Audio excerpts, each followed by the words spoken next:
6 hour like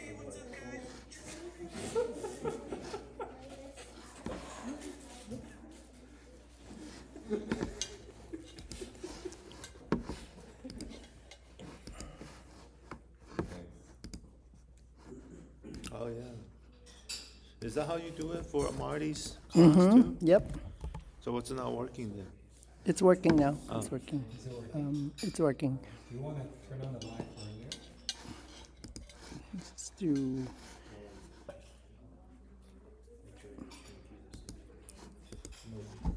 Let's see.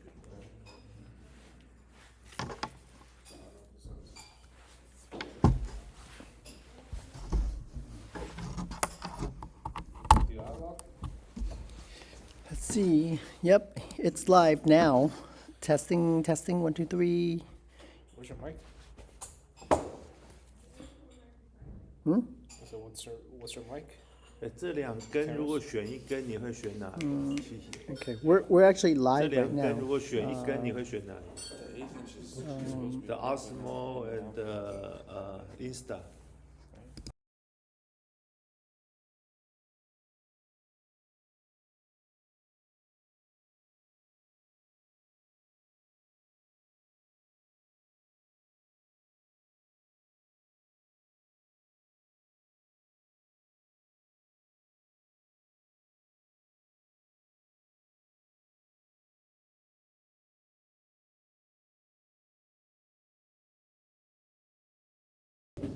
No, travel blog I would use pocket.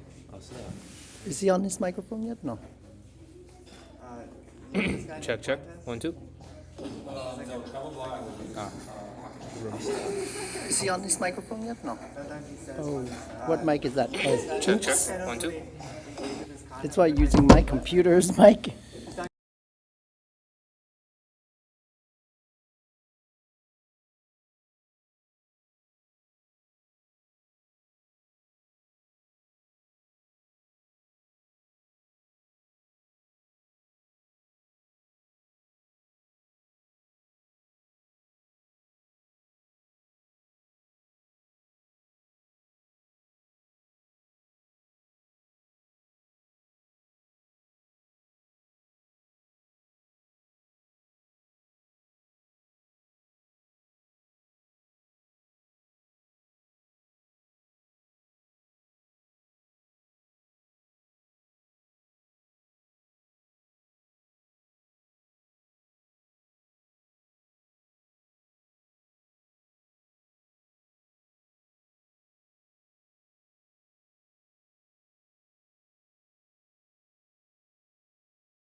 Try again.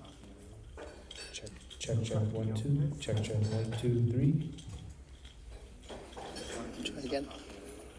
Check, check, check. 1, 2. Check, check. 1, 2, 3. Wow, great. Nope. That's awesome. Wait. That doesn't work. No, is that the right mic?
Sound check 1 2 1 2. Sound check 1 2.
Mic test, test, test, test.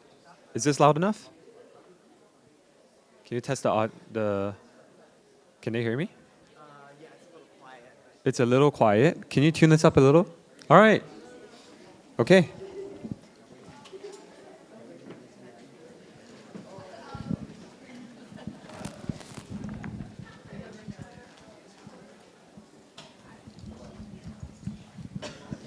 All right, test. Good morning, everyone. Good morning. Yeah, welcome to the City of 10,000 Buddhas, and welcome to the Earth Store Hall. My name is Chihi. Okay. Can you hear me? There's people online as well, so I'll sit here so the people online can see me as well. Okay. So my name is Chihi. I came all the way from Nanjing this time, and I'm from Malaysia initially, and I'm practicing Chinese medicine in Malaysia. So today, I'm truly honored to be your host for today's Traditional Chinese Medicine Forum at the City of 10,000 Buddhas.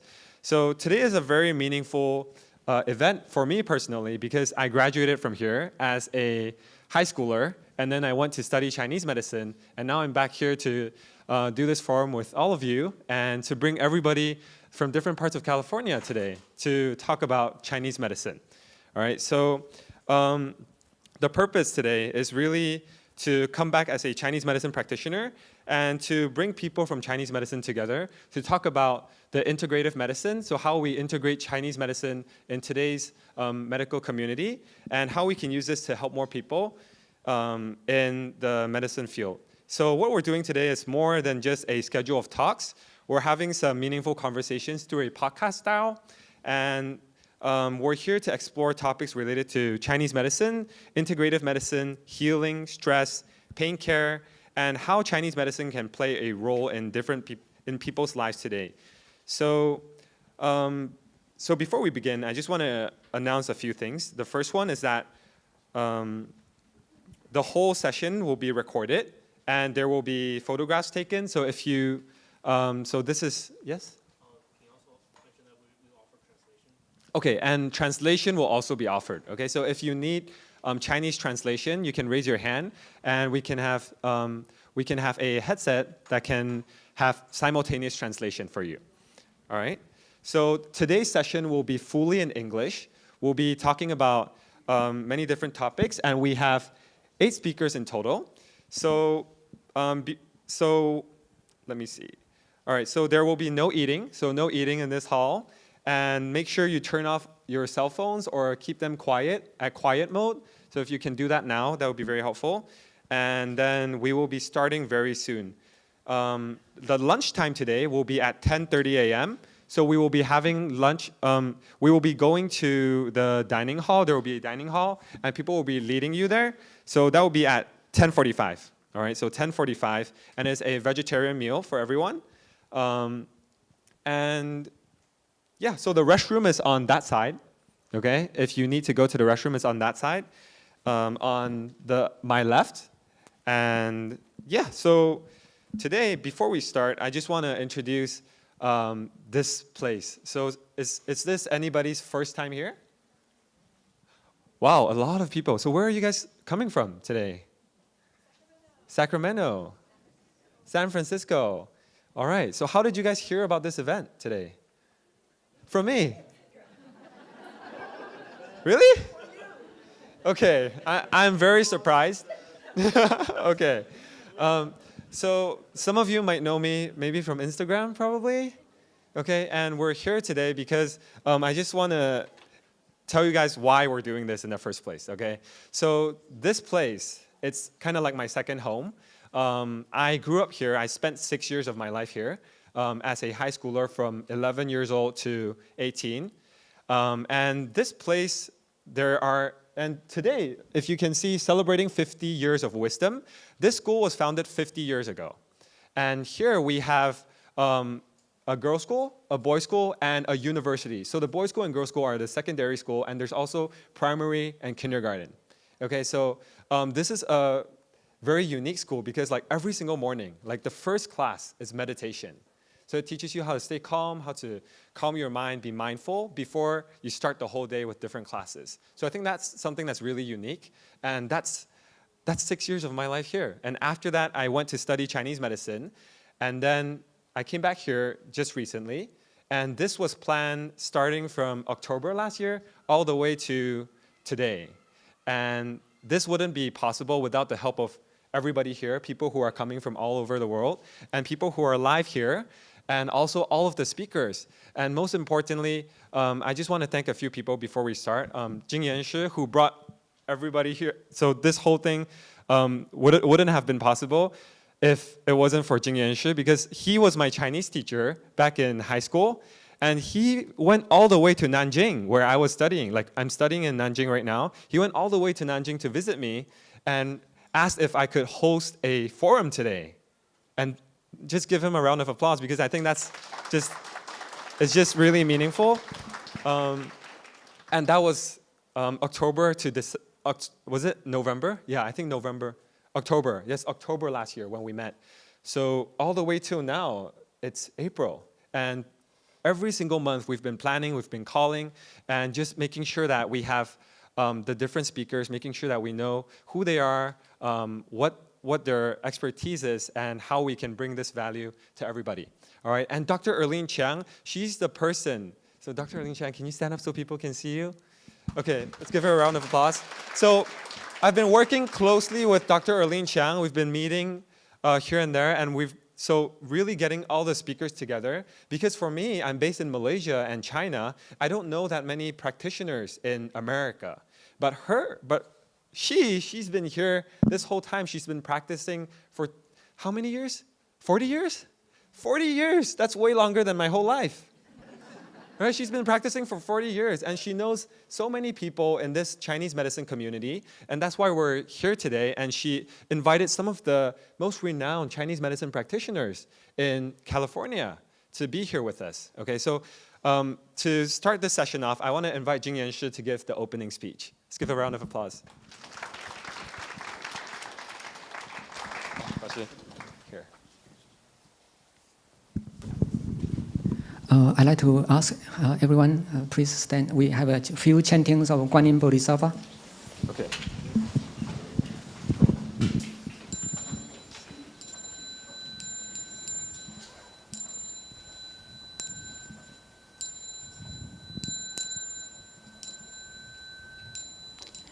Namo Guan Si Yin Pu Sa Nan. Namo Guan Si Yin Pu Sa Nan.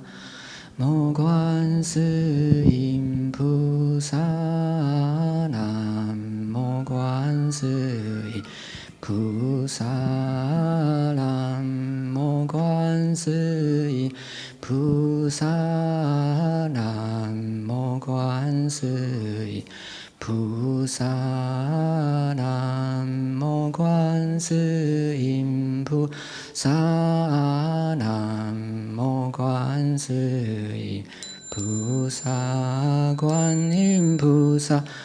Yin Pu Sa. Guan Yin Pu Sa. Guan Yin Pu Sa. Guan Yin Pu Sa. Guan Pu Sa. Guan Yin Pu Sa. Guan Yin Pu Sa. Okay, please all be seated.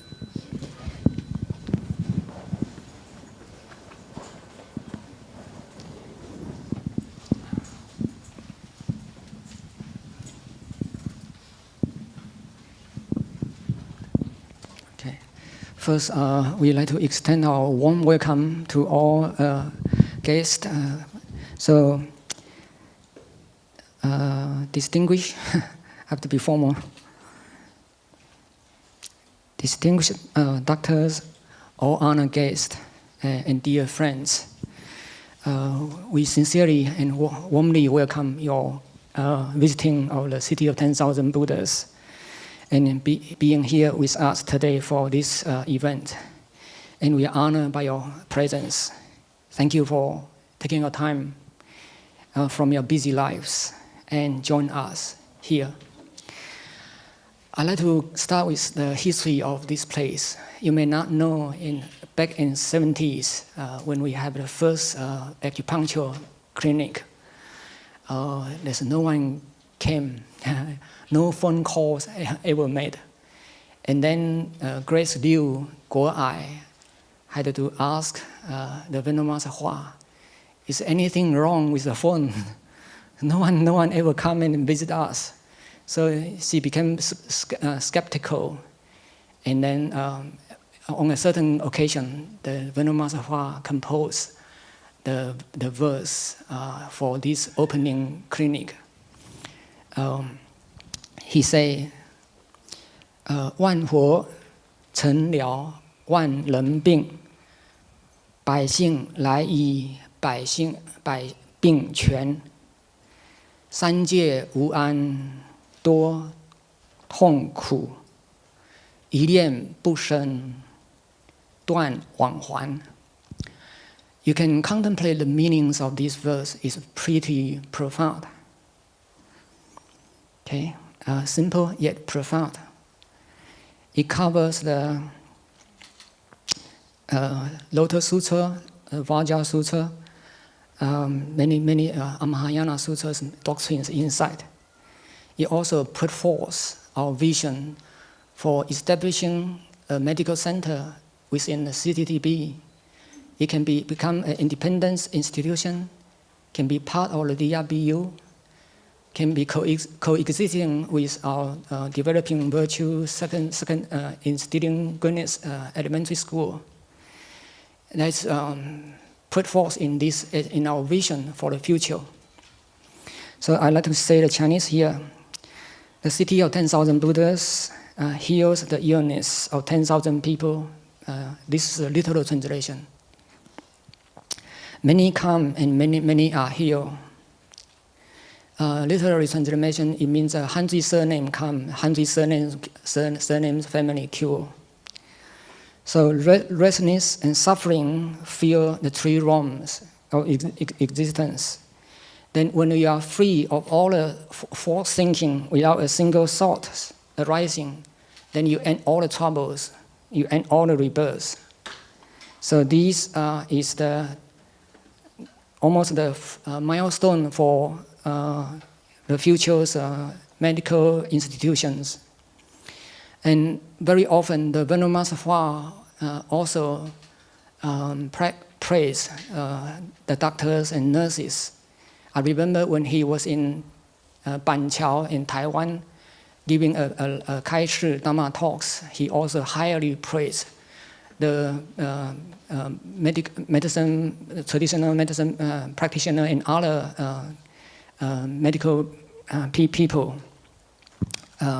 They say they are practicing true bodhisattva path. They are living bodhisattvas. Why? When you have a kind heart, you can give others joy. When you have compassion, you can help pull out other people's suffering, and this become an established idiom in Buddhism. 慈人以乐, 悲人拔苦. So I speak from the bottom of my heart, my true voice of my heart. You know, I've been a resident for over 3 decades. Time after time, I've seen doctors, group by group, come to visit us. They're not coming for sightseeing. They come to offer free clinic. They pay money out of their own pocket, drive their own cars up and down Highway 101. So if they did once or twice, maybe you just say, oh, this is quite normal for some people. But if they can insist and persevere for over 1 decade, 2 decades, even 3 decades, I witness they have such perseverance in offering their service to the community here. Don't you think they deserve some applause from us?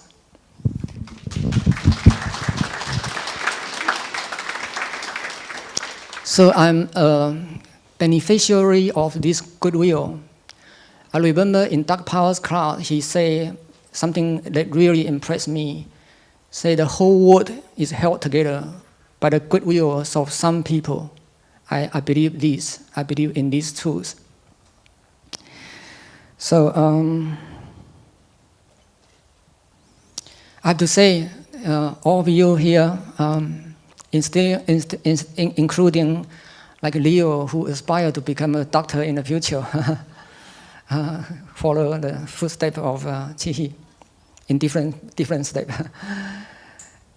You are the true embodiments of the Bodhisattva path, doing what the Venerable Master Hua described. Endure what is difficult to endure, and practice what is difficult to practice. Finally, I'd like to have some famous quotes that I share with you, and many of you understand. 医道通仙. When you are a doctor, you are almost semi-immortal. You're almost practicing like a recluse, hermits, on the way of becoming an immortal. And yes, there are quite a few examples of this. I don't have time to share with you. So the way of medicine here leads to the way of immortality.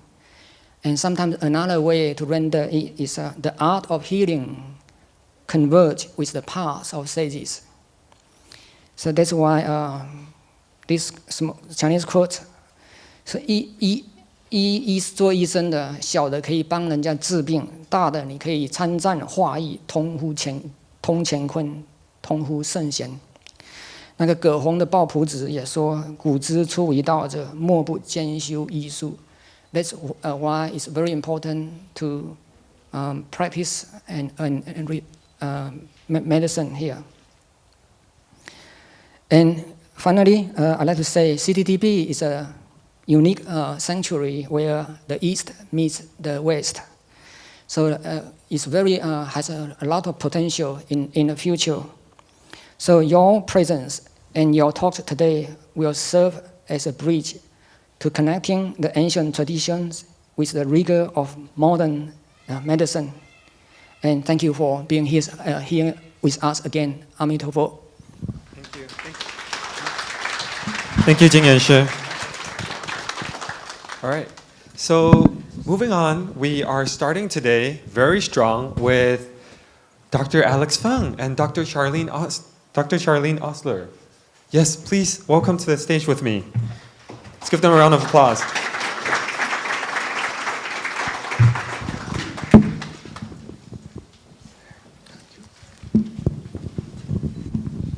All right.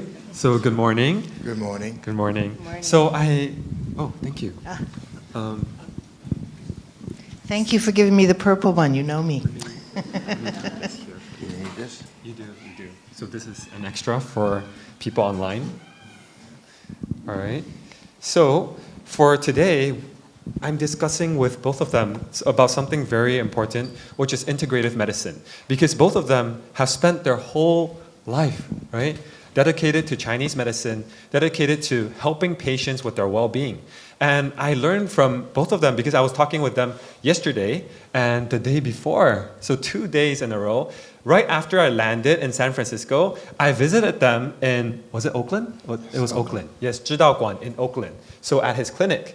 And we were just talking for like a whole hour about integrative medicine, about how he's practicing Chinese medicine there, and how, like Dr. Charlene Osler, she's bringing Chinese medicine and acupuncture into places like the ICU. Right? So we're going to be talking about all of those and how that can help give patients a more well-rounded care. Okay, so to start off, I want to introduce Dr. Alex Feng. He is one of the early licensed acupuncturists in California, following the legalization of acupuncture in 1975. And he is a longtime practitioner in California, the former chairman of the NCCAOM, which is the National Commission for the Certification of Oriental Medicine. Okay. And the founder of 知道馆, which is the Taoist Center in Oakland. So he represents a rare integration of classical lineage, regulatory leadership, and deep commitment to East-West collaboration. So I just want to thank you for being here. And I want to ask you first, for someone who is entirely new to Chinese medicine, how would you define it simply? Simply. What a great question. First of all, it's my father who founded 知道馆. Okay. To clarify that. Chinese medicine has been around for a few thousand years. And it is a way of taking care of yourself with a principle that in concert with understanding of how the universe works. So it is the self that cultivates with Xiu Ming, our life force, our life, but also a cultivation of Xing, our nature. So Chinese medicine is a way of doing both of those, how to cultivate, nurture your health, your body, your life force, but also, as you mentioned, your heart, your nature. Okay. So what is the underlying thread, which is, we call it the Tao in Chinese medicine. So it's kind of like the way that, what is that, I would say probably what is the purpose that connects everything that you do? Well, purpose. When my father was very ill, dying, I went to visit him in the hospital, and he looked at me, and the question that he had for me was, what have you done for humanity? That's the purpose. The character Dao, for those who read Chinese, the central, we talked about, the central radical is the self, 字. And then you have the dragon, the horse in movement, and then you have a line above the self, and then you have 2 dots above the line. So it represents the self that moves, 2 concepts of that line, sort of embodying boundaries. And one concept is harmony, the other concept is transcendence of yin and yang differences. The self that moves either in harmony or transcendence of differences is in the path of Tao. Understand, recognize, realize Tao. Wow. Okay, so how many of you know the character Dao in Chinese? Anyone who doesn't, raise your hand. It's okay. Okay, so let me show you the picture of this character. That's good. Because I think a visual representation would be much clearer. Dao. Let me show you. No, not that Dao. Not that Dao. Okay. So Dao also means a knife. But let me show you the character. Actually, Tao is first tone, Tao is fourth tone, so they're not Tao. the same.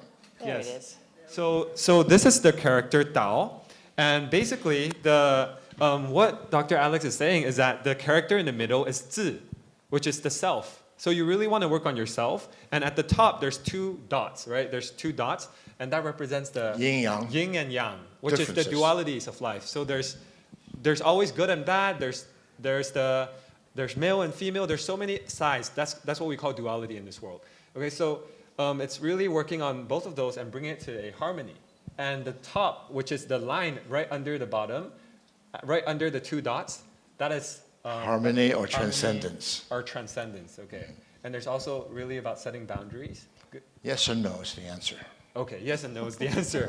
Okay, and at the bottom, there's that line that looks like a dragon, and that's really about walking the path. So it's not really about the talk, but also walking the talk. Okay, so this is the Tao. All right, so many people, when they hear the word lineage, right, because we come from a long history of lineage in Chinese medicine from thousands of years ago till now, but many people don't really understand the word lineage. So in practical terms, what does that mean in Chinese medicine, and does it really matter? If it does, why does it matter? Well, there are 3 ways of learning. Okay. One way of learning, we call it, you have a teacher, somebody who shows you, explains, points, so on. Second way, we call it Jing. Jing means pathway, like Jingluo. Same thing as meridians, same concept as meridian, meaning path. And your path becomes your teacher. And the third way, we say Dao, meaning spontaneous knowledge. So a lineage comes from all of those 3 things. You can have a teacher that you follow. In fact, I just want to mention that my children came here 50 years ago to this temple as students. So I have a history with this place. And I also met Dulan Shifu. And so very, very interesting circumstances and serendipity. So where was I? You were talking about okay, so you mentioned that your children were studying here? Yes. How long ago was that? 50 years ago. So that's during the founding of the school? Right in the beginning of the school. Okay, so you witnessed your children studying at the City of 10,000 Buddhas, and I was wondering, do you have any children or grandchildren who are also pursuing Chinese medicine? Yes, my granddaughter Oh, wow. is now studying traditional Chinese medicine, just started school. Okay, so how does it feel like to, because your granddaughter is also learning Chinese medicine and you're a practitioner, how does that feel like to have someone to really pass it on to? Nice. Okay. Okay. I think it's good to talk a bit about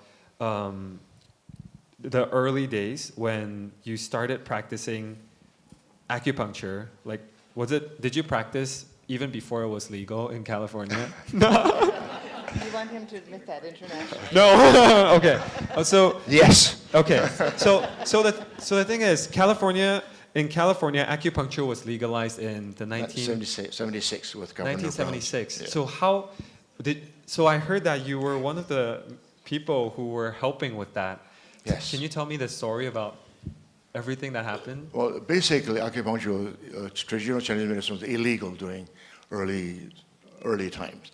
So a lot of my colleagues actually got arrested, George Long, Marion Lee, for practicing acupuncture. So we had to do it underground. I was very, very lucky that I had 2 mentors who were physicians. So I thought I was hiding under their auspices. I don't know how real that was, but that was my feeling. There's Dr. Bert Small, who was the first physician that went to China before anybody else. And then Dr. Slava Ellis, who was a psychiatrist, now a neurologist. And we were together learning about traditional Chinese medicine. I was bilingual, so I was able to translate. Later on, I met Dr. Yang Rizhao, who's a very, very well-known practitioner of traditional herbal medicine, and become his student. So it's just a matter of development. I think that if your heart is in the right place, heaven and earth opens for you. So I did it because I had no choice. It was just something that I had to do. It was something that called me. And then once I got in it became legal. So follow your heart. Wow. So I really wanted to ask about what was happening back then, because it was way before I existed. And I'm very curious, like, how was the acceptance of Chinese medicine in that time? Like, were people really accepting towards the treatment, or? I think in a traditional Chinese community or Japanese community or Korean community, Vietnamese community, it's accepted. But other than that, you had to do politics. Okay. All right. So I wanted to ask you one question myself about, because there's Chinese medicine and there's also medicine. I think, are any of you here in medicine or are a practicing doctor or learning to become a doctor? Anyone here? No. Okay. So I'm curious, like, Chinese medicine and Western medicine.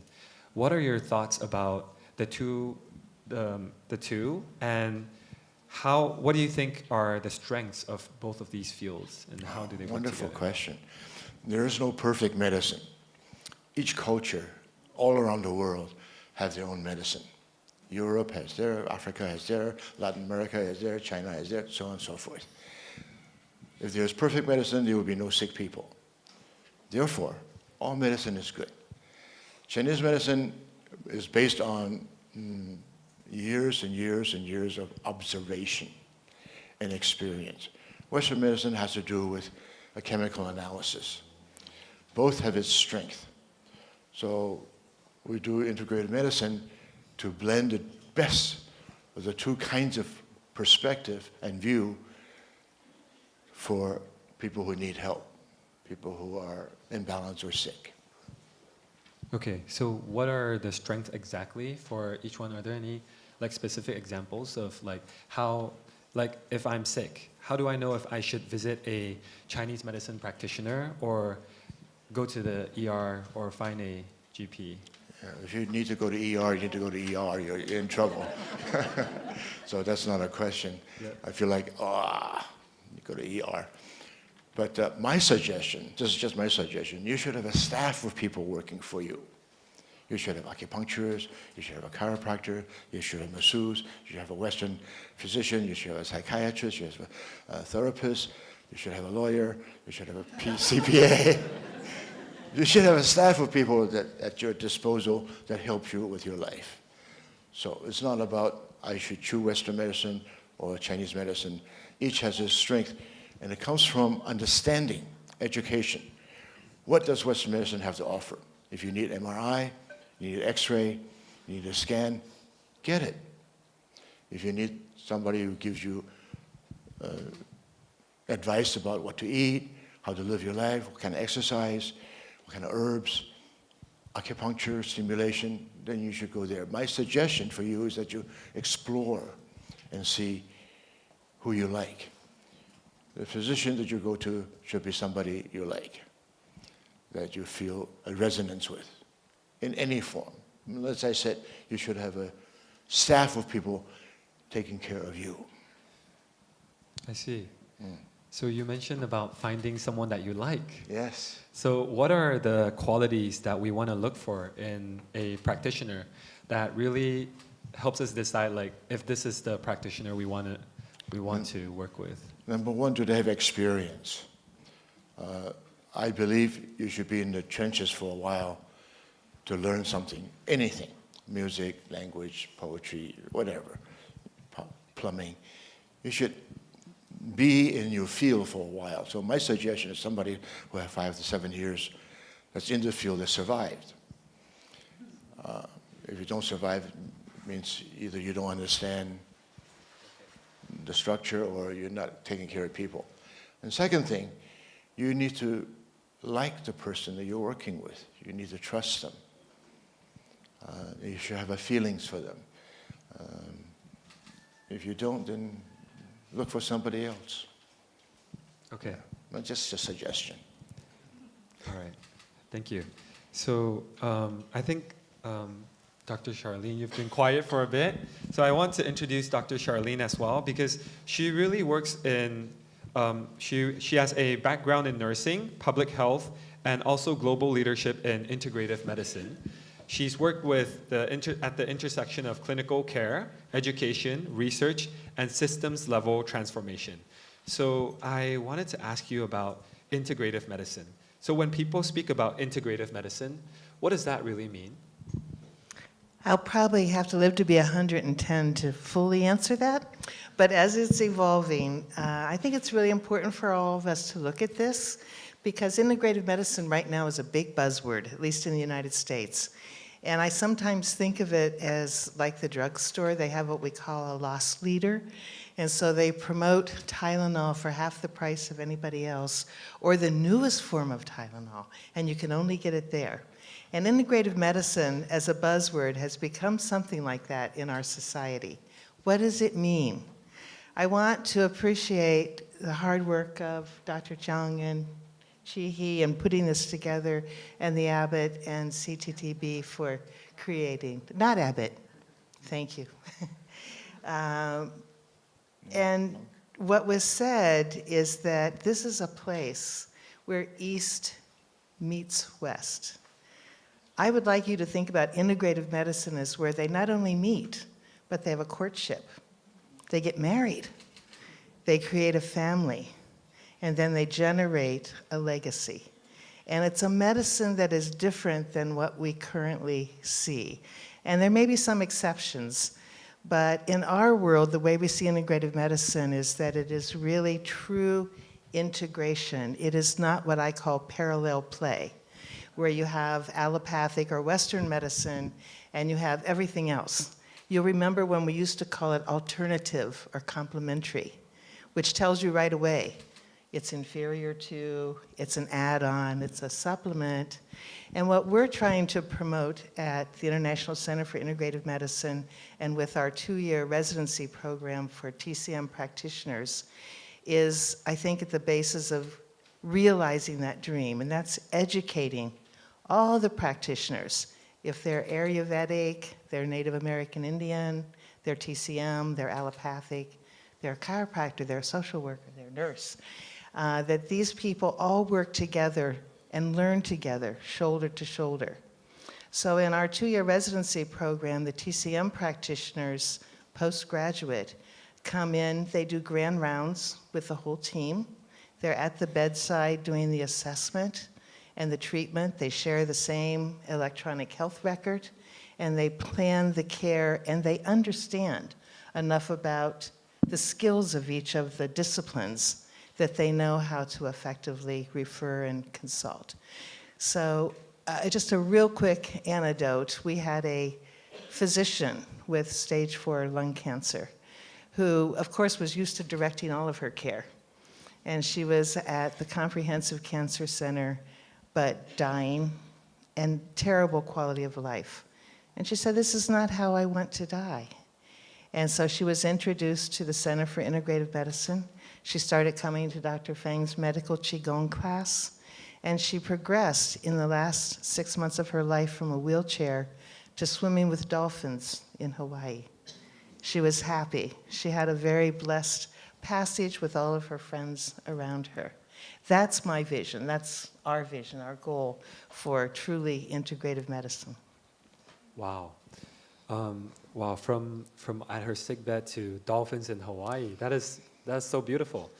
I want to ask you more about, like, you mentioned all the different types of providers under that whole umbrella of integrative medicine, and like you also mentioned how you want them to really be married together instead of like being two separate divisions that are working together in parallel, right? So how do you personally see your role right now in bridging the East and West, or like this integrative medicine? I think my primary role right now, part of my past experiences as an educator at the collegiate level. And so I brought curriculum development and the whole administration of how do you do postgraduate education. And because I'm Western trained as a nurse and in public health, but I have the grace of Dr. Feng's knowledge and having met a whole community of people that do other types of medicine, that I am posed to bring all those together and to work with the residents to develop this program. You know, initially, Dr. Ying Li Mateki, who's the physician whose dream this was, she started with, I'm going to have an integrative medicine hospital. Everything will be in this hospital, so you don't have to go across the street to acupuncture or down the street to the chiropractor. And that's an extremely difficult and ambitious thing to do, at least in this part of the world. And so that's why we decided that really the education is the key piece. And so that's where I see my role right now, is promoting that. Okay. So, because I don't spend enough time here to understand how it is being integrated in the hospitals, and so I'm really curious, how widely is integrative medicine incorporated in US hospitals today? Well, as I mentioned, I think a lot of people will have the title up. There will be a placard somewhere in the hospital that says this is the integrative medicine department, or that they do integrative medicine. But I would say we're at many different degrees of what that truly looks like, Chi-Hee. In the model that we want to promote, there's equivalency between the different medicines. So rather than say, you have diabetes, let me refer you for Qigong or Tai Chi as the exercise program to go, or yoga, Pilates, whatever, to go along with nutrition and medication. Instead, that person would be right there teaching with the doctor and taking the referral, and they would exchange their plan for that patient. I don't see a lot of that. I mean, we're struggling to do it. We started at Highland back in 2016 and made some progress until COVID came along. And now we're at Sutter. And there's really the whole transformation of the existing healthcare system. Because as you probably know, any of you who've tried to get some integrative medicine, you often have to pay out of pocket. Insurance doesn't cover, or they'll say, oh yes, we cover acupuncture, but they cover it only if it's done by an MD, whether or not they've had any education in TCM or acupuncture. And so there is not the incentive right now to really promote truly integrative medicine. Okay. So from the patient perspective, I'm very curious, like, because seeing both of you, I feel like he's from a Chinese medicine background and you're from a Western, and you guys are literally married. And you're doing this integrative medicine together. That's really like, it's like integrative medicine right here. So I'm just thinking, like, from all these years of working and really making this system and thinking about how to bring this and inspiring the next generation, like what are some of the challenges or like lessons that you learn in this whole process? I have just a couple lessons. The first is that to do something innovative and meaningful like this, you have to have champions. And so one of the things we worked very hard on is to have champions, not just physicians, but across all the disciplines, but also the administration, the non-medical people that run hospitals and clinics and insurance companies, and to have champions that will stand up and promote. You can't be successful otherwise. And sometimes it can be a real challenge because many of the healthcare systems are for profit in the United States. And so unless you're revenue producing, they're not really that interested, no matter how you paint it or what you call it. And I think the second challenge is just education, both of patients and of practitioners. And patients, you know, in my world of public health, primary prevention is where we would like it to be, where 90% of our healthcare dollar goes into helping you find a high level of health and stay there. And then 10% goes to secondary and tertiary. Once you're sick, once you have cancer, then we throw money at it. But as you know, in this country, it's exactly the opposite. Less than 10% of our money goes to primary care. And so I think that's a huge challenge for us because a lot of what the indigenous or traditional medicines offer is a lifetime of how you promote health rather than waiting until you're sick. Okay. So for someone who is like really new to this whole approach of medicine, what does it look like for the patient? Like for example, if someone is, the example you mentioned just now, was it a cancer patient? Yes. Okay, so how does it look like for a cancer patient who is going through integrative medicine? What is her day-to-day like, or what is her treatment like? How does that look like? Okay, I mean, it's one of the things integrative medicine does is they customize it to the individual. So it depends not only on what their health and disease state is, but also what's their belief systems, what do they resonate, what works for them, instead of there being an algorithm, which we often use in Western medicine. And you go down the path, if yes, then go there, if no, then go there. Instead, it is customized.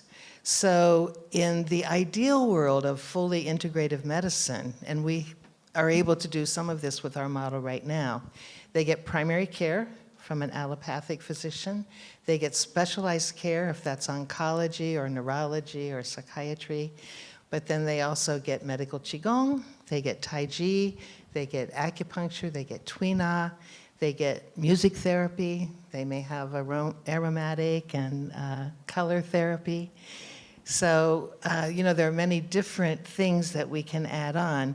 And I would add, and I saw this when I was working in the field, where patients would ask for their prayer group as an adjunct or a support to their care.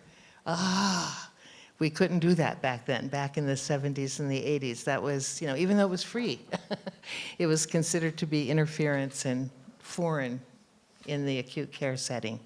But now all of these things, we're presently exploring, for example, music therapy in the newborn intensive care unit, and also for people as they are dying, that musicians will come in and play music and sing to them. And they have found that some of these modalities are much more effective than the sedative drugs and the analgesics that we use. Wow. Okay, so because right now you're also bringing integrative medicine into hospitals, and especially I've heard that you're bringing it into the ICU. So how does that look like right now for what you're doing? How does that look like?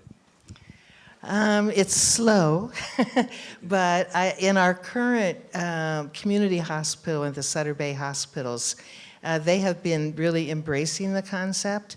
So our team of TCM practitioners working with the internal medicine residents, the internal medicine residents at Sutter also rotate through integrative medicine. So you have this team of people, and they do go into the ICU. They even go to the operating room.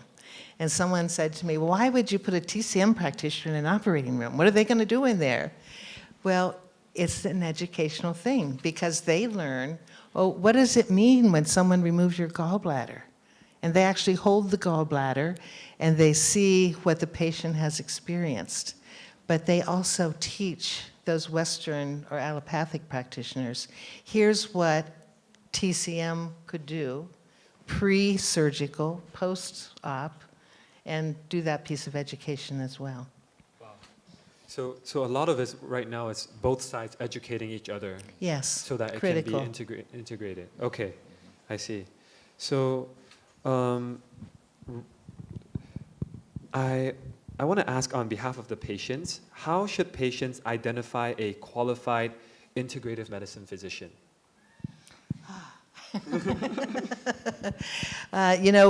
There is a board for integrative medicine, but that is all Western and allopathic. That's not truly integrated.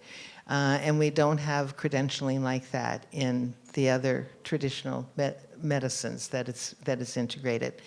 So I really endorse Dr. Fang's concept that the patient needs a team. If you're lucky, you can find something like the Center for Integrative Medicine in Oakland where they've assembled a team for you and they can give you resources. Here are 5 TCM practitioners, here's the music therapist, here's the financial assistance person that we would suggest to you that they will recommend to you. But unfortunately right now, it's often the patient has to cobble this together themselves, at least in the United States. And I think finding at least one practitioner who's not allopathic, who understands the concept and can help you, that you trust is probably the best way. And of course, the absolute best way is to look at your family, your friends, your community, and talk with people who've had experiences. Okay. All right. So right now, because of course I have a few more questions, but there are 25 more minutes left, and I really want to know from our discussion just now about integrative medicine, about how both of these, both allopathic medicine and Chinese medicine and other traditional medicines are working together. Do any of you have any questions for both of them? If you do, yes, please. Is there any online place that you could go to find an integrative medicine practitioner or facility in your area, whatever area that happens to be? There is not one place, but I think he's going to share with you our contact information, and we could help direct. We're in Oakland, and we know most of the communities and the practitioners in California and some of the other states. So that's one place to start. But right now, I can't think of another single resource online that's available like that. If you are struggling with a certain condition like diabetes or Parkinson's or cancer, the community support groups that you find online often will have these kinds of resources. Thank you for your question. Are there any more questions? Yes, please.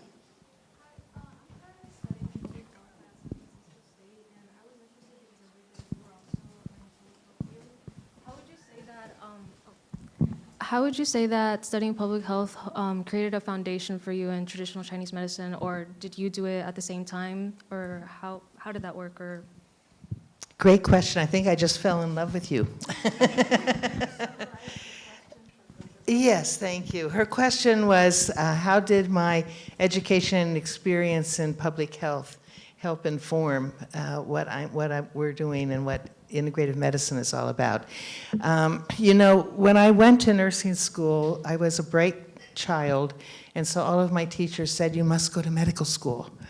And I said at the time, and I remember so clearly, I don't want to be a physician that walks through and you spend 3 minutes with someone and that's it. I saw nursing as being much more comprehensive and compassion and the ability to actually work with people to help them get well and stay well. When I went to graduate school, I went first and got a master's in nursing, and then I was encouraged to go get a doctorate at Johns Hopkins in Baltimore. And they had money if you would study this new field called occupational health and safety. And that was OSHA and NIOSH back in the 70s. And so I thought, well, that still sounds like public health to me. I can do that because I knew I didn't want to work in acute care.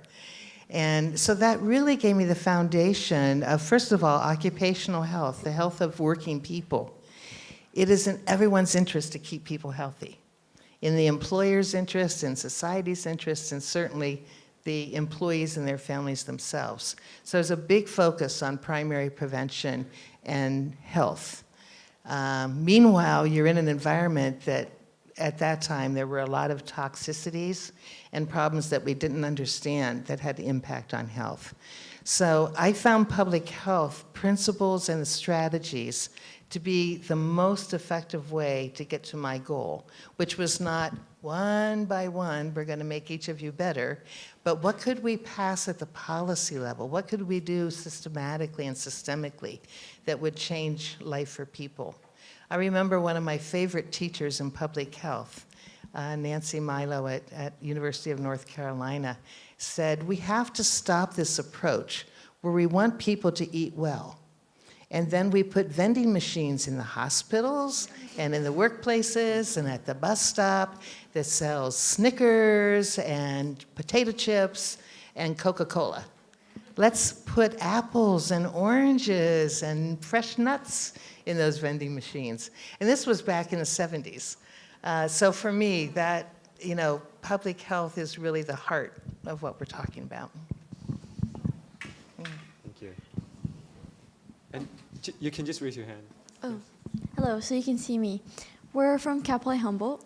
I have a question in regards to everything you just mentioned and how rigid the field of medicine can be.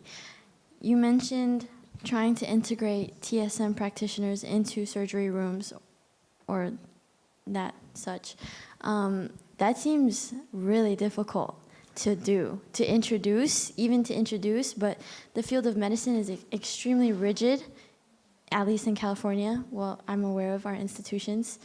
How is that even possible unless you're going to the curriculums and starting to implement traditional native knowledge into curriculums, into education? I'm wondering what this process has been like. Okay, that's a great question.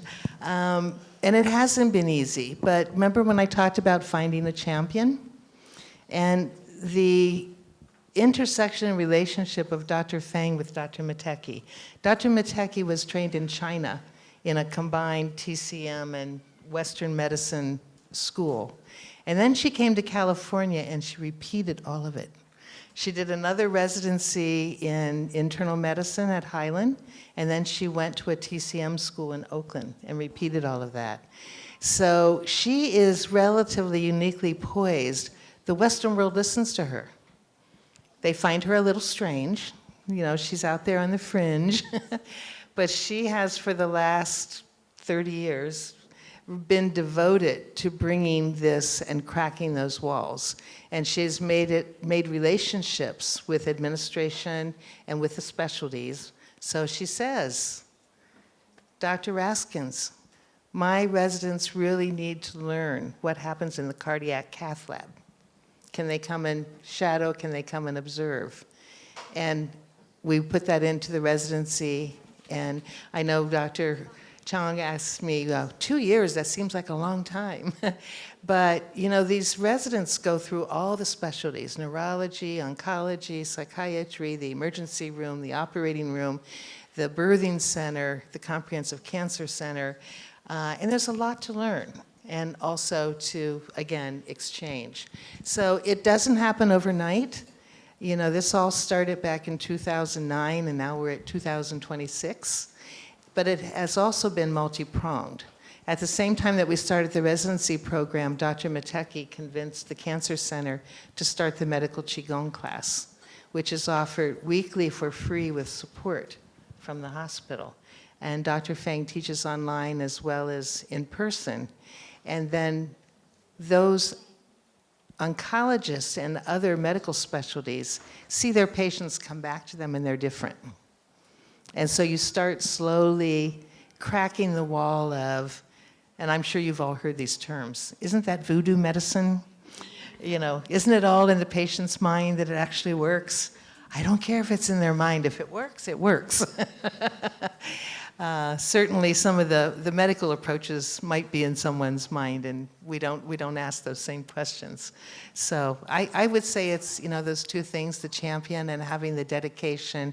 But I would also say it's in the changing of the allopathic world and some of the other medical specialties that we're finding that not everyone, but there's more reception and more flexibility and willingness to explore these adjunctive ways of caring for people. Thank you. I just also like to add, acupuncture became legalized with Moscone and Governor Brown, so politics is also an important avenue. Yes? Any other questions? All right. So let's see. Because we were talking so mainly about integrative medicine, and we also went through, so I'm very curious if we could maybe like learn some Qigong or something and let them like experience something firsthand. Oh, nice. Shall we do that together? Okay. Yeah. Are you ready? Sit in the first 1/3 part of the chair. Feet parallel in line. Don't open your legs. Don't pinch your knees. Parallel, knee parallel with your feet. And you should be able to inhale and get up. Exhale and sit down. That's Qigong practice. Your hands can be anywhere you like. If you're cold, hover your hands, make like a tent so that you can collect heat. If you're hot, open them up. If you're not sure, one open, one close. You can also put your hands, your thumb on your navel, your palm, covering the conception vessel, usually we'll call it conception 3, 4, and 6, Qi Hai, Guan Yuan, Zhongji. Those are the common points that we use for nurturing in the conception vessel. So relax your shoulder, Bai Hui, top of the head, face the sky. Relax. The key of Qigong is to relax. Don't look up. Don't look down. Have your inner gaze and outer gaze panoramic. Close your eyes. Pay attention to your breath. Just breathe. Inhale, exhale, that kind of stuff.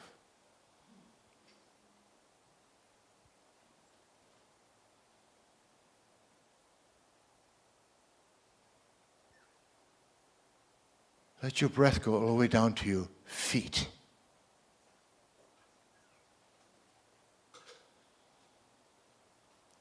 Let your chest be hollow so you can absorb.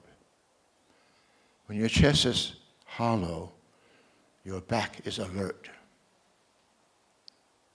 We'll call it Han Xiong Ba Bei. Tongue, swirl around your mouth and get some saliva. Swallow your saliva. Saliva in Qigong practice is called Shen Sui, spirit water. Why? You have to figure that out. Swallow your Shen Sui. Let it seep through your body. Your fluid, your Jing is fluid. Your Qi is your breath. You have now breath. You have now fluid. Feel the warmth in your body. That's your fire. If you're cold, you need to make yourself warm. Eat something that's warm, ginger, cinnamon, Mexican food, Hunan food. Dress warmly. Breathe air that's not cold. Relax.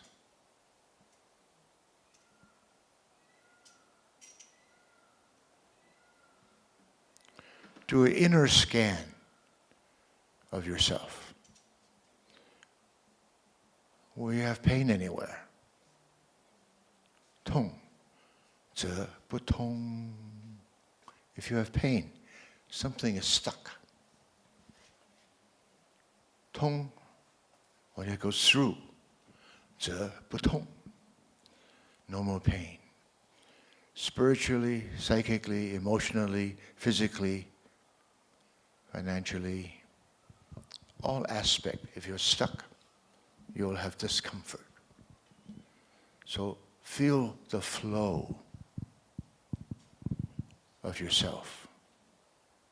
Think of yourself as the universe.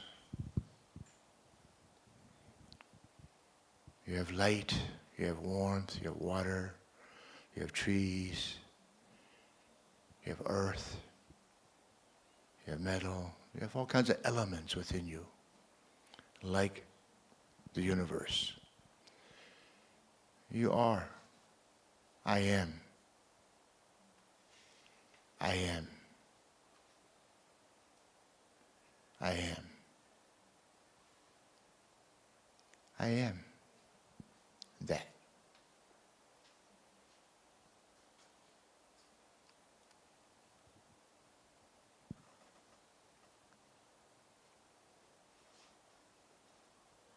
That's it.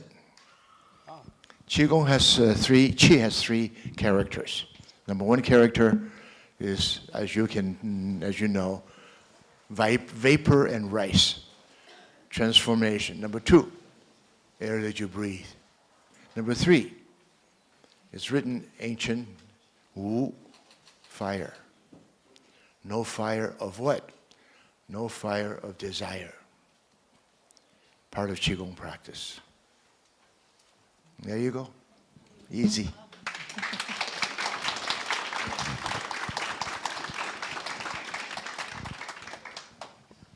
So I think it's really amazing, the work that you do. Like it's that simple. Sometimes you don't really need medicine. It's quite interesting. It is medicine. It is medicine. Huh.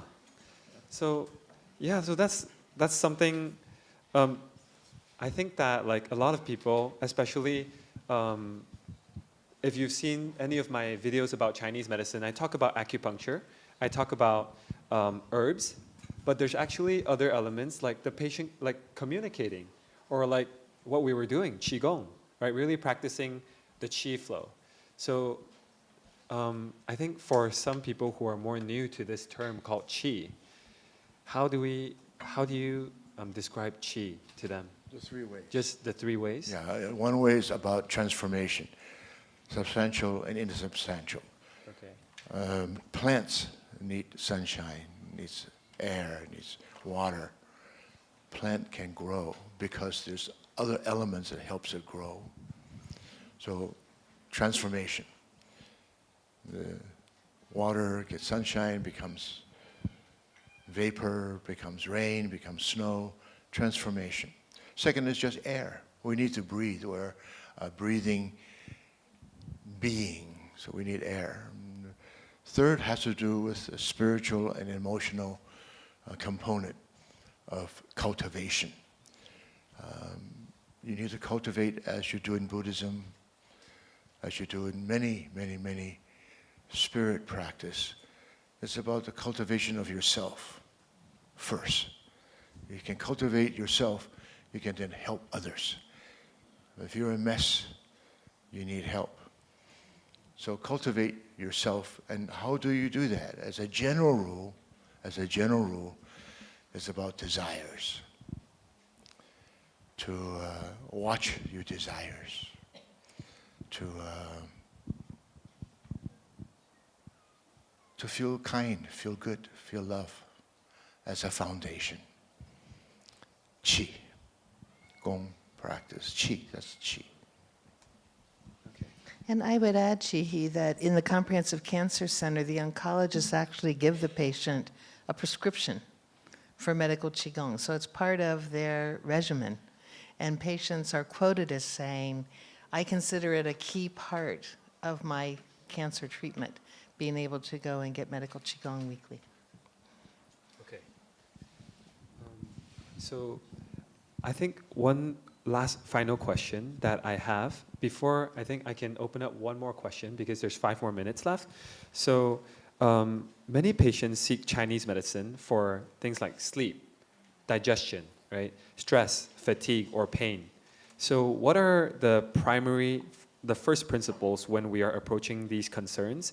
And what is one simple practice that our audience could begin this week? There's no one practice. You breathe, you eat, you move. So it's not one practice, but we say move. Move in your mind, move in your body, move in your spirit, change. Don't stay the same. Explore yourself, explore outside yourself. Music, people, plants, whatever. Explore. Don't get stuck with any one way of doing things. Yeah. Okay. All right. So I want to introduce this. So this is the International Center for Integrative Medicine. You can take some pictures because I'm showing it on the screen. If this helps, if anyone wants to check this out, there's the International Center of Integrative Medicine. So this is a 2-year integrative medicine and TCM residency program, and it's a collaboration of ICIM and Sutter Bay Hospital. So that is the project that you're working on. Yes. And then there's also Dr. Alex Feng and Dr. Charlene Osler. So this is their contact information. All right, so you can reach out to them. You can visit them at Oakland. All right, and then this is their contact. You can search them up on Google as well. And there is medical Qigong with Dr. Alex Feng every Tuesday at 6:30 p.m. And it's by Zoom. You do it on Zoom. Yes. Great, I'll join you. And Saturday. And Saturday. All right. And yeah, so this is some pictures. Mm-hmm. So this is That's the medical Qigong. That's the medical Qigong. Yeah. May I do one thing? Yes. I would like to give you a gift. The gift is understanding your qi. So we do this in our class.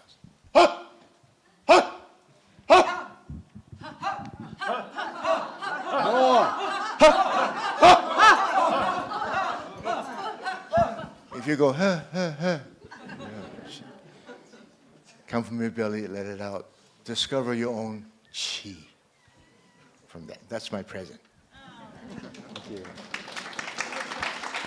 All right, so some more pictures. Thank you.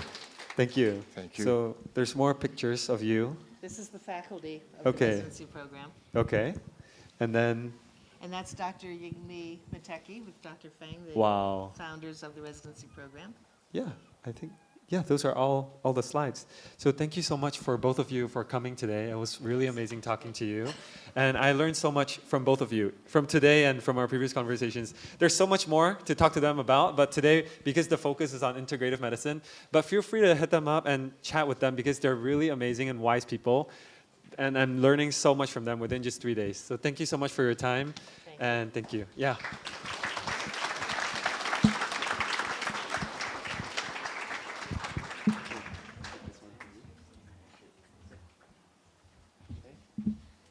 All right, so we could have a quick 5-minute toilet break for anyone who needs it.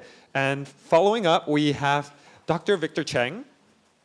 Okay, so Dr. Victor Cheng, all right, so he's going to be talking about stress management and resilience. So we'll be back in 5 minutes, really quick. If you need to use the restroom real quick, we will start back in 5 minutes, all right?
put that onto your shirt. Just right here. You can clip it here. Yep, all good. Can you hear me, Lars? So this is actually for my phone as a backup recording. Oh, Yes.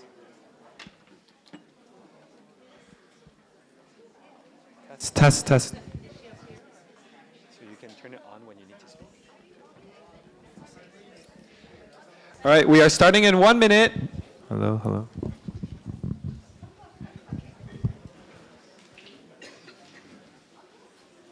Are my photographers back?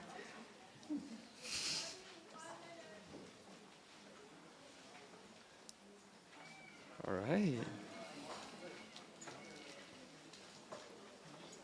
So the next topic, we're going to be talking about stress, because that is something that I think all of us deal with. Most of us, every once in a while we have stress. Some of us are stressed a lot, more than others. But this is a really important topic nowadays because stress is something that we manage in Chinese medicine, and it's also something that it is really a primary focus, and there is so much to talk about related to stress, right? So we have from now to we have till 10:45, even including the Q&A. So until 10:30, and then we have a bit more time. Okay, so we have some time to talk about stress and about how it's related to Chinese medicine and how we see stress in Chinese medicine. Is it recording? It's on standby. Okay. You gotta click it, and then just click again. You gotta click record. Yeah. Okay. All right. Okay. Hi guys. All right, so Dr. Victor Cheng, I wanted to ask you, before we get started, why did you decide to talk about stress today? Because there's so many different things to talk about, and after we discussed, you decided that you wanted to talk about stress, and I want to know, why did you decide to talk about this topic? I think it's a bigger and bigger problem in our world, and it's very common clinically to why people come in to see us. And I think it's very underestimated and appreciated, like how important this topic is. And also, I think a lot of culture, we have this gung-ho mentality that we need to push through our stress, and a lot of people, they endure it, and there's no like guideline or map for them to navigate through their stress. So I feel like this is a topic that would interest a lot of people, and I think you think so too. Yeah, exactly. So to start off, because you prepared a whole presentation, so there's the first part. So this is the declaration, and then so this first part is about the challenge of stress. So how does Chinese medicine conceptualize stress, and how is this a challenge in our world today? So stress is very common. It's actually a normal part of our physiology. It's all how our body mobilizes energy for us to deal with situation. Like talking to you here is mildly stressful, right? And if you have to go to an airport, it could also be stressful, right? So that's why a lot of people, when they have stressful situations, they'll get like stomach pain, or some people even get diarrhea, So stress is just how our body mobilizes, But it becomes a problem or pathological if it's persistent and if it's intense. So in Chinese medicine, a physiological stress doesn't really register in Chinese medicine. It's just a natural flow of qi, right? You have to deal with stuff, the qi flows to deal with it, and when the thing is resolved, the qi keep flowing, right? But if we are in a pathological state, then what happens is that this flow will be interrupted, right? So the goal of stress management is to understand the stress and put it in its proper place and have a holistic view to understand it. Okay. Yeah. I think. Do you want to take over and just get I'll click the slides for you because Oh, yeah. since you prepared the whole presentation, maybe you could go through it first, and then we can have the Q&A right after. Yes, sure, Okay, sure. let's do it.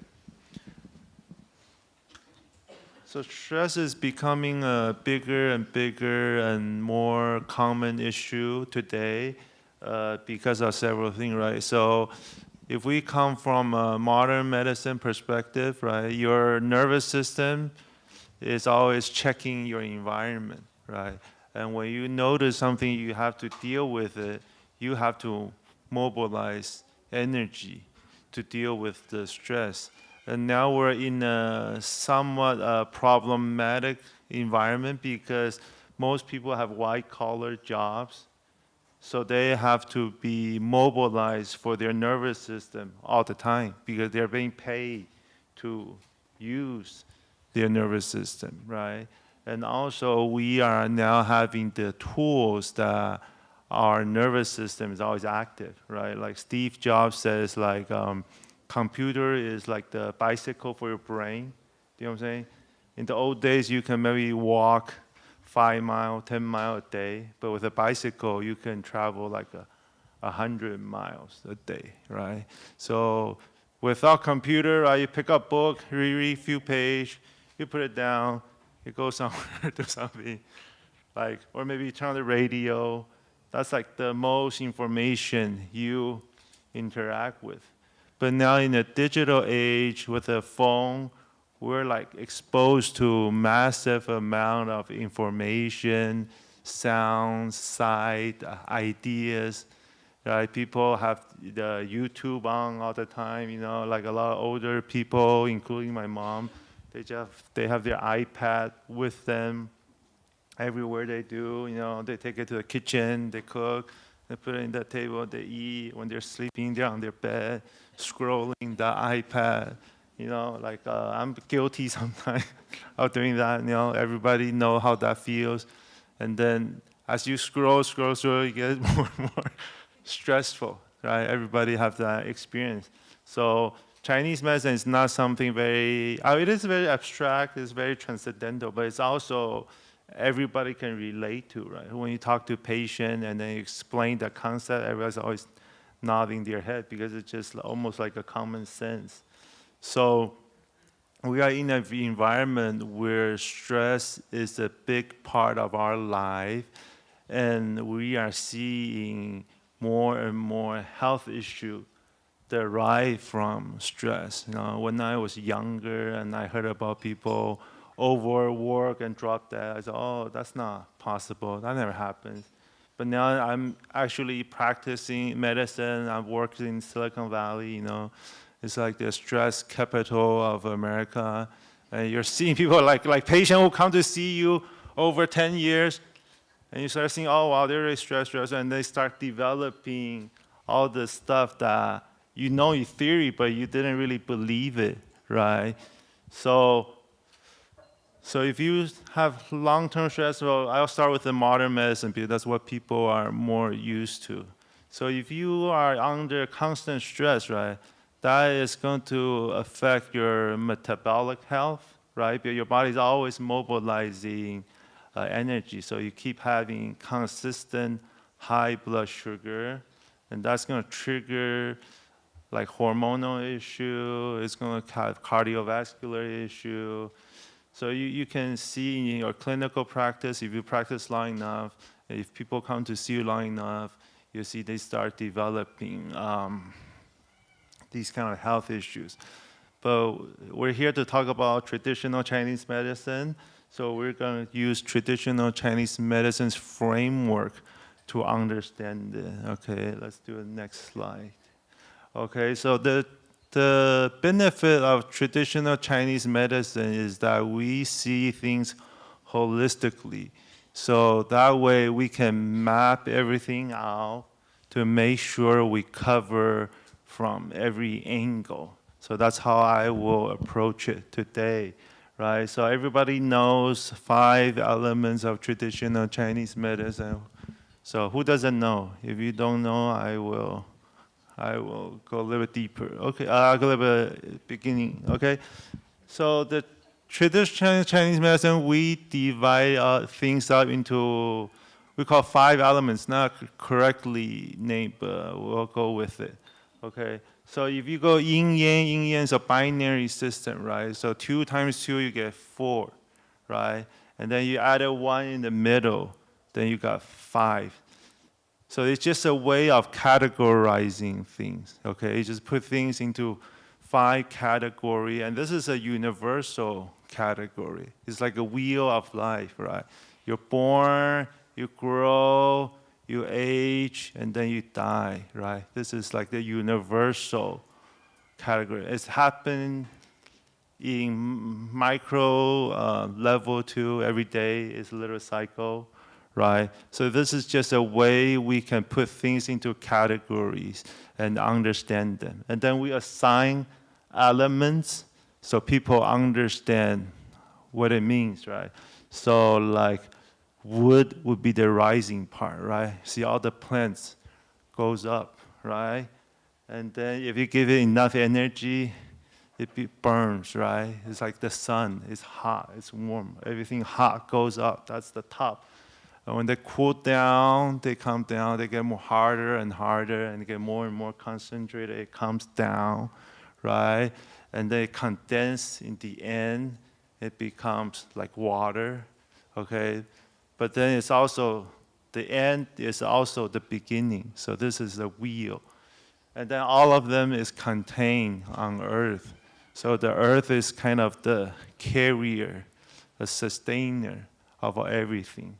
So that's how we categorize everything.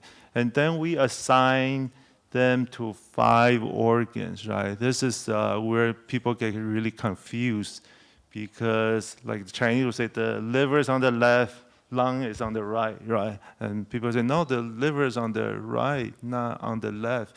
So what the Chinese are talking about is that the organs are metaphors, okay, or like symbols. So we're assigning the 5 elements to the 5 organs. So these are like mythical organs, okay? So you have to go along with. So we put the physiological systems and map it to the 5 elements, okay? So what's the rising part is like your emotion, your desire. You want to get stuff done, right? Those are like your emotion and your desires. And then also like your some part of your circulation can be part of it. The mobilization, right? What we're talking about, mobilization. And then the fire at the top part is like the mental cognitive function, right? So your body is basically like a big candle if you think about it. The energy goes up and it burns at the top, right? And then you have the descending energy, right? The descending part of the wheel is the respiratory, and it's like the executive function, right? So it's like how you get things done. It goes into real physical energy, right? And at the end, it goes to recharge and restore.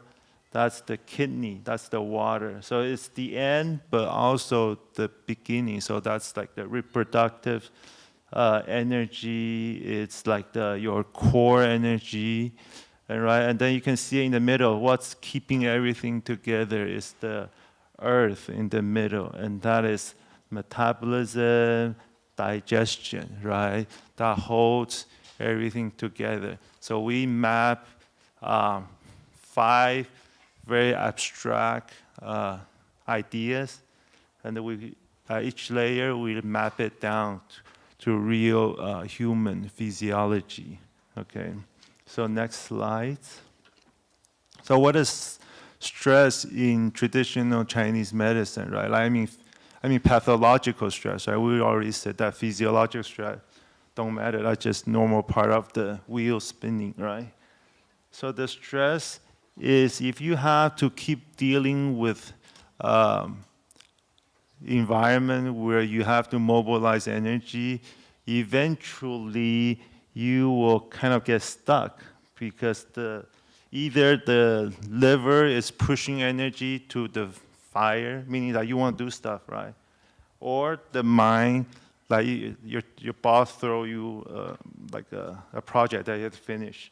Then your fire, your brain has to draw energy. Call the liver to give you energy, right? So if you are in that state for too long, right, the wheel now is not spinning in an even and smooth function, right? Okay, next slide, please. So if we are in a chronic stress, the system doesn't reset, right? You can see it gets lopsided, right? That's how you get tired and tired every day. People who are in chronic stress, they wake up, usually they don't have poor sleep, right? Even if they get adequate sleep, they wake up, they don't feel refreshed. Right? Remember when you're young, you wake up, oh, I'm ready for today, right? After 30, 40, you wake up, you're like, oh, did I sleep? Right? You look at the clock, oh, I can't believe I actually slept 8 hours, right? So people are getting, and this is very common, right? You can sense it from the chuckle, like everybody know how it feels, right? So we can see from a TCM perspective, right, the fire and liver becomes overactive while the other part of the wheel, the metal, the water, is not functioning correctly. Okay, next slide, please.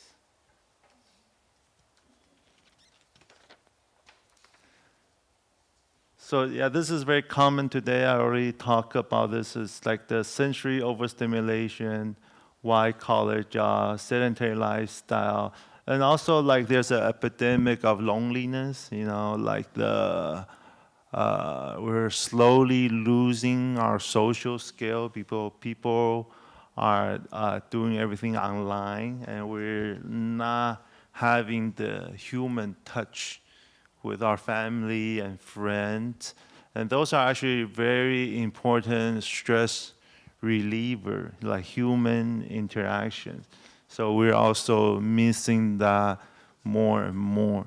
And that's also contributing to it. Most likely will continue to worsen, you know, so we need to look into that as a future cause of disease as well. Okay, next slide. So everybody knows that Chinese medicine is about harmony and balancing, right?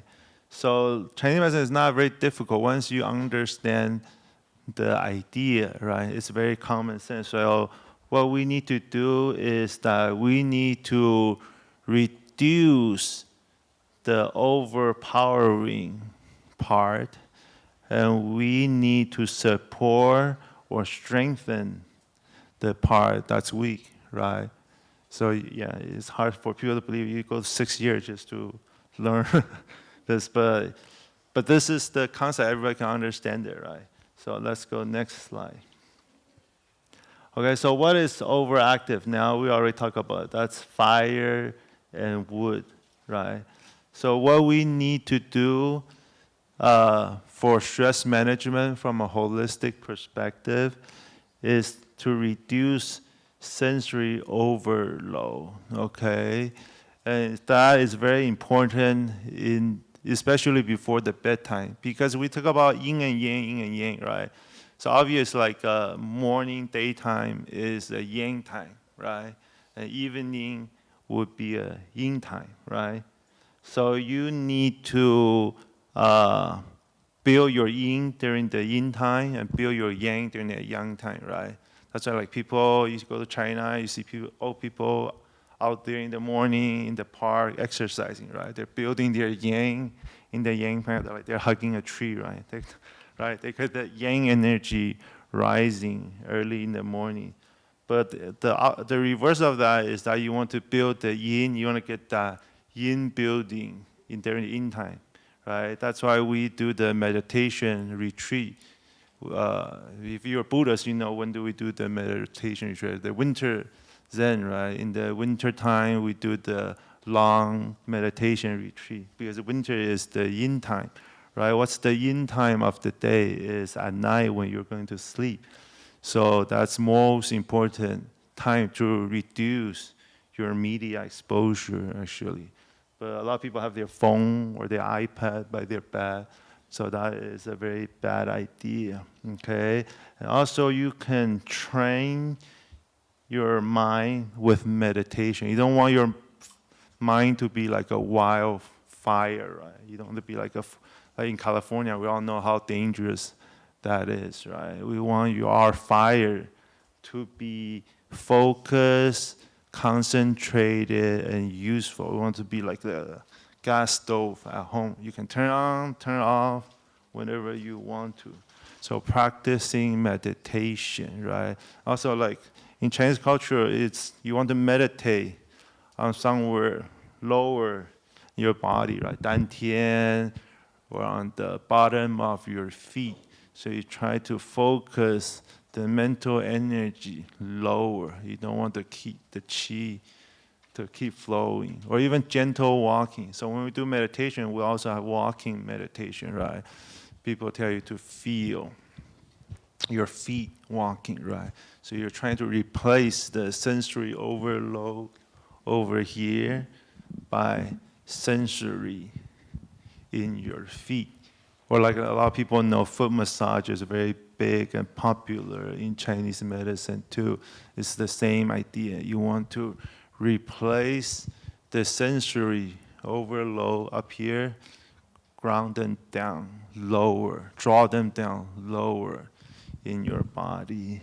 And then let's talk about the wood, right? Because in Chinese medicine, that's the big issue, right? So we have like what 平肝, 柔肝, 习肝, 降肝, right? So if you look at the Chinese medicine, like the treatment for liver is has various methods.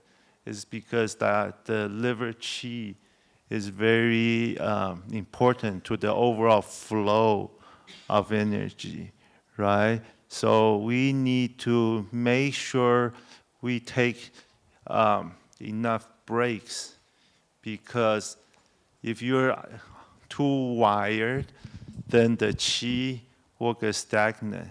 So make sure if you're in a stressful situation, you need to take short breaks and short pleasurable moment that help you reduce the stress. And people instinctively does that. Like a lot of people are stress eating, you know.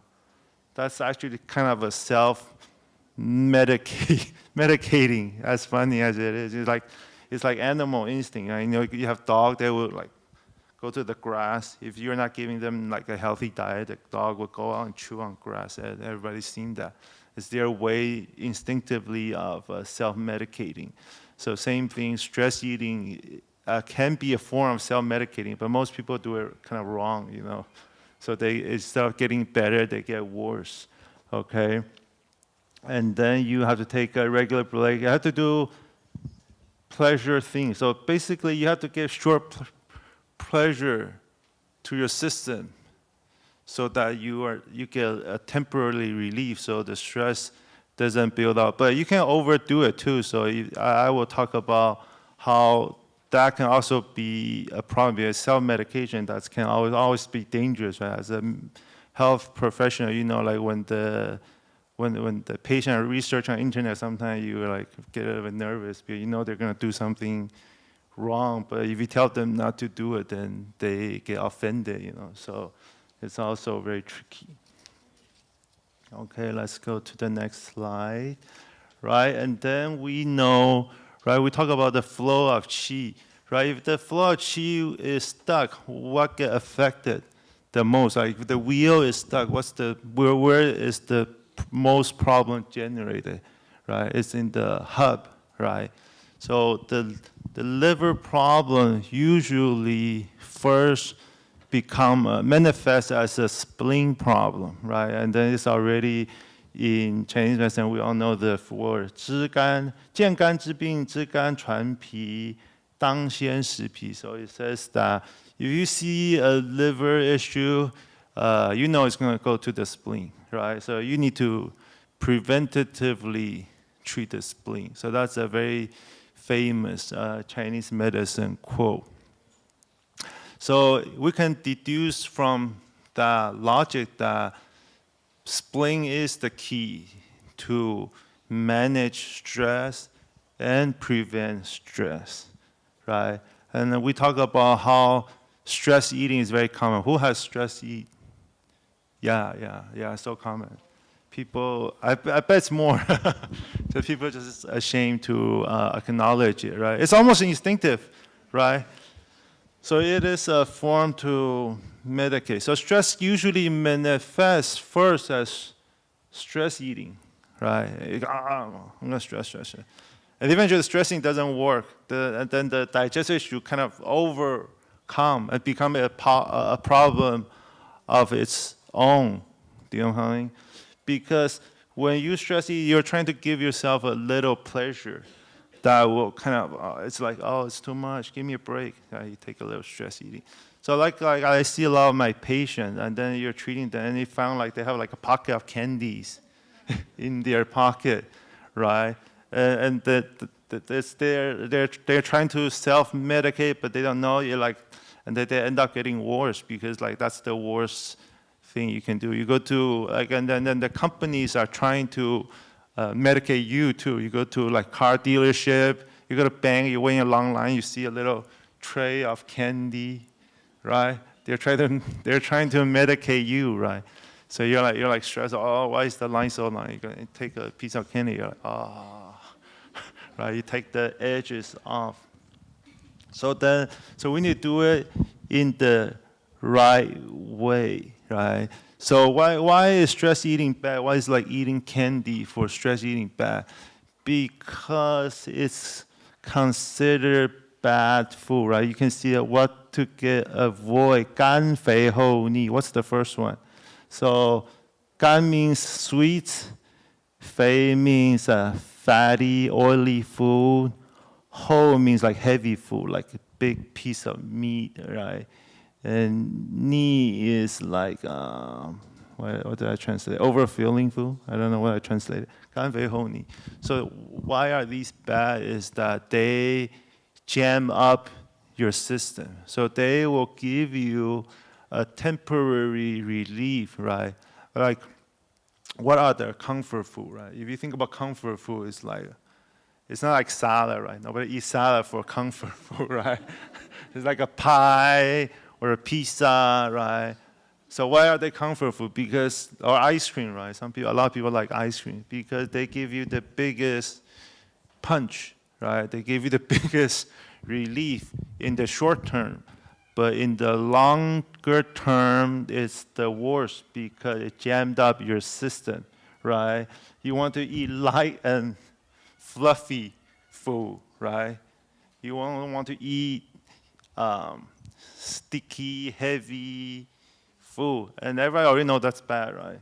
Okay, so you want to strengthen your spleen by eating healthy food so that the qi will flow properly.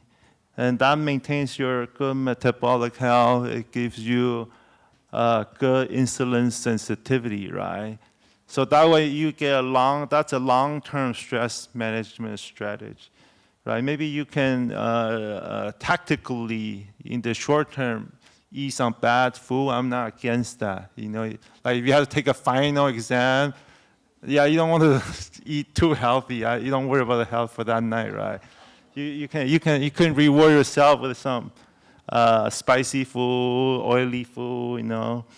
Okay, and then you need to eat minimally processed fresh food, whole grain, bean, nuts, and vegetable, right? Because those whole food are natural. It doesn't jam our system. And that is a much better long-term strategy.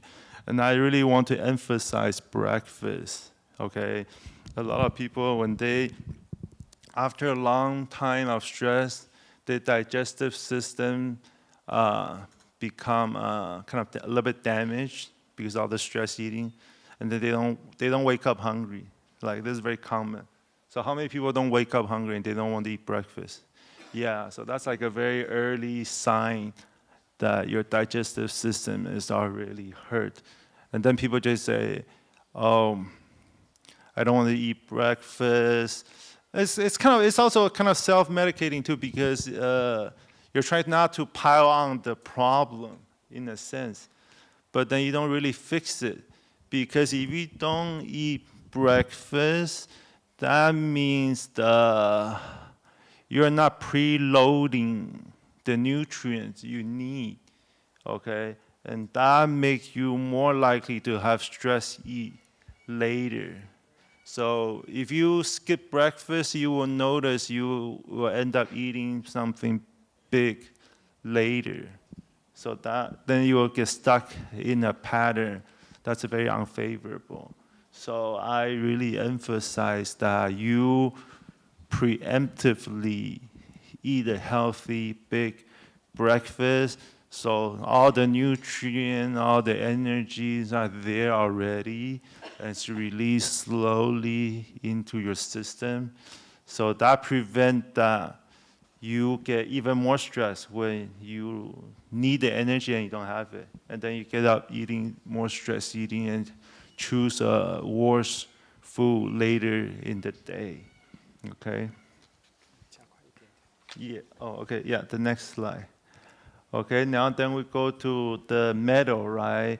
So doing deep breathing exercises, that will really help reset your nervous system. And then you want to do moderately aerobic exercise, because that you when you do the exercise, you're forcing the qi to move, right? So the longer you be practicing medicine, the more you know how important exercise is, like Qigong, yoga. But you want to avoid doing stressful exercise. People are so competitive. Everybody wants to do like the stressful exercise, you know what I'm saying? Because you get like a temporary dopamine release, but then it's really bad, because afterward all the pleasure hormones gone, you actually pile on another stress in your system. So I would recommend, if you already have stress in your system, you want to do mild exercises. Don't add too much yang to your plate, okay? And then the next slide. And then now we talk about the kidney, so regeneration, right? So you need, for people who want stress, it becomes a long-term problem because your body doesn't reset. So as we get older and you keep piling on the stress, and then your body don't reset. So you need to really prevent it by stopping it early on. So you need to really prioritize your sleep.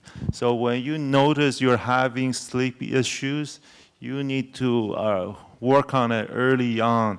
If you drag it on, people, after a while, it doesn't self-correct. People assume everything in life kind of self-correct, like mean reversion, they will self-correct. So yeah, when you're younger, you have a bad night's sleep, the next day you sleep extra well.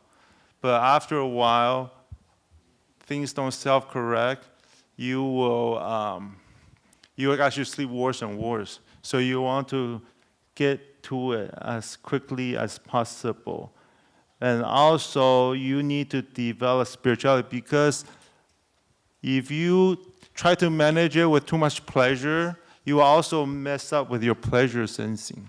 So you actually, the pleasure release as a stress management will become less and less effective too. So you want to have a good spiritual guideline that kind of ground you, so that you don't overdo the pleasure for stress management too. Okay, so. All right. So there's 5 minutes left. And so, Dr. Victor Chang, so you mentioned from the 5-element theory all the way to the strategies, from the wood to the fire to the metal, and then now to the water. So I'm very curious because for people here who have never heard anything about Chinese medicine before entering, probably the 5-element system is so new to you, right? It's something that might sound a little too philosophical, too out of reach. So basically, the 5-element system, I'm curious, is this anyone's first time listening to this? Okay, all right. So the 5-element system, just to make it very simple, it's in Chinese medicine, they use the 5 organs to connect to the 5 elements. And basically, there's the energetic system that goes upwards, and there's some that go downward and nourishing. So Dr. Victor Cheng mentioned that the ones that go upward, which is the fire and the wood that goes upward, when you look at these wood element, it's like when you look at trees, they grow upward. So that's like the energetic component in our body. And then the fire is like the cognitive or the heart. Okay, so that's all related to the fire element. And then so that's also the warmth, like the warmth in our body. All of those are the fire element. And then there's the ones that go downward, which is the metal. So the metal is the lungs, and what the lungs does is it moves the qi. It helps the circulation in the body, so that's one. And then there's also the nourishment from the water, which is the kidneys. All of those go downward. So like how water flows to a lower position, so that's water. And then there's the earth, which is very nourishing. So all of those 5, he mentioned that there's we need to support all of those in their own ways to help support stress, because it's a one complete system. Instead of just looking at stress as a factor, we want to look at the whole system and how to support it through each. Okay, so I want to ask, do you guys have any more specific questions? Because I have one, because you mentioned about dessert, right? And I think that touches a lot of people, because I myself, I'm not a super big fan of dessert, but I know many girls are. My girlfriend, she loves dessert, okay? And if you tell her to not have dessert, it would be torture, right? So how, and you said that the self-medicating aspect of dessert, dessert is actually kind of healing in its own way because it makes you feel good. Yeah. Right? So how do you find the balance in eating dessert and not eating too much? Yeah, so a lot of people, when they hear about healthy lifestyle, sometimes backfire because stress is triggered by lack of pleasure too. So if you try to live too healthy too quickly, a lot of people backfire and they end up with way more stress. So same thing with dieting, same thing with exercising. You need to take time off, take breaks from so you need to take breaks from healthy lifestyle once in a while as well. Because your nervous system is not ready for such a quick and shocking reset. So for dessert, if it's important to you, you can have it. Just do it in a responsible way, and that will actually be more helpful in the long run. Okay. So are you an advocate for cheat days? Cheat day, yeah, I do. Yes, okay. I tell my patient you need to take time off. Yeah, I see a lot of people in Silicon Valley. People are overachieving, very competitive. So most of my patients' problem is that a lot of them are overdoing it. Yeah. All right. So yes, if you guys have any questions, this is the time. We have till 10:45, but I think I'll open the questions to 10:35 to 38. Any questions? Yes, please. I'm wondering,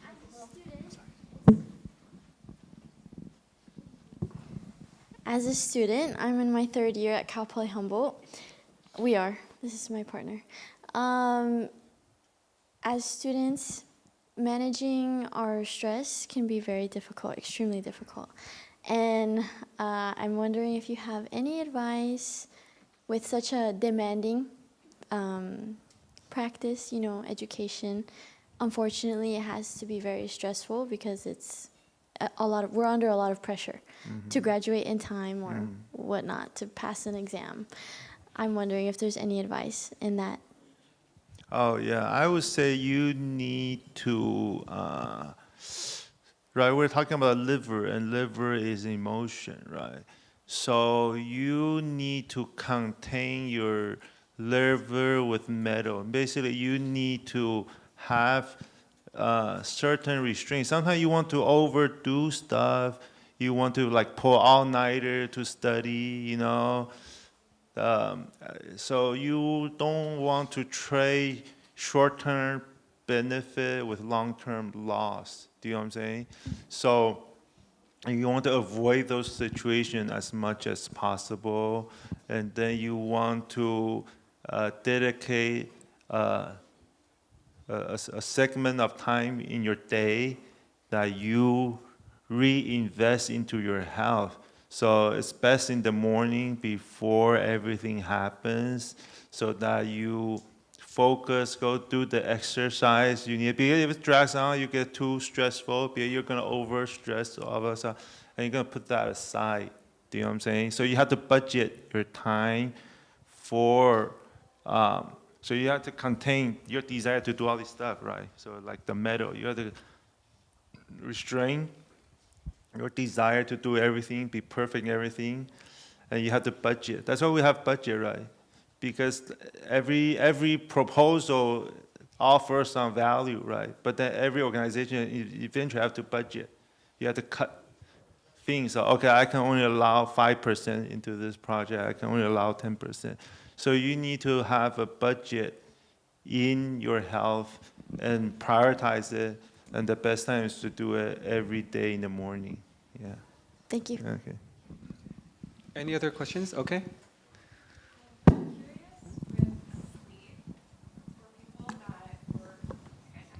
Oh, it's really bad.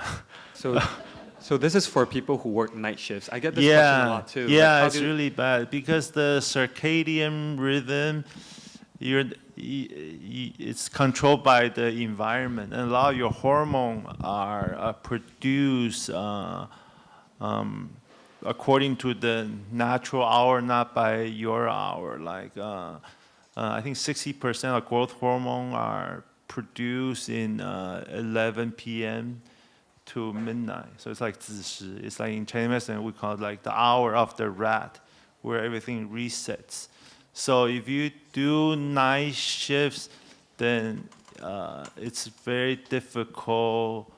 A lot of my patients are people who do night shifts. So I wouldn't say if you can change your hour, because somebody has to do those jobs, right? So it's very honorable, but you'll have to like take times off more often. You know, people don't invest in their health. Like I'll tell a story with my friend. I was visiting my friend, and then he's like so stressed out. And then he said, "I'm gonna quit my job." I said, "You're like, you have a pension, right? Don't you have to max out your pension? You have to do certain year, you get 100% pension, right?" I said, "How many years are you away from getting your full pension?" He said, "I'm 2 years away." I said, 2 years away, you can't? I said, no, I don't think I can live. And I feel his pulse. I do and he's like he's so sick. I say, like, if you lose your full pension, how much we lose? And then we do a calculation. So he will lose, theoretically, maybe 200K, right, in the long run. And then, so that 200K by 2 years, that's 100K a year. So why don't you budget? I said, what are you doing for stress management? I'm not doing anything. You know what I'm saying? How come I said, why don't you budget $5,000 a year into stress management? Get yourself a hot tub at home. You know, people feel guilty to splurge on themselves, even though it's financially good. People are stuck in a certain mindset, you know, like you've been practicing, right? So you can see that patients have like weird thinking, right? So if you just spend $5,000 a year, you get 100,000 back, right? I say go get a hot tub, retrofit, get like a sauna in your house. It actually pays, right? Go out, and get a massage, every week. And then he took my advice. Now he will get his full pension, right? Yeah. So it's really about being. So it's really about being intentional and investing in your own stress Yeah, management. yeah. So you have to be mindful, like Buddhism, right? It's like the Zen thinking. Don't get stuck in your pattern of thought. Okay. All right. So yeah, so that is today's first session in the morning. So in the beginning we talked with Dr. Alex Feng and Dr. Charlene Osler about integrative medicine, and we just finished another session to talk about stress management in Chinese medicine.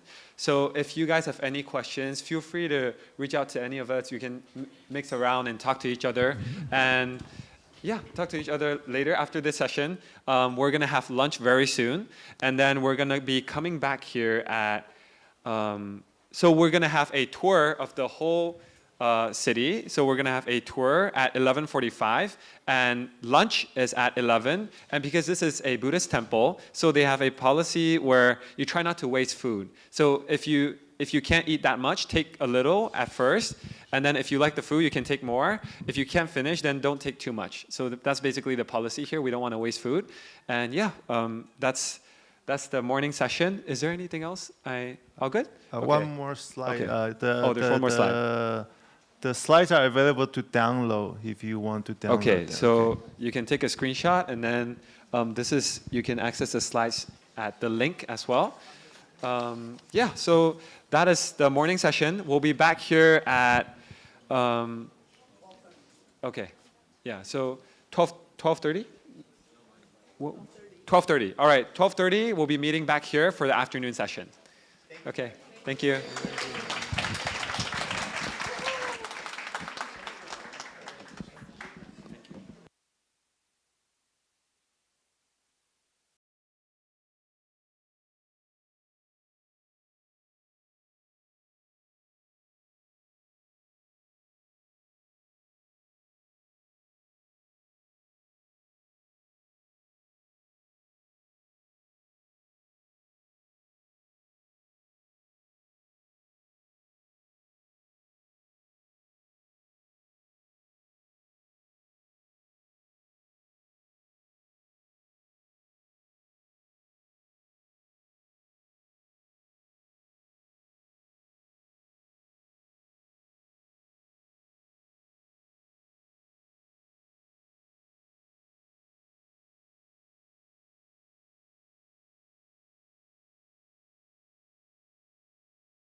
We will be starting very soon.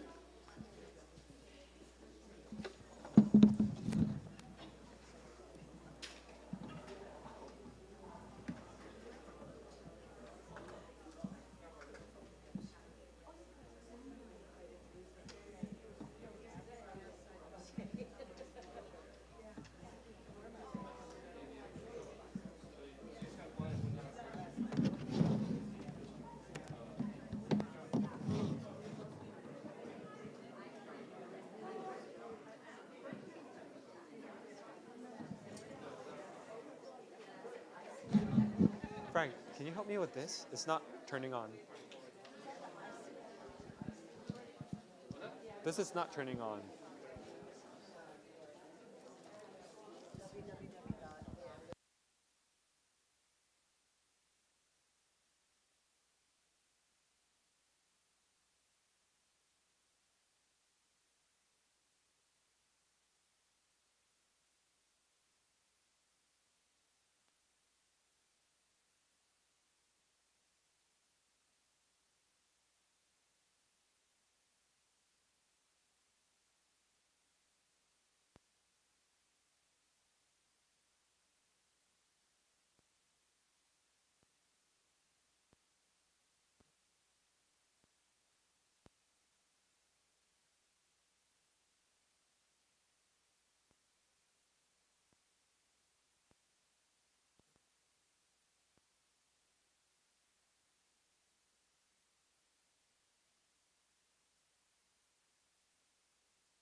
Let me mic you up.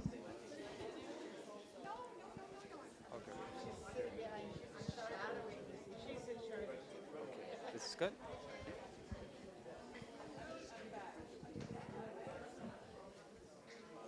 Are we live? This is going live? Okay. Test 1, 2, 3, 1, 2, 3. Testing, testing, testing. Okay. Good afternoon, ladies and gentlemen. Welcome back. How was the lunch? Great. How was the tour? Right? Come visit, guys. If you have time on the weekends, just come back and visit. It's a really nice and peaceful place. And I'm very happy that I get to come back here. I returned last year and this year for a bit as well. And yeah, if you have time, make sure to come visit again.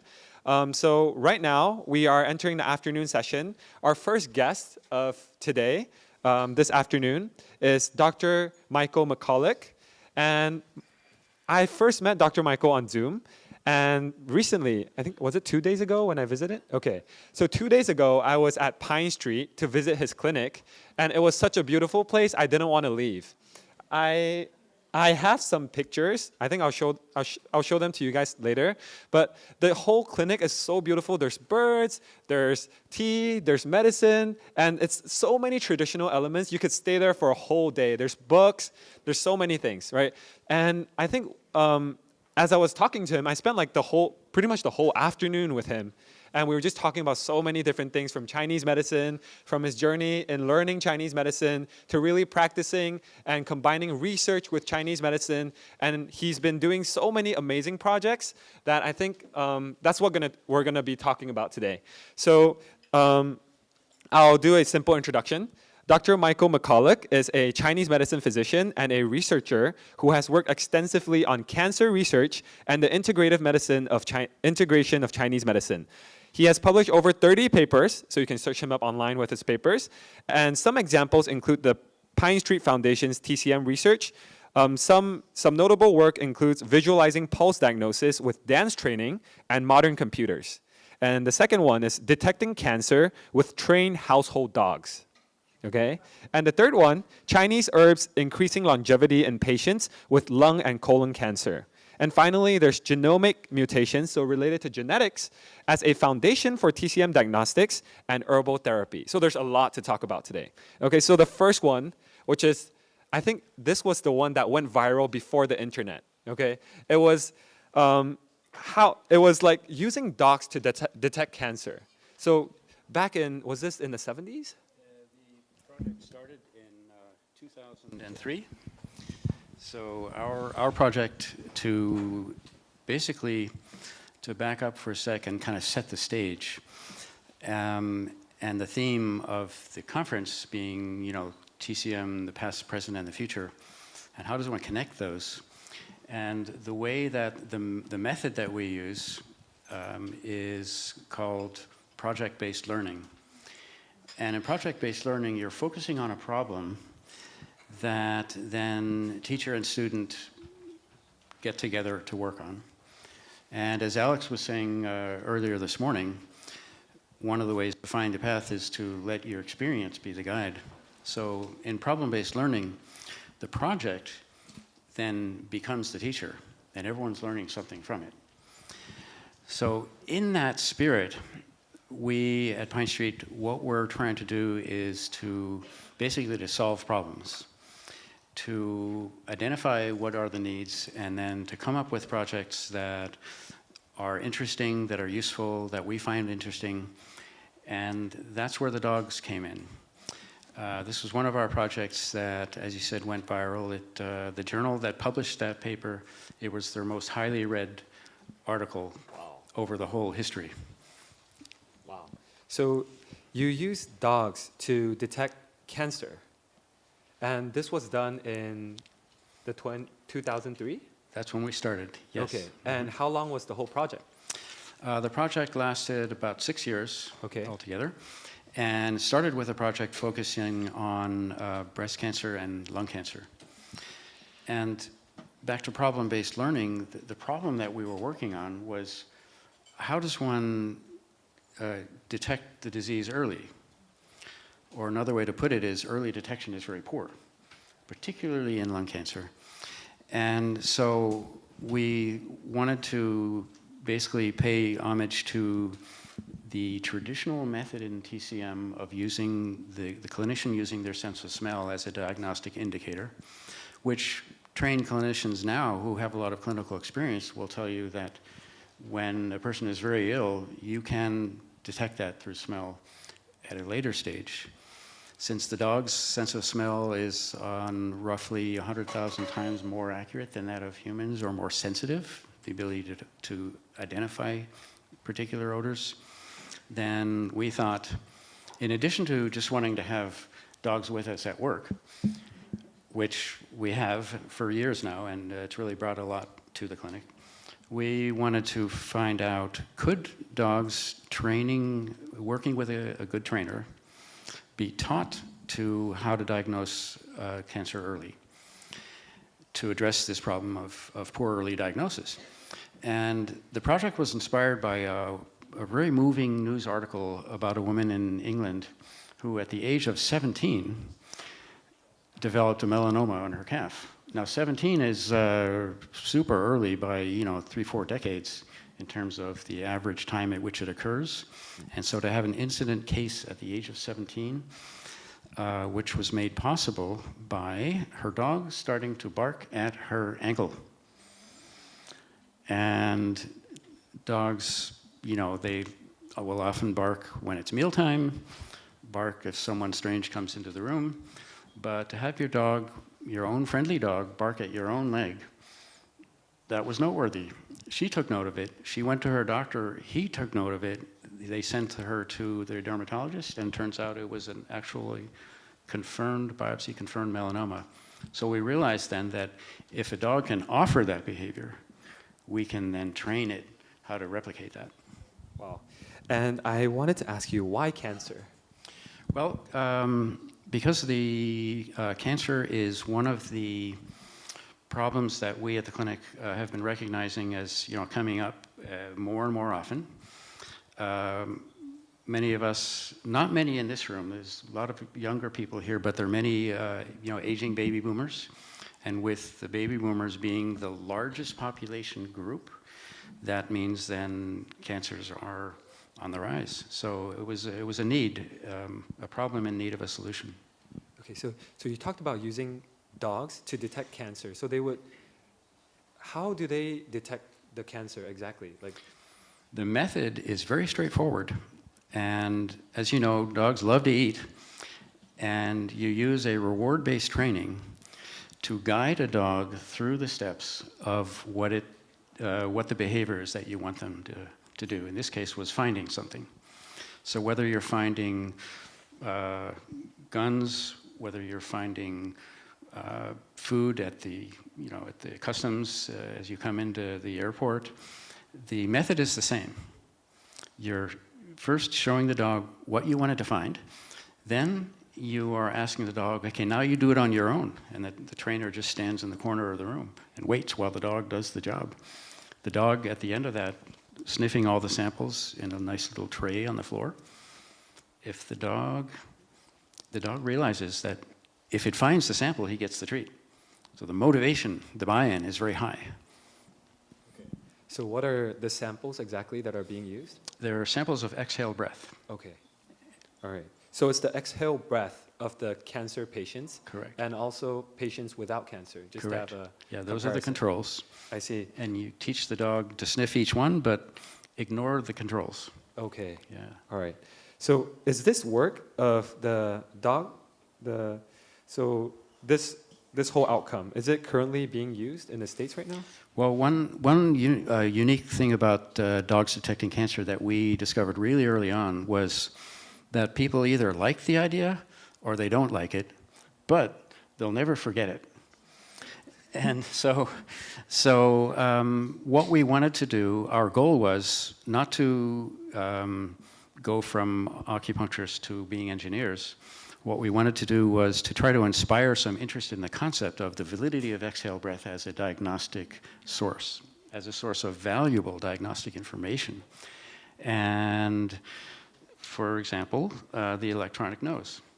So now, 23 years later, after the publication of our report, we have teams all over the world, 15 different countries, working on electronic nose configurations. The best purely electronic nose is the one using gold nanoparticles sensors. And then the newest one is a project in which the trainers, they were connected with an AI-informed camera motion detector sensor system. And they were looking for behavioral cues in the dog. Was there some, as the dog was moving across the room, through the samples, were there any kind of little micro movements of the dog's body that suggested hesitation or clarity or rejection of the control? And that boosted the training effectiveness from 65% to 93%. 93% was our lowest accuracy rate, and that was in the case of breast cancer. So our dogs were finding early and middle and late stage breast cancer 93% of the time. That means that if you had 100 people and that have cancer, then the dog would find 93 of them. That's the technical term is sensitivity. Then on the specificity, how accurate is the dog at ruling out the cancer? Can relax now. That was 98%. In the case of lung cancer, it was quite different. It was much more substantial. The results were much more robust. In lung cancer, the sensitivity was 99%. The specificity was 99%, meaning that only one time out of 100 with either cancer or control, the dog was not correct. Wow, that is very impressive.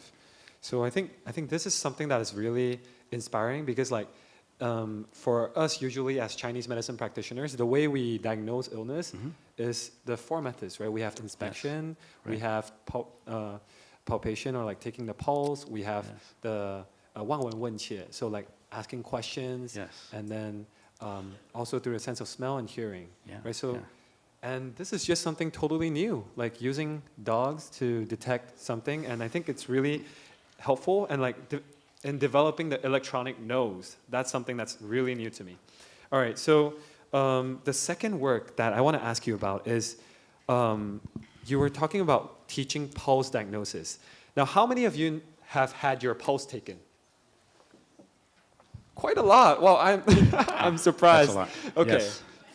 So for practitioners, many of us take our own pulse, of course, but so many of you have had your pulse taken. And for people who learn pulse taking, I just want to know, because like for me, learning pulse taking wasn't an easy thing. It was something that took so many years of like shadowing an experienced practitioner and really learning the patterns and recognizing them. Yes. So you are teaching how to speed up the learning of pulse diagnosis through combining dance training and modern computers. So I want to hear more about that. Well, I think you're an example of the type of student of Chinese medicine, like a lifelong student of Chinese medicine, in my experience is quite rare. And that is the feeling of who has 10 years, or more problematic, who's willing to take 10 years. So compounding that problem is insufficient training in the institutional setting for students of Chinese medicine. And the fundamental problem there is that it's very difficult to teach what is really an experientially informed method of feeling the pulse with a didactic memorization approach to the education. So we realized that it's not enough just to memorize the pulse types, then go out there into the clinic world and hope that you can find them. The idea is, can we, in a very short period of time, so in our case, in a workshop-based format, one teacher, 2 days, 25 students were able to dramatically improve their pulse-taking ability. We measured this formally using inter-rater reliability. It's a test of agreement before and after an educational program. And you see then, you can quantify how much better a person's diagnostic ability has improved.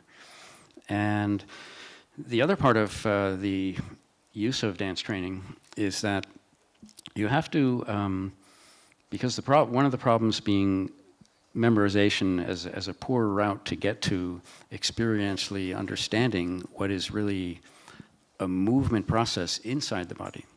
So activating the centers in the brain through a movement-based intervention, basically a dance class, not a programmed dance, but an expressive dance, then you're activating the parts of the brain that are then connected to the fingertips and their ability to sense movement. So you use movement to find movement. You use dance to understand who you are, how you're moving. That puts you in a much better position to be able to accurately identify what are the patterns of movement and the imbalances on a person's pulse. Wow. Do you think that can be incorporated into the modern Chinese medicine education? It not only should be, but can be very, very efficiently. And that is the math of it, one teacher, 2 days, 25 students. That's a good number. That's a high efficiency. That can scale fairly easily. That's a program that we have built that is ready to be implemented at any training facility that would like to have it. And the idea being that it doesn't require prior experience in dance, doesn't require prior clinical experience. All you're trying to do is really the most important thing to do, and that is connect the movement centers of your brain to your fingertips, using your body to facilitate that conversation, that two-way conversation. Wow. That sounds like a really fun elective if I have that at my university. Sounds really fun. All right, so moving on, I want to ask you about your research in cancer and Chinese medicine. So you published a lot of research on lung cancer and colon cancer. So what are the results that you observed through these conditions with your research? Well, I should start with the problem that we were studying is that TCM by itself, in the face of cancer, is too slow. If you have a disease that's a result of a runaway metabolic train that's going faster and faster, straight downhill, then you have to have an organized and robust model to change that trajectory. So what that means is, and this is how we organized our study, is you have to use the integrative model. You can't expect herbs and acupuncture to catch up with something that needs a fundamentally more direct confrontational approach. So by combining the direct confrontation of anti-tumor effects of modern medicine through chemo, through surgery, through radiation, nowadays targeted drugs, immunotherapy, CAR T cell, these are the what we'll call frontline. And so it's not like there's the front line and then there's the back, but rather there's the frontline confrontation and then there's the organized support for the rest of the body that is doing the rest of the job in a fundamentally supportive, interesting, and progressive way. So for the Chinese herbs, what do you think is the role they play in the cancer treatment? Well, the one role that they play is reparative. So quite often you'll see, let's say if a person goes through frontline chemo, then if that isn't sufficient, then they go through maintenance chemo. And then if that isn't effective, then you go for salvage chemo. And all along the way, the damage is cumulative. So one role that herbs have is the regenerative function. Cellular repair is the reparative function. The second is in optimizing the delivery of the chemo. So if a person, when asked, says, well, I'm taking herbs, and it's stage 3A lung cancer, then the answer will be, well, that's great. That's a good start. That's not enough. Let's build in movement so you can enhance the delivery of the chemo to the target cells. Let's bring in an organized eating plan along with a muscle building plan so that you protect your muscle strength, because that's a hugely valuable resource.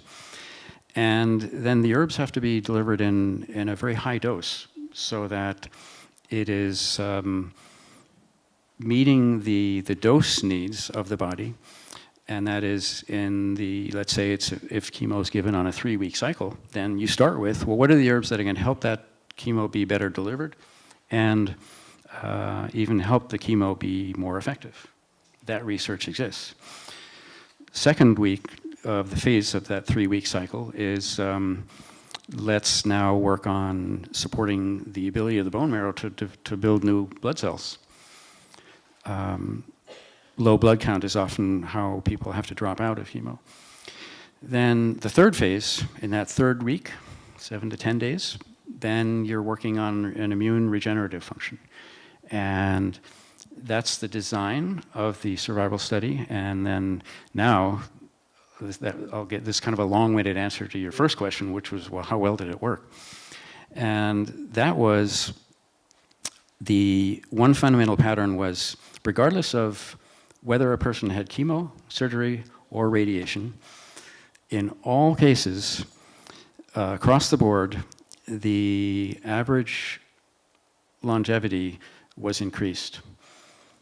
Second pattern that we had noticed is that the higher the stage, the bigger the difference, the bigger the longevity multiplier. So that in stage 4, lung cancer and colon cancer, quite often we were seeing, the data cell sizes, there was sometimes up to a 10-fold increase in longevity compared to a person that was just doing conventional therapy without the TCM support.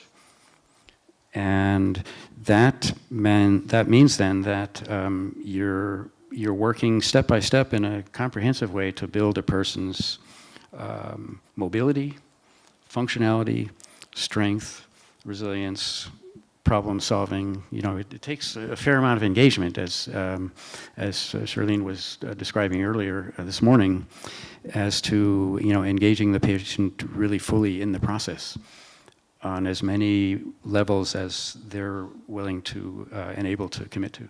Okay.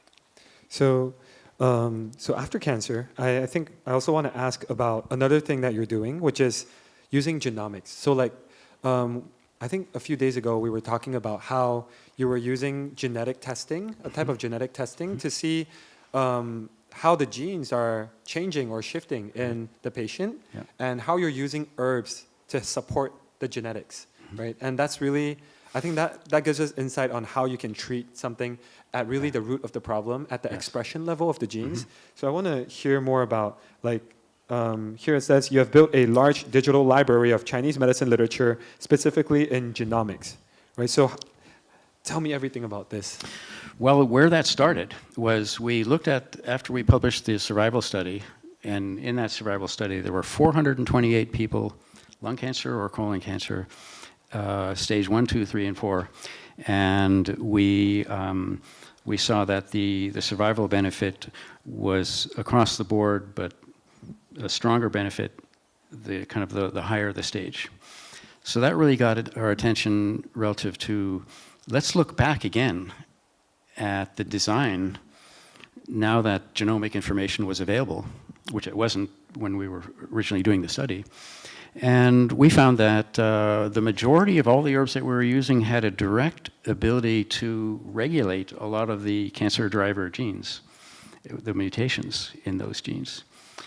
So to your question as to, what's the structure there, basically you have the mutations at a kind of deeper level assessment that describes we could think of it as, just like in TCM, you have a pattern language of diagnostics. Then, well, what's the pattern below that? What's the pattern at the genomic level that's underneath the gene expression, and how that manifests in the body? So that's where the genomics come in.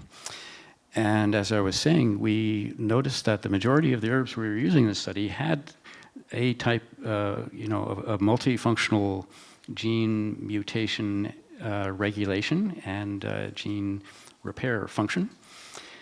And so what it meant was that there's another level of pattern language, and that can then be used in an interventional way. And it was probably part of the explanation as to why the results that we were seeing in the survival study were so good. Okay. All right. So this is the part where I want to open up questions to the floor, because I think we've talked about 4 different topics, 4 different things that he's been working on for so many years. How many years has it been? Well, this is our 45th year. 45th year, guys. So I want to ask if there's anybody who has questions. You can raise your hand, and then we could bring the mic to you. Okay, so first question. Oh, so many questions. Okay. Sorry. Dr. Doc. Okay, I have the doc's question, it's all docs, okay? So I guess you are doing those experiment or, testing is before they have diagnosis? These were people, the cancer patients had already been diagnosed. Already been diagnosed. So we had the gold standard diagnosis established. Okay. And then we were looking to see, could the dogs match that? I have 3 questions. That's the first one. Second one, sorry, too many? No. It's okay, it's okay. It's go okay? on. Okay. Yeah. Do you, in your research, do you have any stage, like a stage 1, stage 2, stage 3? Is there any difference? We had stage 1 through 4. 1 to 4. And the dogs were accurate across all the stages. And then one really novel finding of the study was that the dogs detected an unknown incident case of pancreatic cancer. Meaning that they transferred their knowledge from lung and colon cancer patient sample training to finding a different tumor type.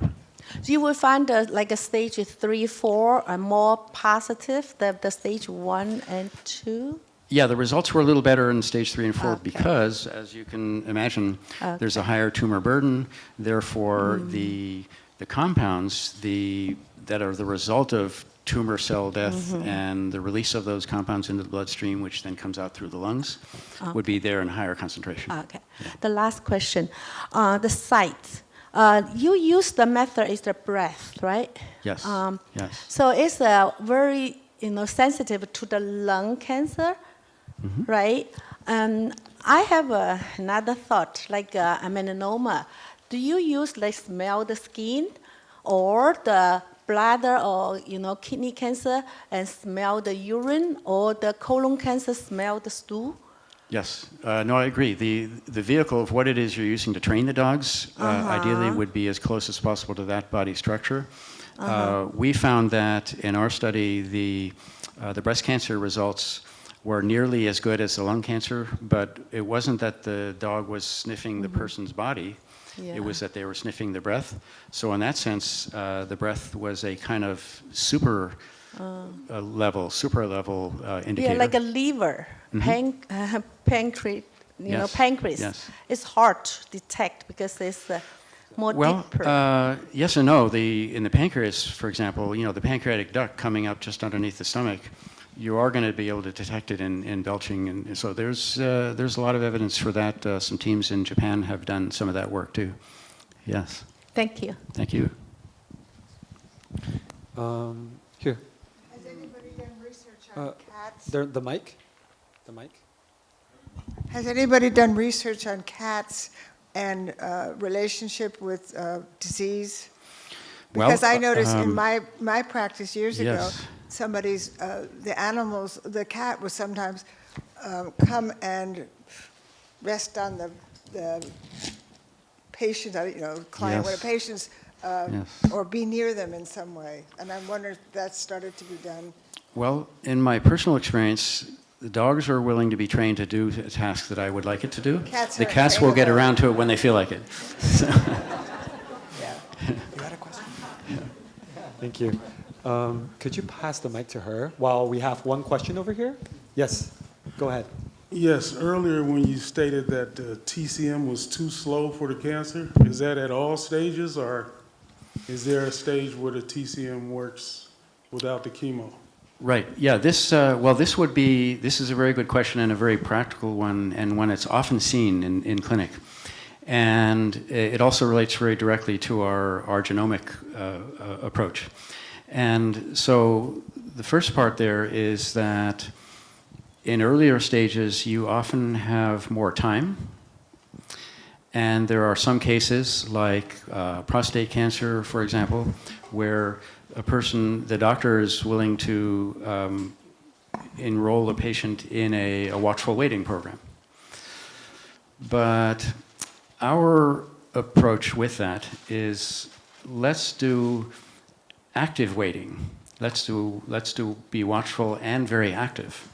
So that means then applying and to your question, the interventions then have a much better ability and more time than to be able to catch up. And we have seen over time cases where people are actually able to catch up, push the disease back at a stage 1 setting. That can happen. Given that you have the right structure of monitoring and surveillance around the tumor, follow-up testing, whatever, PSA, scans, basically that you have some level of assurance that you're on the right track and that you're staying in the lane you want to be in. So it's working closely with the detection and making sure that it's making progress at the same time? Yes, in that integrative setting where each skill, the TCM and Western, it's often thought as, well, if we just invite everyone into the same room, then everything's great. But really what we want is the best optimal expression of each of those skills. You want, ideally open-minded, thoughtful physician care that is going to be willing to listen to the patient and be able to discuss these things in that bigger picture.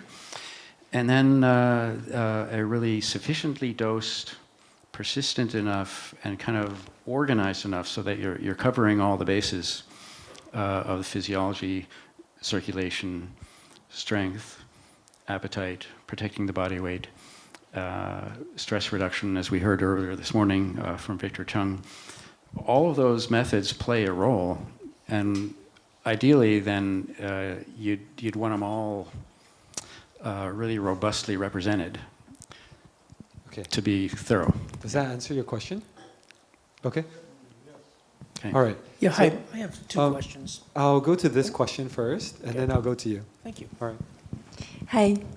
What are the changes that need to happen for the institutions to actually incorporate innovative teaching practices like the dancing pulses? Because I knew you tried to do it and it was not very successful. Well, I think there's a difference between success at the institutional level, having it be a regular part of a curriculum, versus a teaching program, a teaching intervention, as they'll sometimes call them, that can be delivered on an occasional basis. And what we found was in this program, what was very successful is that we were able to improve the pulse-taking level of confidence of the practitioner and a measurable accuracy difference before and after. So the way to get it into the schools, well, as we've found, look at the effect that social media has had on medicine, and that the doctor in the room is now not the only source of information for the patient. So in that sense, what we found we were able to do is appeal directly to students without feeling like we had to sell it to the school. Then if it starts coming from underneath, being demanded of the school administration by the students, then we might be in a different place. Yeah. From the ground up. Yeah. Yes. Yeah, thank you. Nice lecture, by the way. Thank you very much for your share. My question is, what is your combination, if you thought about liquid biopsies in monitoring the dogs, and even your splice of TCM with traditional medicine? That's Yes. my first question, liquid biopsying.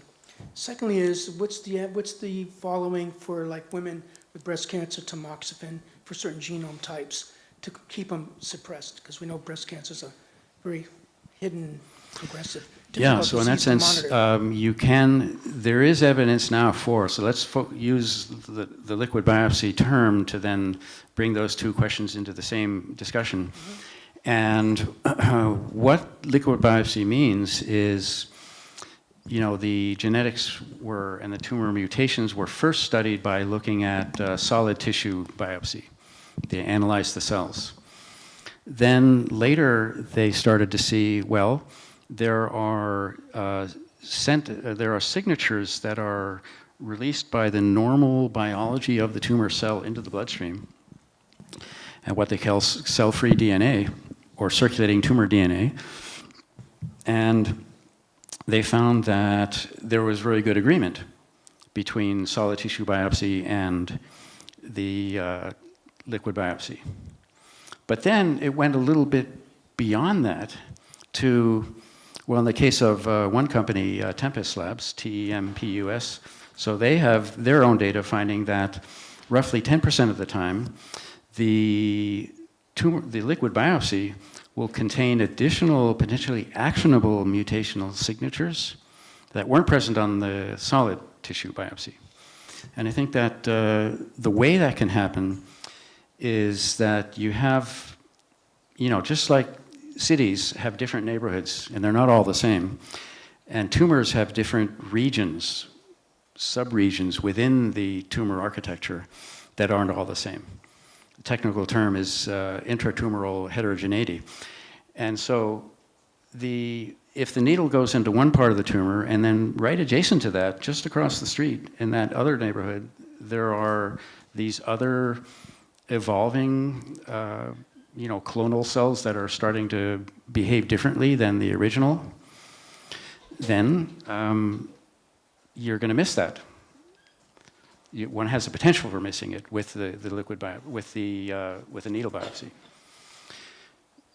When the tumor is removed and then thoroughly analyzed, well, you're more likely to see that. But I think the idea of using liquid biopsy to your question of monitoring, yes, there are physicians out there, there are studies that have been published showing that it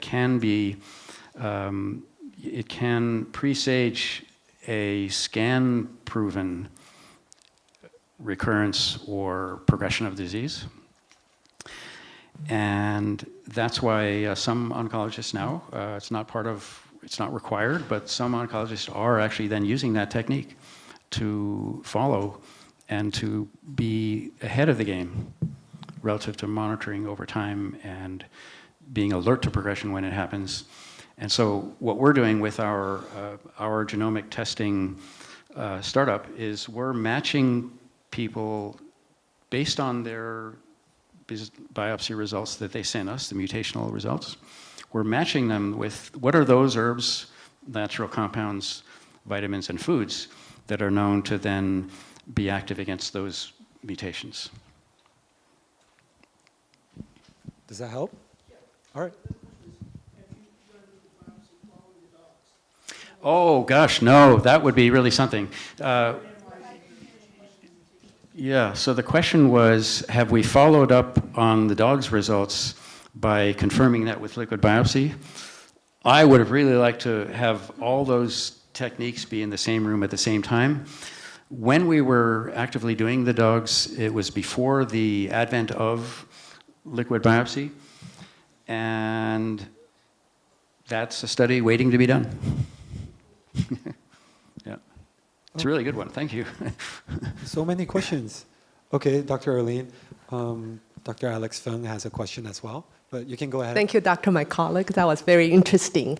I wanted to ask, in a general question, what kind of dogs have the best nose in detection? Oh, yes, that's a really good one. Thank you. And the answer is very surprising, but not at the same time. So dogs and people, we have evolved together for the past 30,000 years, at least. And there's one school of thought in human evolution that we became successful on this planet because of the dogs. We fed them, they protected us, that kind of thing. And so as a result of that co-evolution over a few tens of thousands of years, dogs and humans have become remarkably alike. And so what determines whether a dog will be a good sniffer or not, it's not the length of the nose or the number of receptors in the nose. It's what's their work ethic. You know, back to who wants to take 10 years to learn the pulse. What's the work ethic? And so the dogs with a good work ethic, they were the ones that performed the best. And so that ideal golden zone, well, that was an unintended pun, but it was the golden retriever, that they were the best dogs. Because they have patience, they have love of humans, they have friendliness toward other dogs, and they don't mind doing a task again and again. Some of the poodles that we worked with was kind of like our kid in high school. Well, I already learned that in class. Why do I have to do it again tonight? So that's, yeah. It's what you bring to the table, I think. Wow. Yeah. Great question. Okay.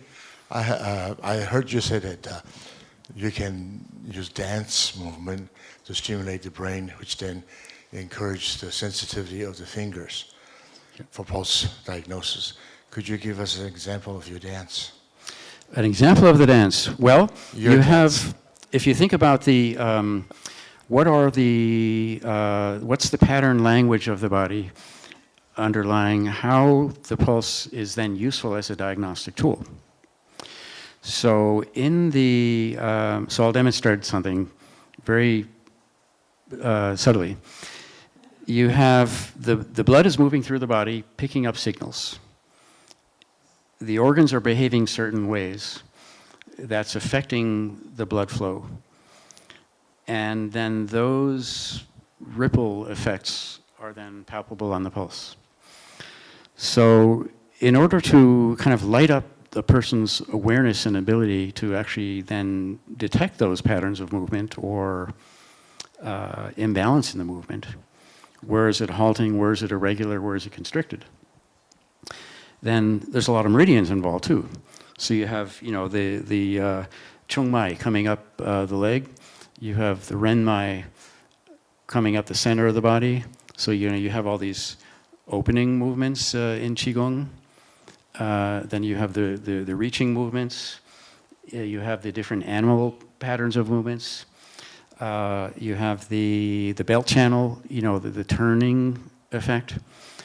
And so what our dance training was doing was taking those patterns of movement and then training a person first how to recognize them by seeing the movement, then being able to replicate the movement as demonstrated, and then putting your own level of expression into it as you're doing the dance. Could you give me a sample?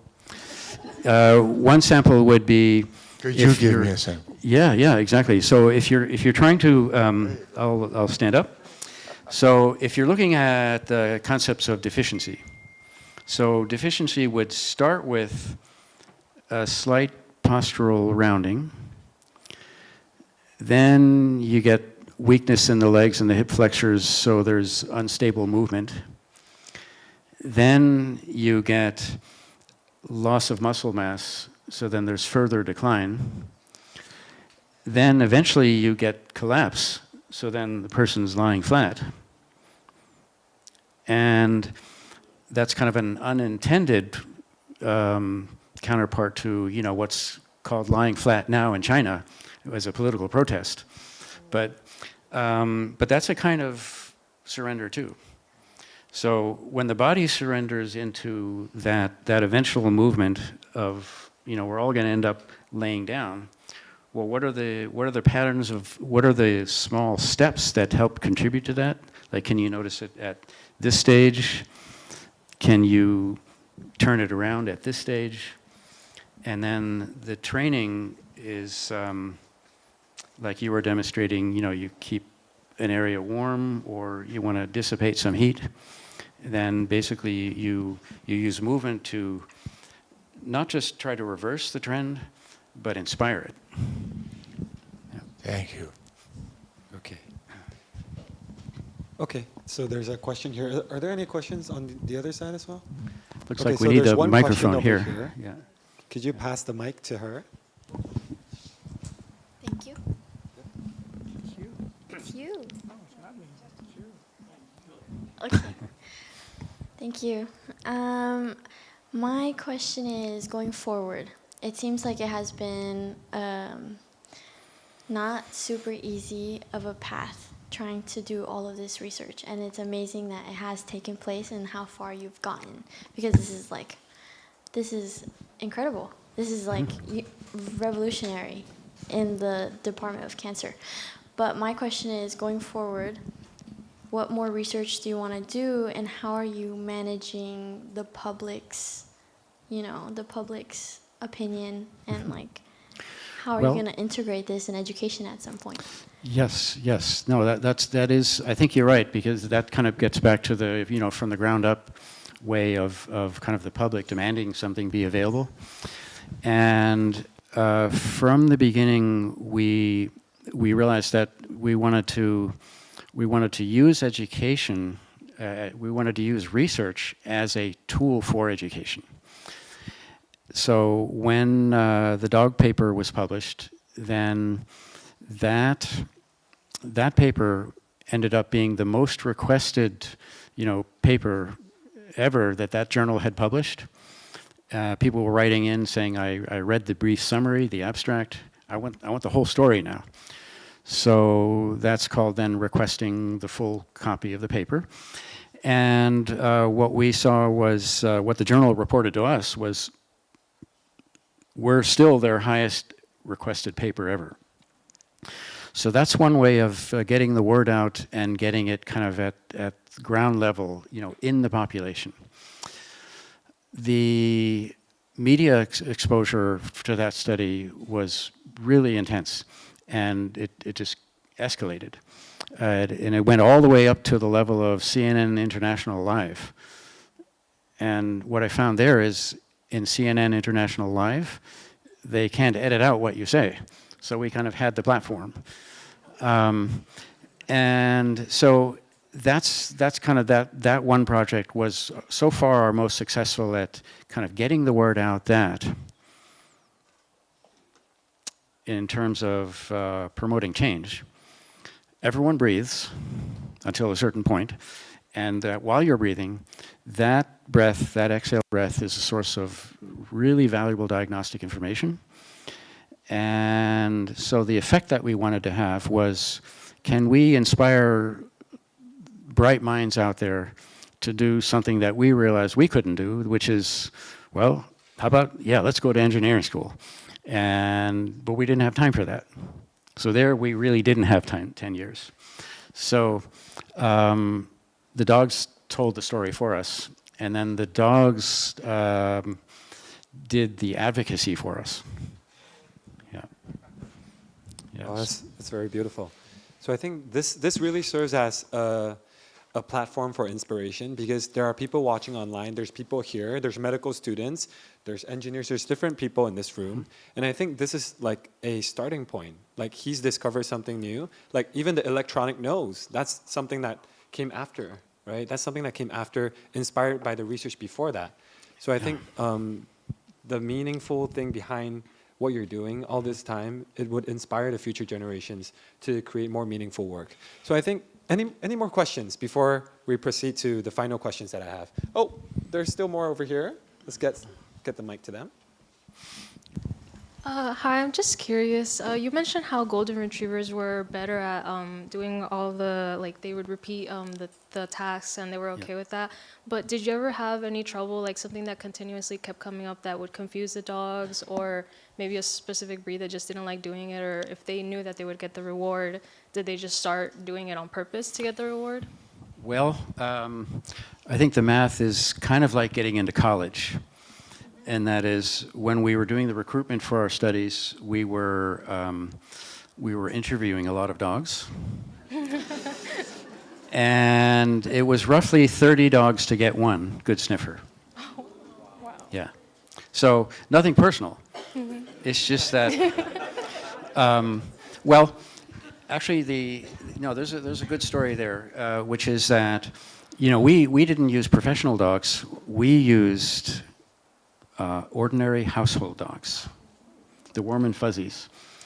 And sometimes, in a family setting, the dog will learn good behaviors, sometimes ones that aren't in their best interest. And so that I think is probably behind the math of that 1 out of 30. Yeah. Thank you. Thank you. Sure. Yeah.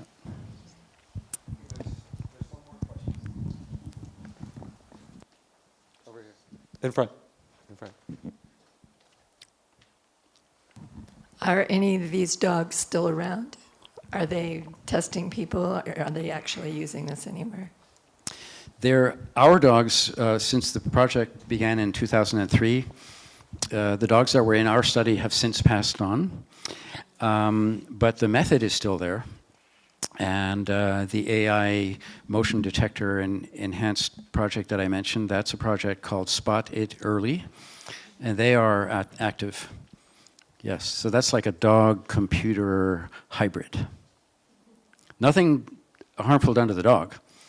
It's just that they're using the computer to analyze the patterns of motion of the dog. Our trainer was just exceptionally skilled, and he was able to interpret the patterns of movement of the dog and the kind of hesitation that would happen without any AI. Okay. So back to taking 10 years and studying hard. I think that's one, to your question about how to get programs, ideas, and discoveries then to make change within school and other administrative settings, is study hard so that you have a good case to present. Yeah.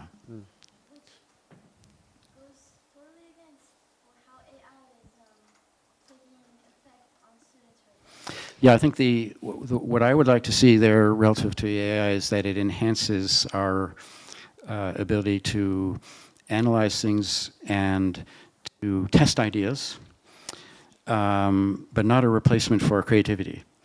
And so if AI induces laziness, well, then that's not a good use case.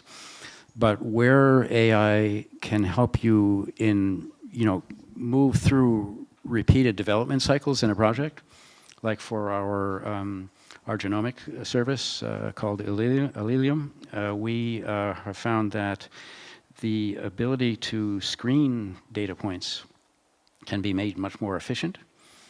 And so that's why we're able to offer it as a service, because it's readily available and efficiently deliverable. Okay. So can I ask one last question? Because we have almost like 5 to 8 minutes left. Yep. So this last question, I think it's really relevant to today's society because she brought it up about AI, right? Mm. So if a patient comes to you with a Chinese medicine diagnosis and treatment plan generated by AI, how would you respond to that? Because I can share my own experience from this. Yes. Like in China, there are AI pulse-taking machines. Okay, there are AI tongue diagnosis machines that tell you accurately what is the diagnosis and what are the herbs or like what are the formulas that we can prescribe for the patient. So like if they come to you with this whole treatment plan, one is how would you respond to that? And two is, do you believe AI could help with the treatment? The future. Do you believe AI could help with the future of traditional Chinese medicine? Or is it still too early to tell? Well, yes and no to all of that. And I think the way to think about it there, it has to do with, what's the human experience in the clinic, in the room? And what kind of person are we dealing with? Which method would work better for them? Which method would enable them to take better action? Then there's the question of what has happened to this person. And that goes right to the diagnostics. Have we derived enough diagnostic information in order to then be able to come up with a good plan? A kind of what we'll call a single agent AI operator, a tongue bot, for example. If the person is left to feel that that is the sufficient level of investigation into their true health status, so we're talking truth with a capital T, usually you need a human being involved in the process to help get to that, to help kind of while AI can play a role in like a multimedia learning or clinical or assessment process, you still have to have human involvement in the process, because I think to really activate the person's own sense of agency and to be safe, then you want to have, you want to use the tool to its capacity in this environment that is human supervised. Yeah. So the good news is Chinese medicine practitioners won't be replaced by AI. No, I don't think so. Particularly if they work hard. Okay. That's the thing. I'll work hard. Yeah, it's I guess some people are prone to overwork, some to underwork. And if AI encourages the latter, I'm not really agreeing with that. I don't think it's recommendable. But a really diligent student with some AI tools at their disposal, well, now we're talking. Okay. Now we're talking full optimal integration and not replacement so you can just take a holiday. Okay. Yeah. I'll open up the floor to one last question. Whoever wants the last question. Okay. Can someone get him the mic? Is the electronic nose being used and how accurate is it? So the question is the electronic nose being used and how accurate is it? Yes. The company called Spotted Early with the AI trainer hybrid. That's not technically an electronic nose, but it is an electronic approach to still use the breath sample method. Their accuracy reached 97%. Ours was 99%. So back to work hard, because we had a really diligent trainer who cared a lot about the dogs. He cared a lot about the people that we were recruiting in the study. And you can train an AI bot to emulate caring-like behaviors and words, but can you actually get it to care? Well, I don't know. Feels like there's a few more questions. Do we have time? Would you like to go through them? Yeah, or if there are any others in the audience. I'm sensing more questions in the audience. Okay. Yeah. Oh, all right. I'm loving that comment about caring.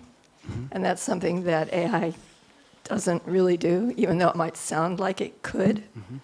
And the agency that it takes within to care enough to get better or to take care of oneself, it feels like that comes from a resonance with our context and the other humans around us. Would you care to comment on that at all? Yeah, no, I agree. And there are some very interesting use case examples, like the Japanese nursing home robot study, where they found that the residents' mental health and mood improved. And then when they pulled the robot away, because the test period was over, they complained. So does that mean it should be an intended replacement for good attendant care? Well, no, but there still are some good use cases. And as long as that's either a bridge to human interaction or a companion to it. Yeah. Interesting. Oh, there's one more question over here. Can you pass her the mic? Thank you. I don't really have a question, but it's more like a thought that I want to share, maybe bring out some discussion, which is in Chinese medicine, we talk about like synchronize with the universe and the human body connect with the universe. And if the dog can have the keen of smell to smell cancer, we human, how about we human really explore the possibility in our brain, so we develop the sensitivity so we can tell. Yes. So so just counter, just reverse what AI can do to us. We have to outsmart and like instead of there are people developing AI, but there will be people developing ourselves in our own brain, or open up our sensibilities so we'll be able to sense more, and we can tell what's wrong within ourselves. So that's just like sharing the thoughts. Yeah, no, it's a profound thought, because it speaks to the fundamental spirit behind learning and the critical value of developing one's interest in learning, and the kind of necessary component of caring about what you're learning and how you're going about learning it. And that being kind of the inspirational component of that picture, then yes, you can train the mind to do incredible things in music, in sports, in art, in language, in writing, and you see the results of that. And when you're reading or watching an athlete or listening to a composition, you can feel that that's what went into it. And that, with good kind of instructional engagement, then back to the problem-based learning method, what's the problem, what are we studying, why are we studying it, what do we need to do? And back to the patient case, what kind of person is this, what's happened to them? Then the next question is, what are they doing about it right now? What was their instinctive, or however they learned it, response to the problem they realized they were having? And then, having qualified all those three questions, then, okay, what are we going to do? And the component that I think you were touching on there in what is the patient doing internally is what else am I noticing about myself that, something's off? Or, you've probably had the experience where you meet up with a friend and you realize to yourself, well, something seems a little off here. And then maybe you say something. And, most of will say, oh, no, 没什么病, 没有问题, don't worry. But something was registered. So those little signals are meaningful in the big picture and in that moment. Yeah. All right, thank you. Okay, so our time is up, but I just want to say thank you, Dr. Michael McCullough. Thank you, Chihi. It's really a pleasure. Oh, yes. And yeah, thank you.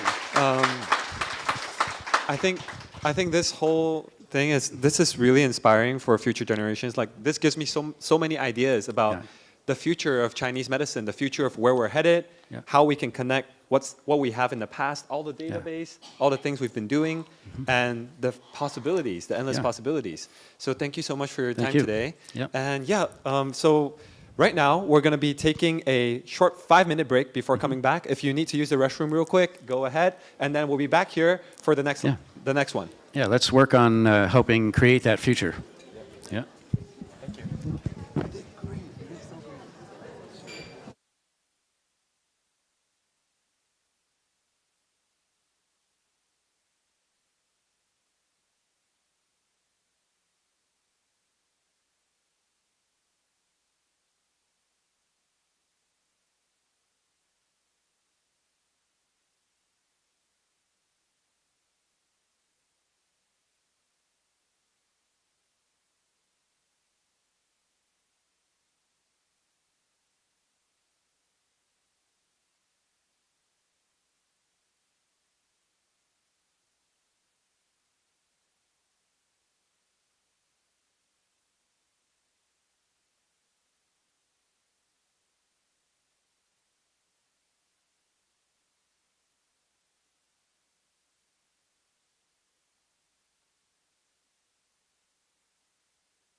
it?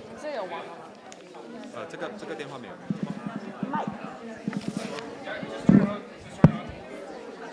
Thank you. OK 啊，可以帮我拍。你拍咗走人 video。好 ，OK。太累了。All right. All right. We are starting in 1 minute. You may head back to your seats. Is everything okay?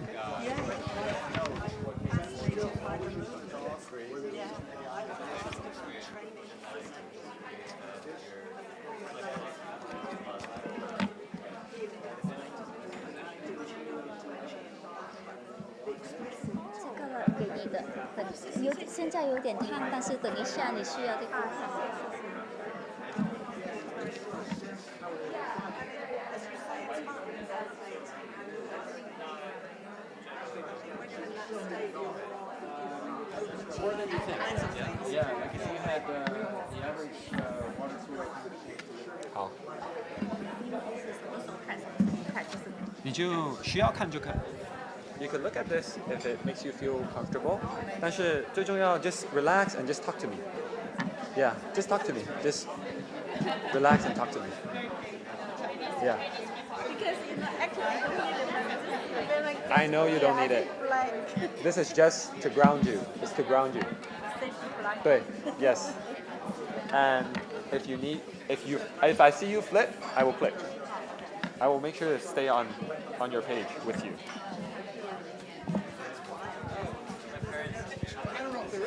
Hi everyone. We are starting very soon. Please head back to your seats.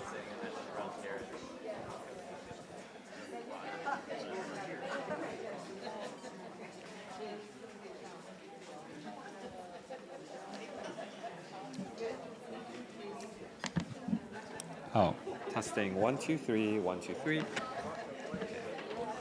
Is this ready? Can you help me make sure it's recording? This one?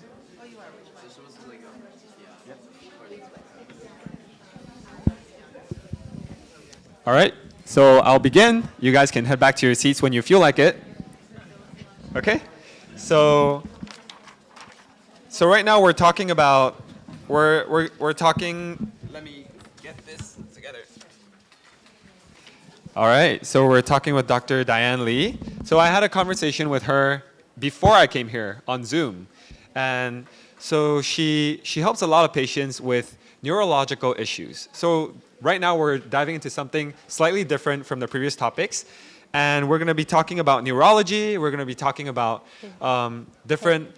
Are we gonna? Pain. Yeah, pain. Okay, pain management mainly, but also we can expand on different things along the way. Okay, so Dr. Diane Lee, so you are a neurologist, right? Yes. And you also practice acupuncture. Yes. Yes. Okay, and you also help out here with the free clinics as well. Oh yeah.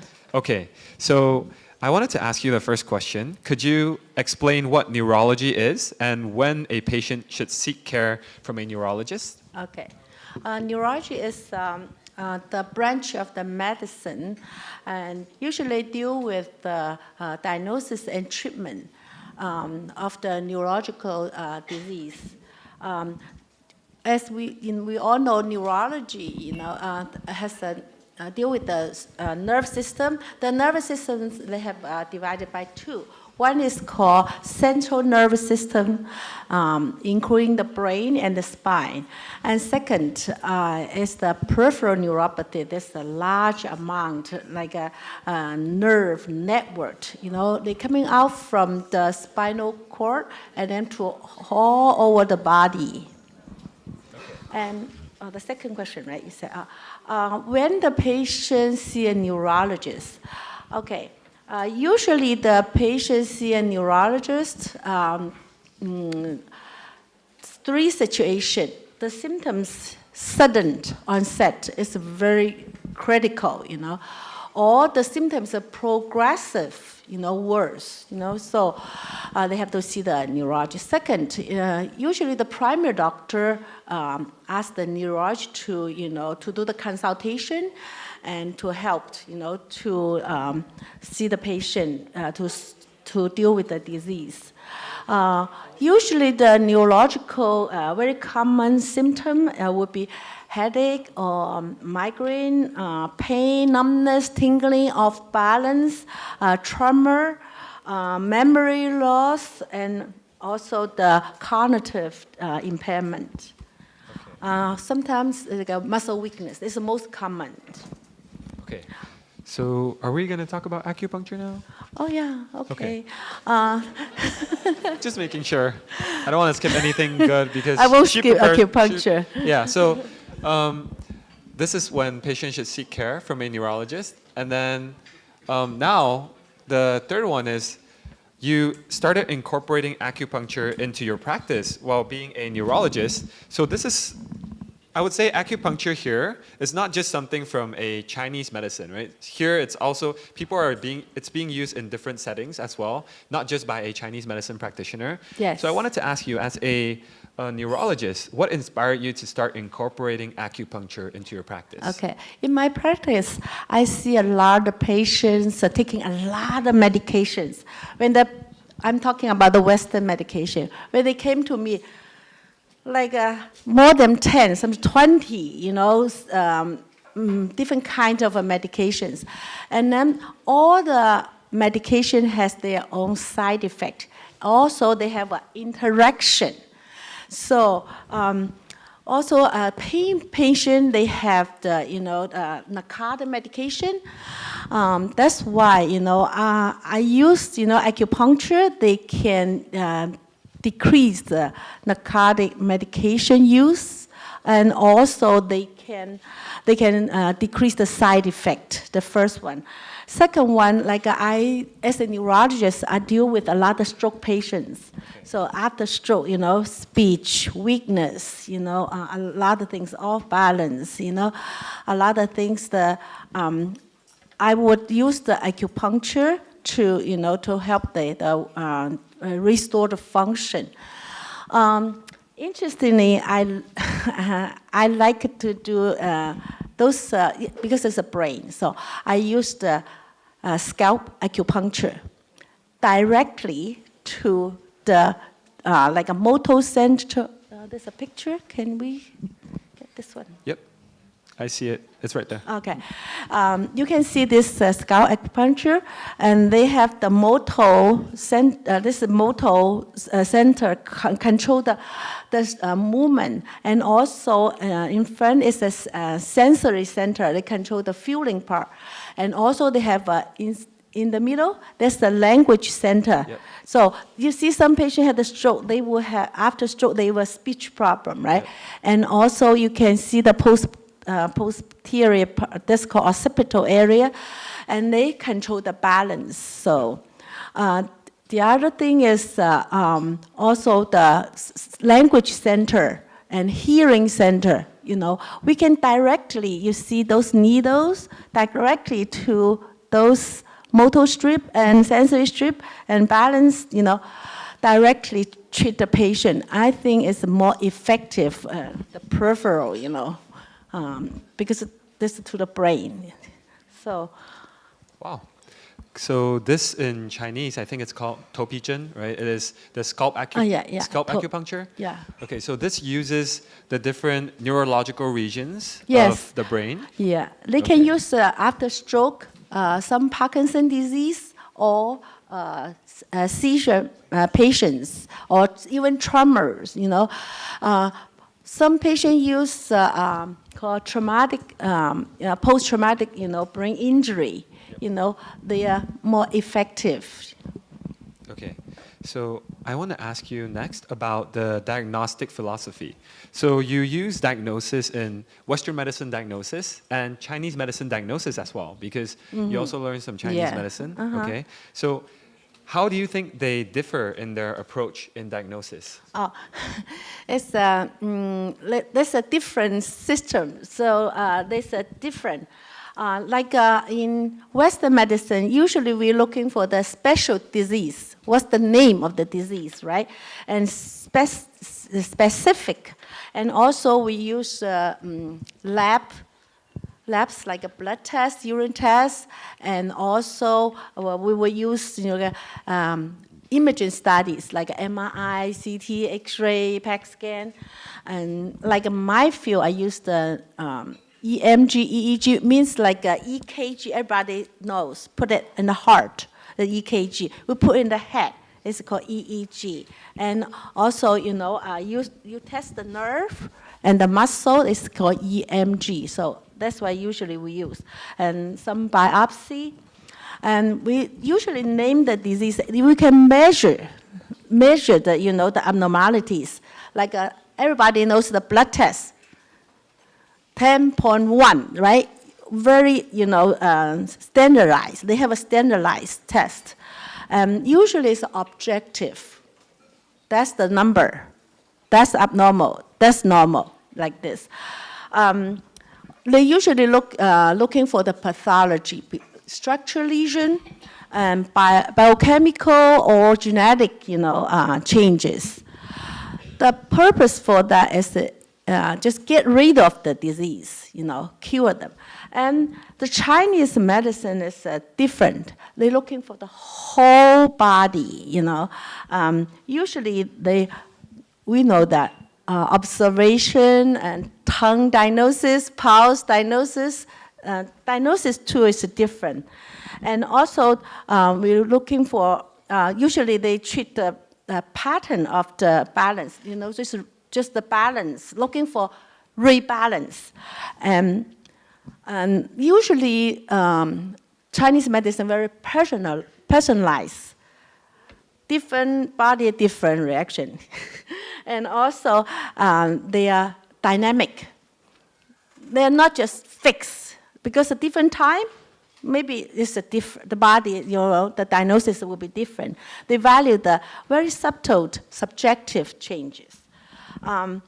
They concentrate on the relationship between the physical symptoms, the environment, lifestyle, all those get together, try to restore the harmony. So that's the different diagnosis way. Okay. So I want to ask about, because I'm sure we all probably, how many of you know someone who has had a stroke?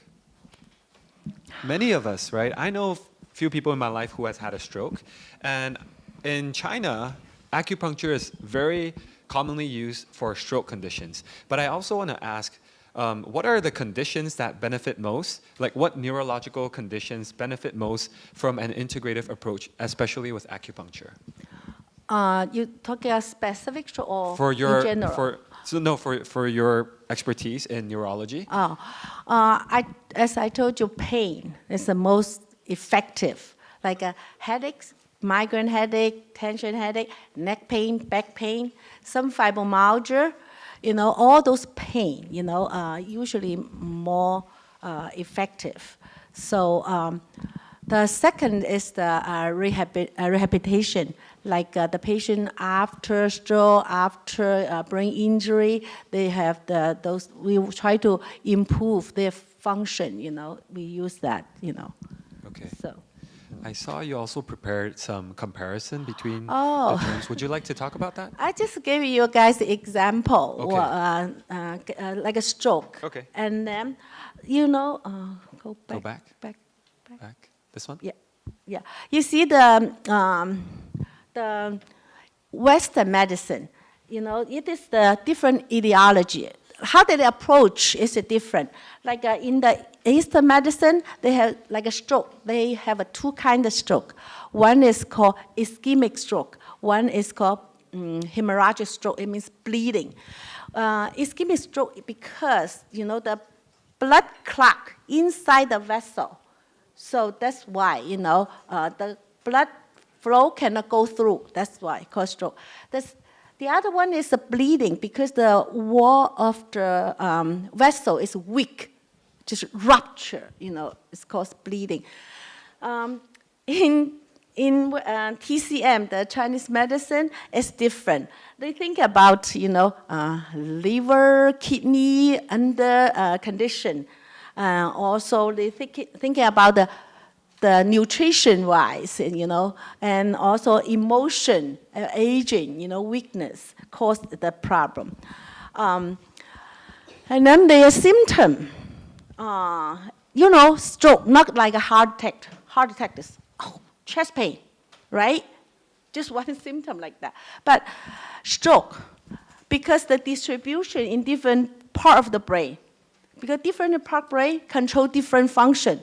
So stroke could be very different. Some people had one side facial droop, or one side the leg, or arm weakness, or off balance, or dizziness, or numbness. Could be one side of the stroke, So in the Western medicine, the stroke symptoms depend on the vessel. Can you? Next one. This one? Yeah. You can see, depend on the distribution of the artery. So you see the artery, depend on which artery blockage or rupture. So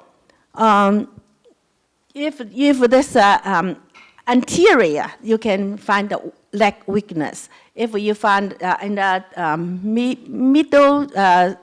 middle part, called middle cerebral artery, and then you can speech problem, weakness, the arm, If the posterior, and then you have off balance, dizziness. So depends. The symptom depends on the vessel distribution, and if this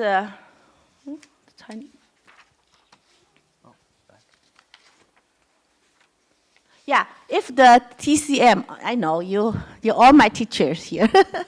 So the symptom depends on where do you get the stroke, 经络 is like the channel, or 脏腑, like the solid organs, or hollow organs. So depend on where, So, and also the risk factor, interestingly, they interpret it different.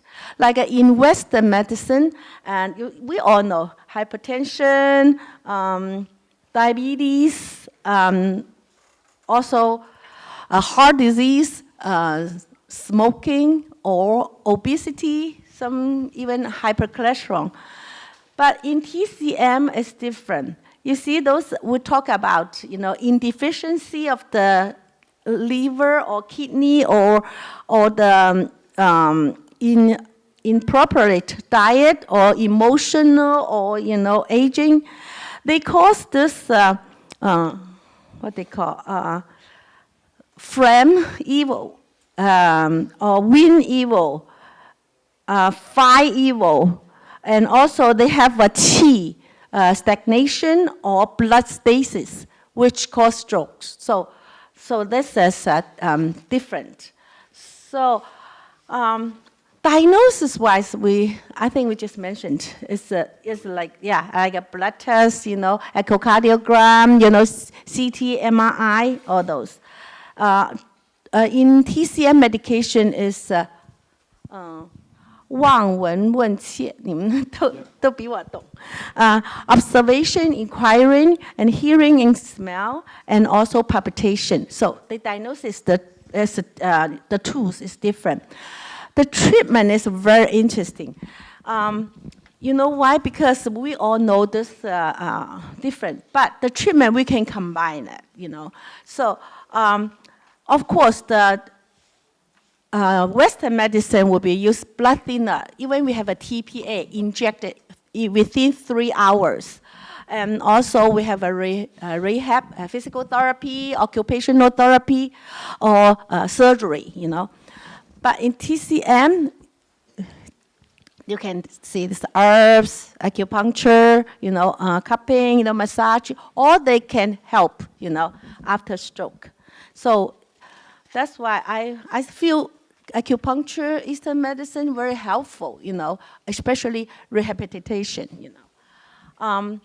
how to prevent, prevent in Western medicine, of course, control the high blood pressure, control the risk factor, like hypertension, diabetes, high cholesterol, heart disease, quit smoking, exercise. In TCM, the Chinese medicine, they balance all 5 elements. I think you talk about the 5 elements. They need to restore the harmony, balance all 5 elements.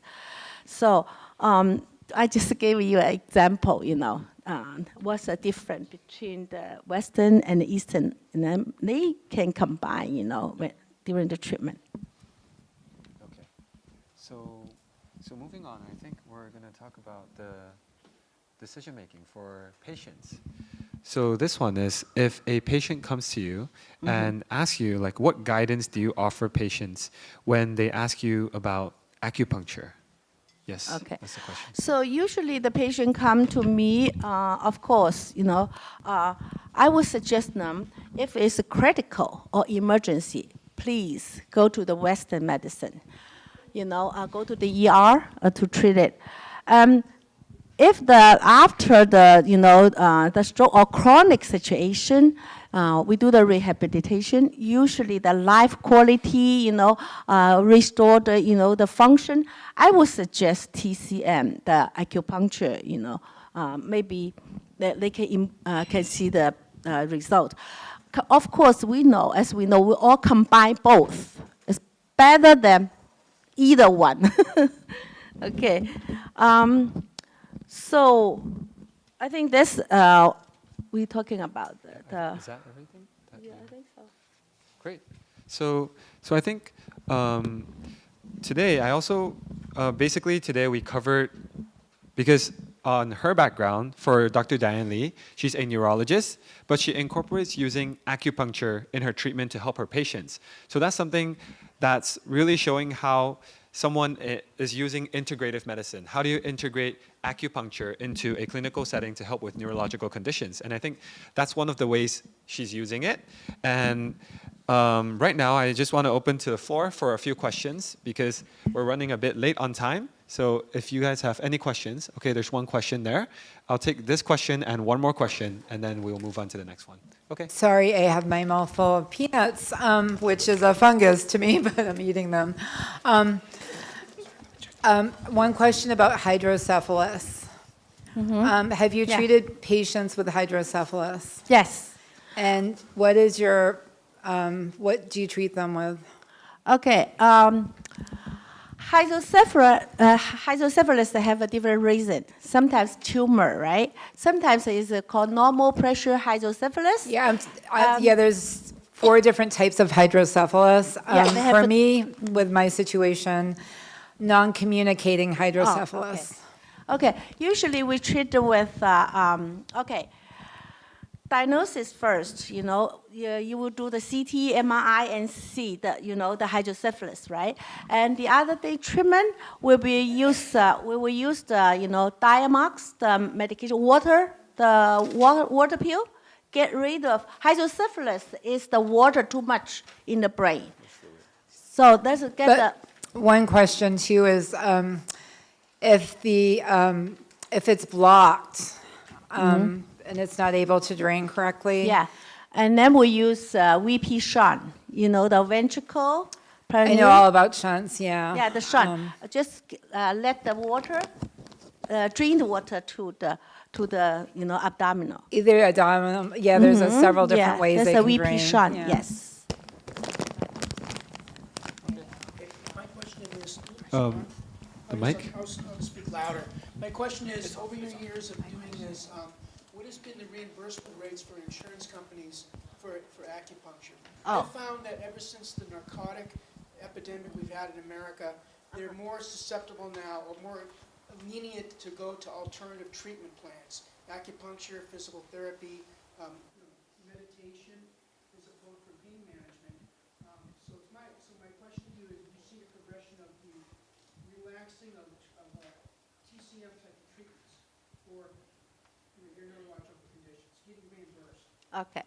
Reimbursement, and the insurance, will, different different insurance, they pay different. Some even did not pay at all. And as a Western medicine, usually the Medicare, they pay 20 times, 20 sections a year. So don't ask me how much. Sometimes 30, sometimes 45. So, but I think if in Kaiser, they pay more. Before pandemic, they pay $80 per section. So it's different kind of insurance. It's different. But some patients rather to pay by themselves, though. I do have patients, to do that. All right. I'll take one more question before we move on to the next panel. Okay, there's one question over here. Oh, there's one there, and then I'll take this one as well. Okay. My question is just how does acupuncture relieve symptoms of chronic migraine? I suffer from hemiplegic migraines. I haven't had one in a long time, but I do still have migraines constantly, and I'm just looking, I'm tired of taking medication for it, if I could look for an alternative. Oh, yeah. I think if you have the migraine, I think especially, as which side, right side, left side? Usually on my right side. On the right side. Okay. So if in the right side, usually, if we're right-handed, and then we're language center on the left side. Okay, if you're pain on the right side, I think you can use the scalp acupuncture more effective. Okay. That's what I thought. I don't know. Maybe you guys can do more. So every acupuncturist has their own way, but her expertise, she uses a lot of scalp acupuncture to help. Yes, I'm a neurologist. Yes. Okay. Hi, my name is Rui, and I build AI tools to promote Eastern practice. My question is, I've seen a lot of Western medicine now talking about fascia.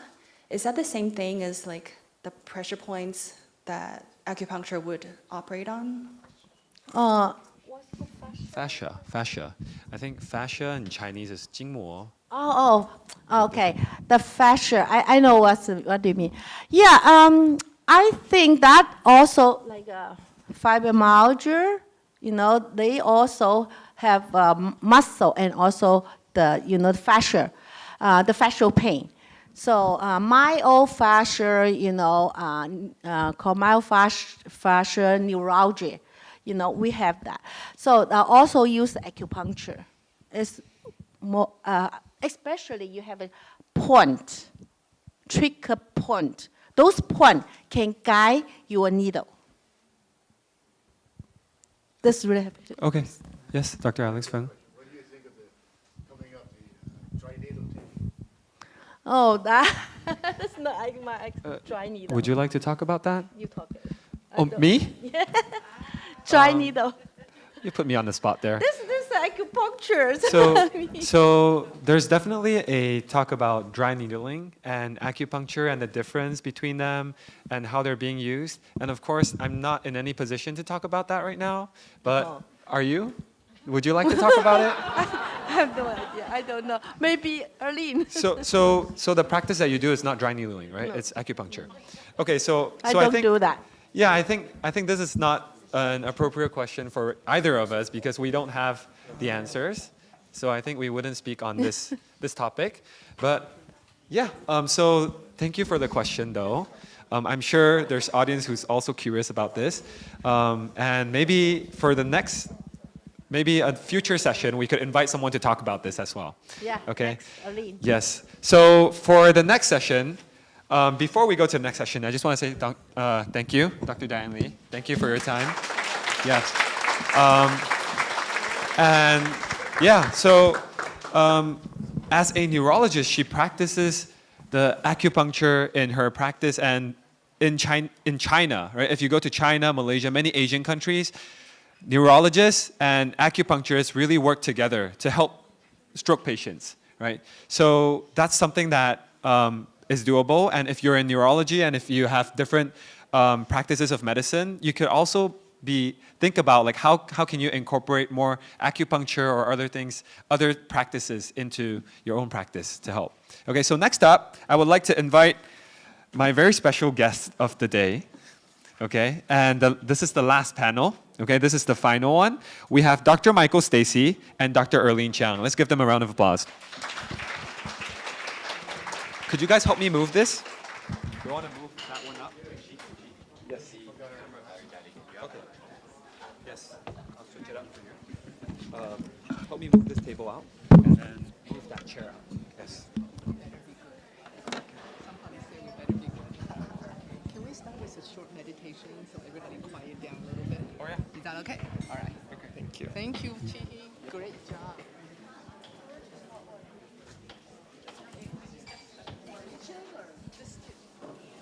The handle chair. This chair. Thank you, Locke.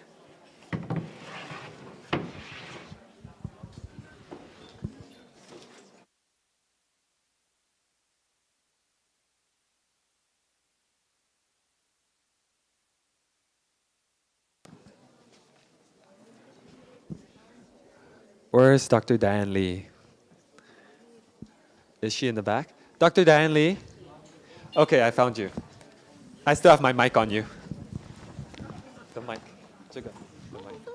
It's all good. Thank you.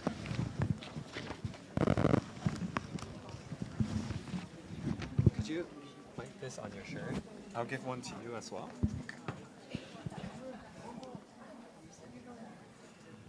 Okay. Here, you can mic. You can put it here. You can just clip it on your shirt. All right. Okay. Should we use both? Huh? Should we use both mics? Or? So Okay. both mics. So that and this. Oh, where's my phone? Oh, it's right there.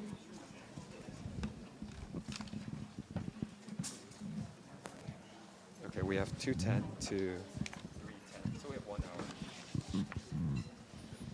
All right, test 1, 2, 3, 1, 2, 3. Okay, can you guys speak? Like say test. Test. Test. Okay, great. All right, so before we begin, I would like to invite everyone to have a quick moment of silence for a short 3-minute meditation. I think it will be good because everyone is so excited. We can calm down for this one. Okay, so let's quiet down. Close your eyes.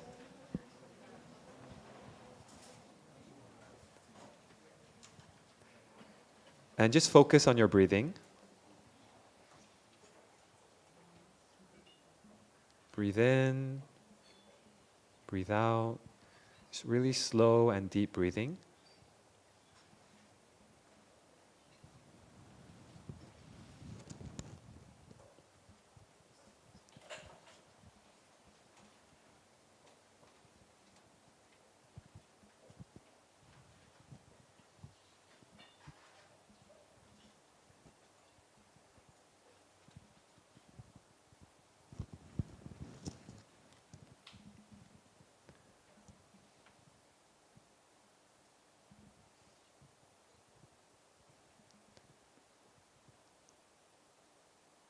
All right, now you can bring your attention back to the present moment as we move on to the next part. And right now, we're going to be talking about something that really inspires me because this is about serving underprivileged communities. And this is really amazing work that they've been doing for the past 26 years? Yes, 26 years. Okay, so Dr. Michael Stacy, you're serving as a Chief Medical Officer in the Community Health and as the Public Health Officer of Sonoma County. So could you briefly describe the scope of your responsibilities and how leadership at that level shapes public health outcomes? Sure. I really working in a role of overseeing healthcare in community health centers, which are, community health centers are really health centers that are set up in communities that are traditionally underserved, built to serve vulnerable populations. And working in a role overseeing that type of care, it's really about the systems to deliver health care to the most vulnerable populations. And then sort of stepping back a little bit further, the public health perspective, and seeing that at a population level. In the case where, for example, Sonoma County, I'm able to look at the health and the data around that health for the entire population of a county. Sonoma County has about 500,000 people. So you can learn a lot about the population and the health of that population by looking at that, and then you can make policy decisions. So being in these roles allows you the opportunity to think about the systems of care and to think about the structures that exist to promote health at the population level. Okay. So you've been practicing for 2 decades, right? So what major shifts have you witnessed in American medicine, like be it in Sonoma County or in your previous experiences? What major shifts have you witnessed in American medicine, be it culturally, structurally, or economically? Yeah, I think as it relates to what we're talking about today in particular, one of the shifts that is happening in the world of public health is just this understanding that is, I think felt as relatively new in Western medicine, is this idea of social determinants of health, or all of the things that impact people's health that is outside healthcare. There's also what is called food as medicine, sort of thinking of food as medicine. And that way of thinking, I would say, is something that is emerging and has emerged more recently in the minds of Western medicine culture. Those things have existed for millennia in Eastern cultures, and so these are not new ideas, but these are sort of rediscovery of these ideas and the importance of addressing those things. Really thinking about where people live, what they eat, what opportunities they have, what are the stressors that put some populations at higher risk of health outcomes, mental health outcomes that are poor than other populations. And so that whole thought, and then thinking about the equity behind that, is the distribution of those things that promote health evenly distributed across populations? I mean, the answer, I think we all know, is no, it's not. But then what are we going to do about that from a policy system standpoint? Okay. So I think before we head to that, I would like to ask, for all of our international audience here, I'm sure, how many of you came from internationally? Because I flew in from China. Where are you guys from? Is everybody from here? Is anybody international like me?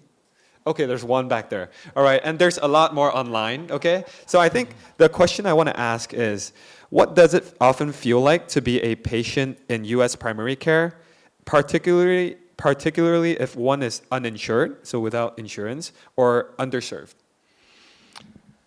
Yeah, it feels very fragmented.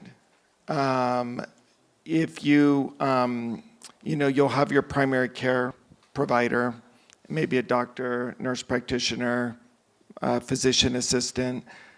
They may be your primary care doctor, but then each other element of the care you receive is usually very fragmented. So they'll refer you to a cardiologist who will take care of your heart problem. They'll refer you to a gastroenterologist that will take care of your your stomach or problem, and that it's also very difficult to navigate. So because of the way the insurance structures work, who actually accepts your insurance, it may be very difficult to find the right person within the people that will accept your way of paying for it. And so you can, and then the communication between all of those different people that are providing that care is strained. So oftentimes, I think the experience doesn't usually feel very holistic, and it's usually very much focused on, again, that medical problem and not the underlying causes that that are also contributing to your health, or at least your wellness. And there's, I would say, not a lot of emphasis on prevention. It's more treatment of the issue once it becomes symptomatic and needs needs more aggressive therapy. Okay, so you're saying that there's more of a need on preventative education, and also on mainly on the preventative side, and like on that side. Okay, so I'm thinking some of it. Some of it is education. Some of it is more systemic, and like how do we think about the distribution of resources in our society, and how do we take care of the populations that are most vulnerable, and how do we find the resources to do that? Okay, so I know that you and Dr. Erlene Chiang, you've been working on a project together called the Fountain Project. Okay, so there's a banner over there for the Fountain Project, and the Fountain Project. Dr. Erlene Chiang, would you like to tell all of our audience here about what it is and what you've been doing over the years? Yes, thank you. Good afternoon, everybody. Yeah, I wanted to thank this opportunity to be one of the sponsors, to be the TCM Forum, for trusting us that we have been working closely with the City of 10,000 Buddha for the past 25 years, where we do medical clinic here. This is where Fountain Project started. This is the home of the Fountain Project. We started every other month. And even during pandemic, we came back to continue to serve the population and the community here. So it all started from just a very compassionate heart. You know, I saw someone at the temple who got down and bowed and couldn't get up, couldn't get up. Not because they were sick or anything. It was just like maybe they were just too tired. And I go, wow, I'm a Chinese medicine doctor. And I'm just sitting here watching her cannot get up. What am I doing here, right? How can I help? So this is how it started. And I keep on thinking about it. After I went home, I think about it, because you could just let that go by, right? It's no big deal. It's just someone who just couldn't stand up. Though eventually, and she did stand up, right? But it's just going, I'm a Chinese medicine doctor. We incorporate so many skills, not just acupuncture, Chinese medicine, exercise, Tai Chi, Qigong, meditation, food, right? Many, many modalities. So I couldn't stop thinking about it. So I approached the medical director here and I said, I want to come in to do this.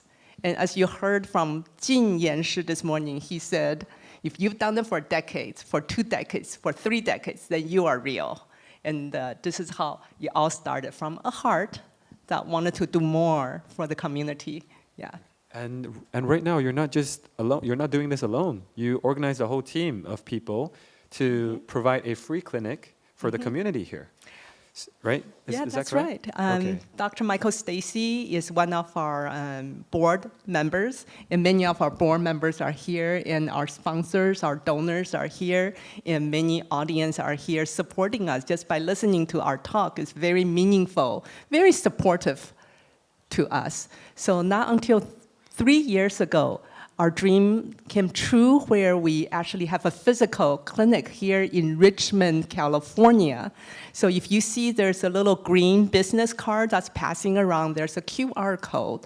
It's absolutely a free, of no charge clinic.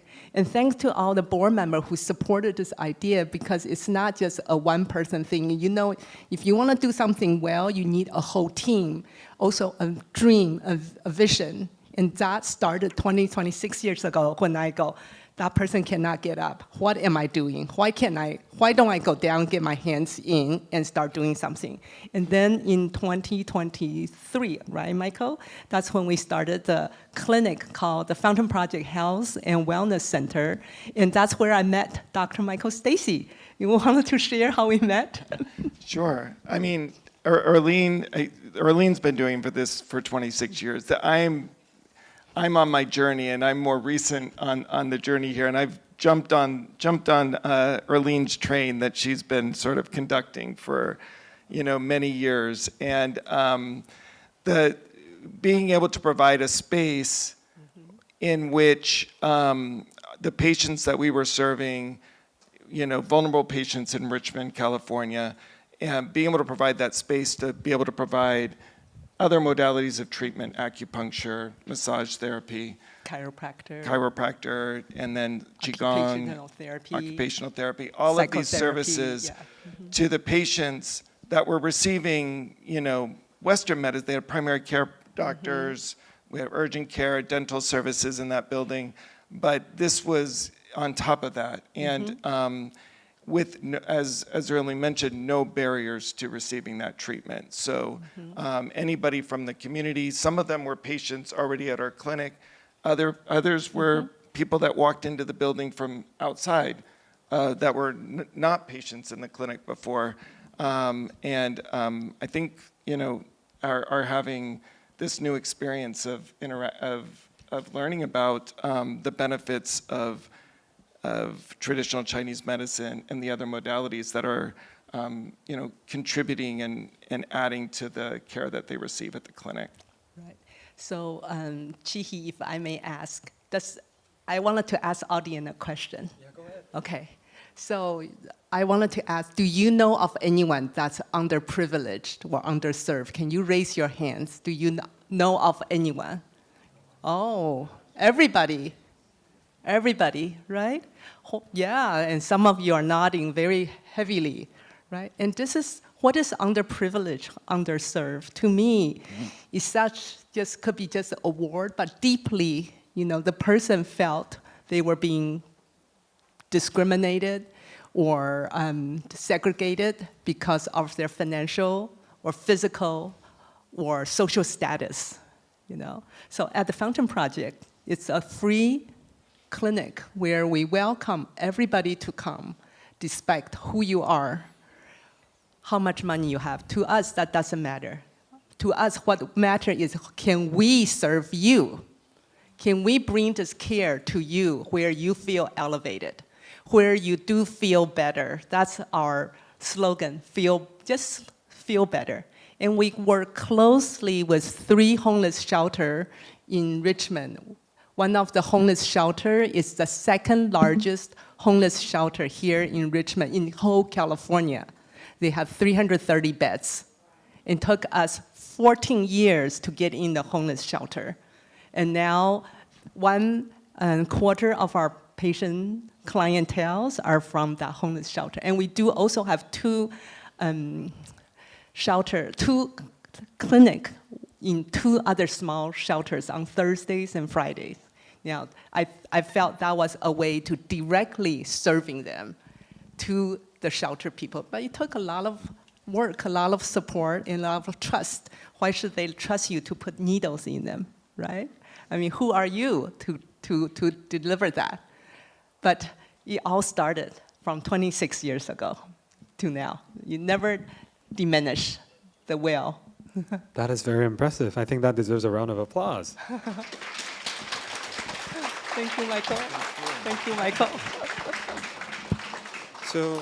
So I want to ask some specific things about the Fountain Project, because for people who might want to learn more, right? We want to know, like, does it require referral? Is the access like direct access? How do they get this service if they need it? That's a good question. That's a very good question. Since it's a community-free clinic, what I mean free is really free.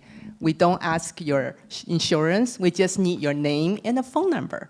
We don't even need to see your ID. So guess what? We do see many undocumented people that comes in. That's fine. We love to serve them. If you feel you need our service, that we provide acupuncture, like Dr. Stacy was talking about. Acupuncture is not just putting needles for the acupuncture point to release the pain. Actually, through the acupuncture needling, you can actually reach an internal organ and release the pressure that's built up in that organ, heart attack, right? For instance, very direct. You can use that to diminish and relieve the temporary release until they are able to reach more emergency medical services. So in the clinic, we offer acupuncture, which treats the body, the pain, the mind, of our patients. They feel cared for. We have chiropractors, we have occupational therapists, we have MD, we have psychotherapists, we have massage therapists. So everybody gets the equal amount of time and equal amount of services. So you don't need a referral. There is a QR code on the business card. Although we're in Richmond, feel free to come by. Call the phone number there if you could know of someone. You all raise your hand, and people online, if you know of someone who is able to come to Richmond, California, you refer them to us. That's what we're here for. Yeah. Wow, you answered a few of my following questions. Oh, thank you. Okay. I want to ask another thing because I'm very curious about how this model is sustainable. So how is it funded? Is it through insurance, grants, donations? How is the whole thing funded? And Dr. Stacy, would you like to share that? Well, this particular model is really funded through donors and philanthropy. So, you know, that's just the current system. There's not, it's not easy at this point, I would say, to really be able to get reimbursed for all of these services through insurance. So right now, we're thankful to and appreciate and this is being run through philanthropy and donations. Okay. All right. So I think it would be nice to like share some stories. Like, do you have any documented stories of like patients going through the whole process, or like someone, any kind of stories from this? Oh, I wanted to tell you 2 stories. So may I? Yeah. So one of the story was that happened about 13, 14 years ago. We first started working with Bay Area Rescue Mission, the second largest homeless shelter in California, where they have 330 beds. I wanted to do a program called One Heart, where I wanted to bring my team of acupuncture, my friends of chiropractor. We want to come in. You cannot come us. Let us try to come to you. So I had one patient, my own patient, who come in, a big, tall, strong, muscular guy. Wow, he was very muscular, very young, 25, 26 years old, young man with tattoo everywhere. So he said, I don't want acupuncture, but they made me come. I said, oh, I'm sorry you had to come in, but what can I do for you? He said, nothing. I said, since you're here, how about let's try just one needle. Just have an experience and see how you feel. So after one needle, I said, how'd that feel? He goes, nothing. I said, how about another one? Okay. How about another one? So I put 4 needles in him. And I went outside and went to treat another patient, right? We have continuous patient. And then he goes, what do I do now? I said, you just sit in the chair and relax. And he goes, what's that guy next to me on the table doing? I said, he has acupuncture needle, he's relaxing.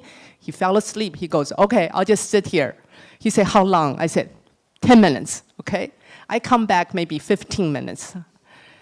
I come back, I go, what do you expect happened? He fell asleep? No, he was on the floor. I'm going, oh my goodness. I killed the patient. The patient was sitting there with 2 needles on his, hegu points and one on his leg where he can see them, right? I said, just sit for 10, 15 minutes. I'll be right back. I came back 15 minutes, he was on the floor. I'm going, oh no, I am in trouble. So I said, are you okay? He goes, I am so relaxed. I don't want to sit. I want to lie down just like him. So I said, are you okay? He said, I am so relaxed. So I said, okay, you want more time? He goes, yeah, leave me alone. So I came back 30 minutes later because I need a space, right? So I took out all the needles. So what amazes me, he went down from where outside where the clinic was. He went down, and on his way out, he keep on screaming, I'm so relaxed. I'm so relaxed. So even a block later, I can still hear him saying, I'm so relaxed. So I thought that was, first I thought I did something really bad because I asked him, he said, no, I don't want acupuncture. And until I'm so relaxed. I'm this 26-year-old young man who I thought was remarkable that we were able to give him a moment of relaxation where he forgot where he was in the homeless shelter, right? So, thank you. Wow. And the second story is... Oh, you have a second story. Yes. Go on. Okay. Do you have time? We do. Do you want to hear another story? Oh, they want to hear. Okay. Yeah, we have time. So the second story it happened in our Fountain Project Health and Wellness Center at 150 Harbor Way in Richmond, California. So we have a nice, good-looking gentleman come in. He goes, "Can you believe it? I'm only 39 years old. I need hip replacement." We go, "No way. 39? You don't need hip replacement." He said, "Doc, really? They're bone on bone. I used to play basketball so much, and now they're all, bone on bone." But the doctor said, "You are not qualified for hip replacement. You're too young. If you get hip replacement now, it's not going to last. We're going to have to do it again and again." So he's been coming to the Fountain Project Health and Wellness Center ever since then, every week, until 3 years, like about end of December, he finally got his hip replacement. We were able to use acupuncture every week on him, and he was from the homeless shelter, so he could continue his work in the homeless shelter and until he finally went to get his hip replacement. Now he has a full-time job, and we're really proud of our work and really proud of his trust, because how could you afford acupuncture when it's not covered? That Medicare, you have to done by a physician. Medi-Cal covers almost nothing. We're facing the threat of canceling by Medi-Cal. How are you gonna be able to afford a weekly acupuncture treatment or chiropractor or massage if you don't have the resources, right? So that is a couple of the story. I thought that was pretty impressive. We have many, many more stories that we could go on, but we invite you to visit. We invite you to experience. We invite you to come and volunteer with us. If you're a healthcare physician or a healthcare practitioner, we invite you to come in. Of course, we always need your support at the end of the day so we can continue. Okay, so thank you for your stories. Right now, I want to ask some questions to Dr. Stacy about insurance and Medicare. So how is integrative medicine currently viewed by Medicare? I think this is one of the insurance companies. Yeah, Medicare is the federal insurance plan that is for elderly people. So I think one of the system challenges that is a barrier to really the full integration of Western and traditional Chinese medicine are the challenges around the ability to get it covered by insurance. We get around that at Fountain Project by having donations, but not everybody has access to that. So I think, as we even heard earlier today, when we were hearing about the Sutter Integrated Clinic and from Dr. Fang and others, just really that the insurance doesn't cover very much of TCM, and Medicare puts a whole lot of restrictions around what can be covered, and I think it's specifically lower back pain, for example, and so it's probably limits the diagnoses. We know that acupuncture and other modalities are effective for much more than just lower back pain, but that's what has been determined to have the evidence behind it to qualify in the structure of our current system to get covered for. So it's and then if you look at Medicaid, Medi-Cal in California has covered some level of acupuncture, but it's a certain number of sessions over a year. Private insurances, it's very spotty. And then the reimbursement levels are extremely, extremely low. And so, really being able to sort of encourage a lot of practitioners to work in the system and accept insurance under the current system is a barrier and a challenge. So I don't have a solution for that, but it's one of the things that we do have to overcome in order to really have more access to these modalities for kind of everyone. I have a personal question because I was talking to you before the session, and I learned that you've been serving underprivileged communities. You're an MD yourself, right? And you've been serving underprivileged communities for 20 plus years. And right now, while working with Dr. Erlene, you've started to also have some more integrated approach into this system to serve them. So what do you see that is the difference when you integrate Chinese medicine and other therapies into this system? Yeah. So just to kind of go back, yes, I've been doing this work for a couple of decades. And I will say that, before understanding or having some understanding of what Chinese medicine can offer, the journey that I had was really the increasing understanding of how there were so many things besides the healthcare that we delivered that was impacting people's health. I think back to when I was in medical school.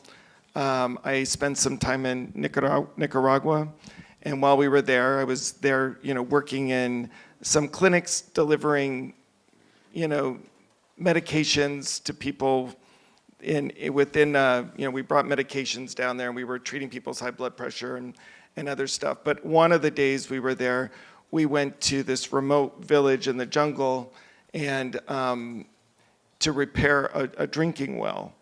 And, I realized at that point, that was sort of a light bulb went off that, having people have access to clean drinking water was having so much more impact than, not that the treating people's health conditions wasn't important, but, you have to really create the space where they can even have the potential to have a healthy life. And if they don't have healthy drinking water, if they don't have shelter, if they don't have their basic needs met, the healthcare is very difficult to provide in a way that actually helps people. And then, thinking, kind of going forward and then thinking and understanding that that exists here in the communities where we live as well at different varying levels. I think, and then also just understanding over years kind of this connection of mind, body, and spirit kind of in my own, personal journey as well, has sort of laid the groundwork, I think, so then when I sort of encountered Erlene and the idea of bringing these, Chinese medicine into the same space where we were delivering healthcare to underserved, vulnerable populations, where also we are trying to connect people up to housing, connect them up to other resources,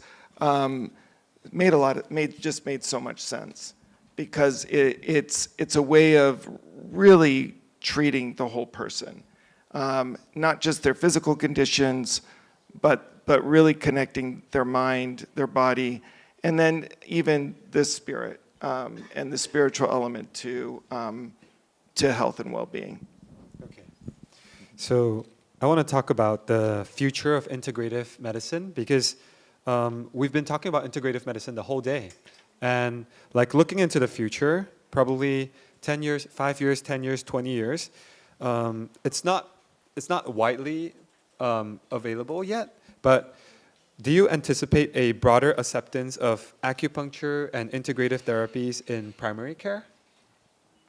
I do. I think we've seen that over the years, incrementally increased acceptance of acupuncture. I think there is, what I was just talking about is just an interest to and a curiosity and consciousness and mindfulness is something that is growing. And I think as we were hearing, Dr. McCullough talk about kind of like the ground up approach with research as people are sort of demanding these services. I think as like our population and people are starting to understand and accept that there's more to health than this, than medications, expensive drugs, expensive interventions, that that will help bring these modalities together. Okay, so because you work with government health policies as well, I'd love to ask, like, will government health policies evolve to meaningfully support non-allopathic modalities like acupuncture?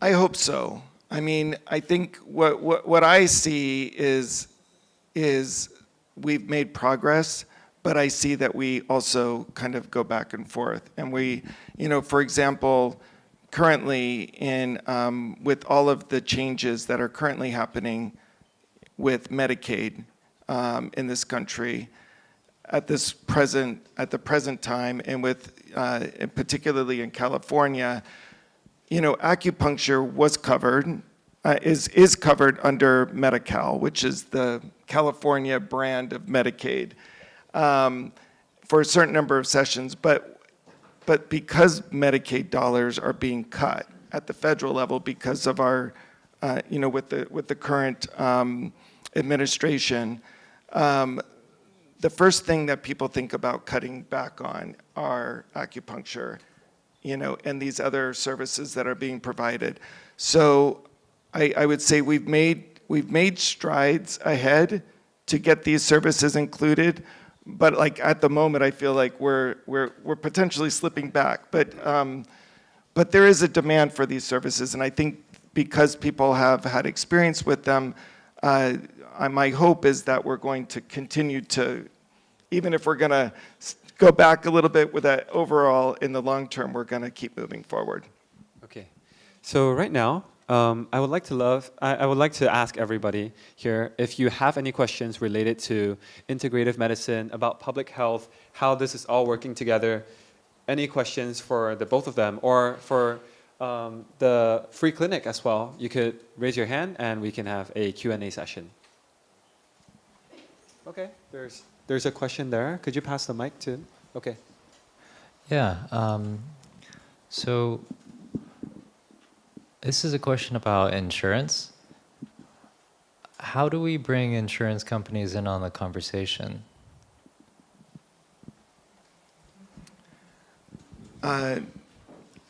Insurance companies are about money and profit. And so I think the way to bring them into the conversation is to be able to really demonstrate that it's cost effective, and that it will, actually save them in the cost of care that they're delivering. I think we all sort of know that would be true, but that having the research and the data is also important. And so I think the type of research that really demonstrates the effectiveness of these modalities is important to really convince the insurance companies that it will ultimately reduce the cost of care. There's a question here. Oh, do you have a following question? Okay. Do you have a mic? I don't expect that there are any people who work for insurance companies here. It just interests me that probably insurance companies aren't like, I mean, do they have a kind of outreach? Do they do a kind of research of? Yeah. I mean, I do think, for example, being able to include acupuncture in Medicaid has been, or at least in Medi-Cal, at least in California, is a demonstration that, at least in that instance, the public insurance companies saw value. I think it's unfortunate that when, cuts are happening, that sort of forget the value that they saw to include it in the first place. But I do think, this here today, we don't have insurance companies, but finding those spaces and being able to have research that demonstrates in kind of the in the forms and language that the insurance companies can sort of understand to put in their actuarial sort of evaluations of the ultimate cost of care is important. Dr. Stacy, let me add on to what you're saying, if I may, Chi-Hee and Dr. Stacy. So one of the things you can ask is, ask your insurance company, why isn't this covered? Have more and more people write to your insurance company, request you want this covered. Talk to your senator, congressman. Tell them, I want this in my care. If you don't write, they don't hear your voice. You go one voice, it will never hear you, right? But if we all write together, all support what you want, they will eventually hear what it's needed. So I think that's also something we can do. Don't just wait until it covers you. Start writing it, start talking to them, start asking your physician why you don't have acupuncture, why you don't refer me to acupuncture. Start asking when you go to see your oncologist, your primary care. I heard acupuncture is really good for my sciatica pain. Ask, can you write this as a referral so my insurance company may cover? And you may not know what your insurance covers and don't cover. How many of you read line by line your insurance policy? How many of you raise your hands? One person, yay, great. But most of us don't read. Just like what's given to you. Okay, your insurance not covered. Okay, fine. So forget it, right? Yeah. But ask. I like that. And there's usually some ways of, it's a lot of work, right? But there's ways of appealing that, and sometimes they'll make exceptions and refer you out. That's a great suggestion. Yeah. All right, there's a question from Dr. Michael McCullough. Hi, in the Fountain Project clinic, are you tracking outcomes?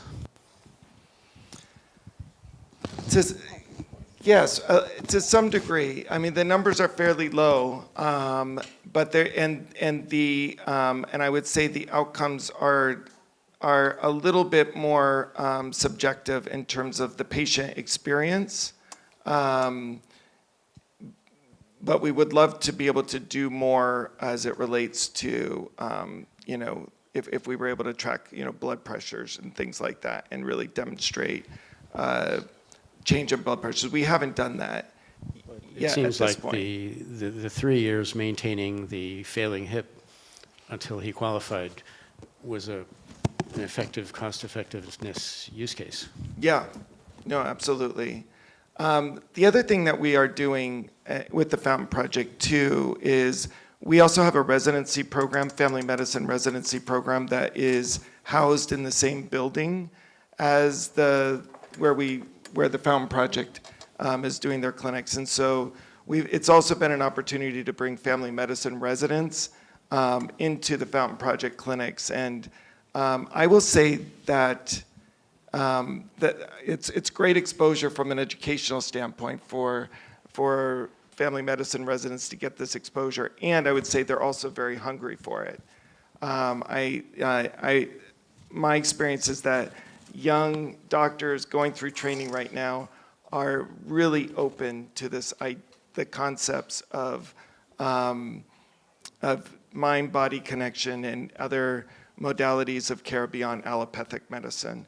And so, it's been a great connection, and I think more of that is important too. That will help move the needle on some of these other issues too. If we start training people, getting them excited about it, delivering that care, having experience with it, then it sort of will help with the insurance issues too, I think, over time. I think I saw a raise of hand somewhere there. Oh, okay. The mic's been passed. Hi. First off, thank you for all the work that you've done in the state of California. Sorry. So my question is, I currently live in Colorado, which is a state that isn't as open to different modalities of medicine. And I guess, what would be the best way for us as medical professionals to encourage that shift in mentality in states that give a bit of resistance and pushback to it? Okay, so thank you. So great question. Not just in Colorado, many other states are experiencing the same, or other places in the world are experiencing the same question, same difficulty. In California, as Dr. Alex Fain said in 1976, when this became legalized, look, it took us 50 years to be where we are. We're in 2026 right now. More insurance company, Medicare, Medicaid, Medi-Cal are covering. It takes time, right? But if you people here don't make an action wanting this, it'll never happen. So don't be afraid to be different. We're very different. Fountain Project is very unique, very different, very outstanding, but we make a difference. You go make a difference anywhere they need. You think this could be helpful, go ahead, approach your local government, your hospital, your physician to make a difference. You know, so anywhere it takes time and patience and plan, but don't lose your heart of doing this, okay? And you will succeed. Everybody will succeed if you continue in going the right path. Do you want to add anything, Dr. Stacy, on that? I think I think you got it. Thank you. Okay, so there's another question over here. This is a question, but perhaps more of a point of view. First of all, as a point of view of a patient, I'm under the care of Dr. Arlene Chiang and the head of hematology at UCSF. And he has been thankful to Dr. Chiang, who's kept me 2 years from any kind of treatment because you cared for my spleen. And so I would say to everybody in here who is in the TCM world, your impact is huge. And there is nothing like, from my point of view, like the TCM model, the integrated holistic body approach, which is really, really powerful. So I know there are very influential people on the other side of, you know, where Michael's sitting who say, you know, this is an important piece of the care, right? I think we all know that. And so I would just be a little hopeful that the insurance companies actually want to do this, right? We already know that in physical therapy, there are delivery models, IT-based, or they're on the iPhone, and the insurance companies are accepting them, and they like it because people are putting off care or large medical expenses. I know in my case, I was able to have a very focused conversation about my spleen with a very narrow audience. I don't know that we're going to get that in an app anytime soon, but if you guys in the room don't do it, who is? Because the delivery model is going to make the difference. And insurance wants to do the right thing, right? They really do. They look villainous from our point of view, but the truth is there is an economic incentive. And I think you're leading to that point. So I don't know who's going to do it, but the model's wide open and the opportunity is right there. So I would just give that point of view of hope, right? Because there's nothing like what you folks are doing in the room. So thank you. Thank you. So there's one question over there, and then there's a few over here. 1, 2, 3, and then there's one over there. Here, you can go first. Just click it. There it goes. I have a plethora of questions. First of all, I want to say thank you. Guys are so inspirational. It's a long story, but I am so impressed with you guys. One question is, can the Fountain Center be a prototype for the rest of the state? And who is lobbying? Because, you know, I have a friend that owns an insurance company, a small insurance company, and I'm just like, I've been videotaping this, and like he said, who's going to do this? I homeschool my 16-year-old. She's writing a paper right now about Proposition 1. I didn't know about Proposition 1.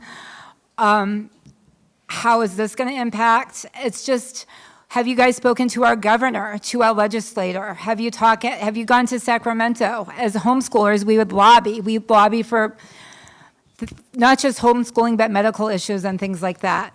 And we have got to stand up and not be quiet, because what's happening right now is everything is just falling apart. I went from being an upper middle class woman, my husband left me, I had really good insurance, and now I am on Medi-Cal, and I am afraid to use my Medi-Cal. I went from being able to do acupuncture several times a week, craniosacral therapy. I believe in all the holistic medicines.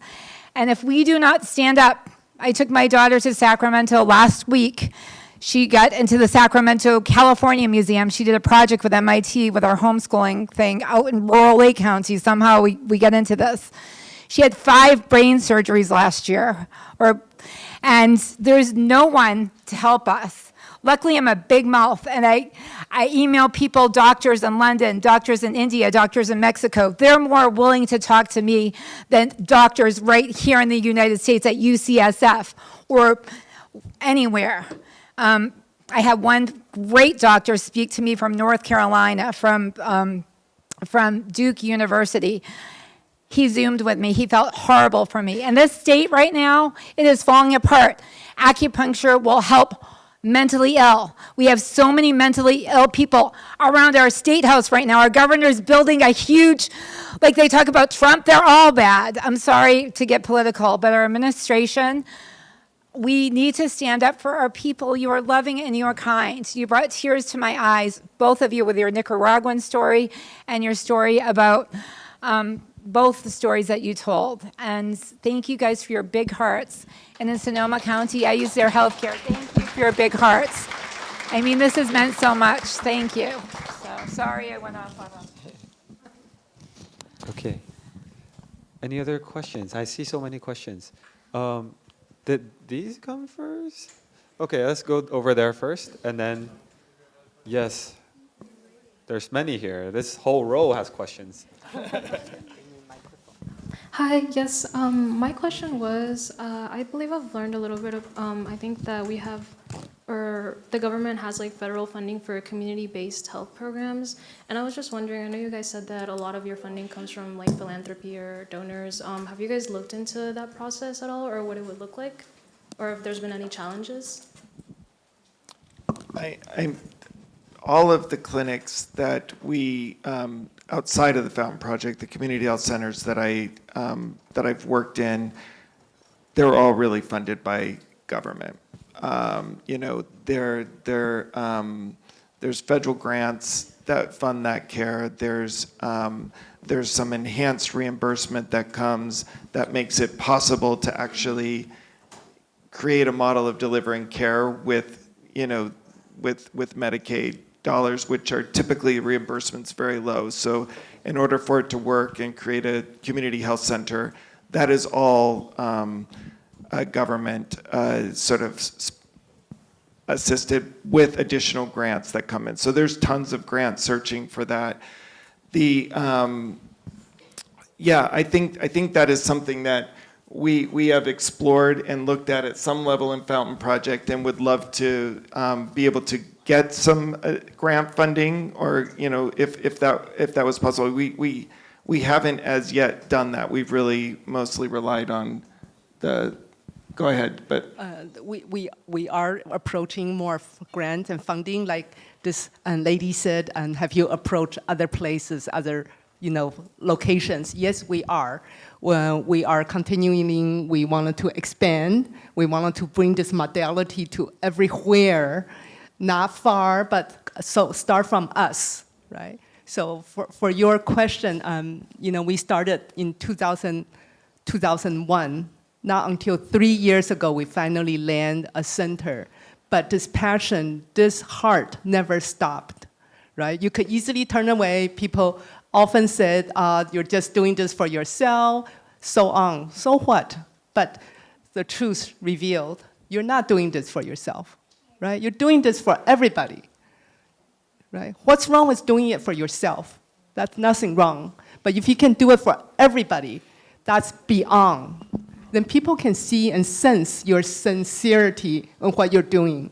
So keep on going, and we are gonna keep on going. We're gonna keep on funding, we're gonna keep on working. We're gonna work with you, with the government, with more grants. So we are. Thank you. Thank you. All right. I have a few more questions here. Thank you. Okay. Just real quickly, I have to reinforce what's being said. I did spend 20 years working in insurance. And the way insurance works is return on investment. So what you're telling me is that, yes, we will extend quality of life, or we will prevent a stroke. Very hard to prove in the short term. And they're going to give you a year or two to come up with that data. It can't be done. But political pressure works, and I want to really reinforce. I've always been struck, once I came to California, that the Kaiser system would pay community acupuncturists to give care to their employees, but not to their subscribers. Why was that? Why was that? They have unionized workers, and the unionized workers said, this is what we want in our employee health plan. And I think, these days I know unions aren't a big deal, but there's still power of the voice of workers, their families, but we don't use them, because sometimes we just don't know, I get really emotional about it because I see people like this, all of the free time, their knowledge, their expertise, and they don't get rewarded. I mean, they're rewarded in ways that are important to them. But instead, we spend so much money on the last 30 days of someone's life in ICU. That's our responsibility as citizens. It's our tax money that we use that way. So I just want to reinforce the need for everybody to speak up. Yeah, thank you. Thank you. I'm sorry, did you have a question? Okay. I want to talk about my mom does TCM, and she's in China. And I am not licensed, I'm on my way, but I kind of can help people around me. But then if I do acupuncture on people, it's going to be illegal. And I need to recommend people who come to me to find good doctors. I'm afraid to do that because I don't know who out there are actually really competent doctors. I think in the US, there is this generation gap. The first generation immigrants who came from China, and also like old doctors who have been practicing for 50 years maybe, they are really good, but they are retired, they have their limit of capacity. But then these young generations who are getting trained, I'm going to a school now, I went to 5 branches.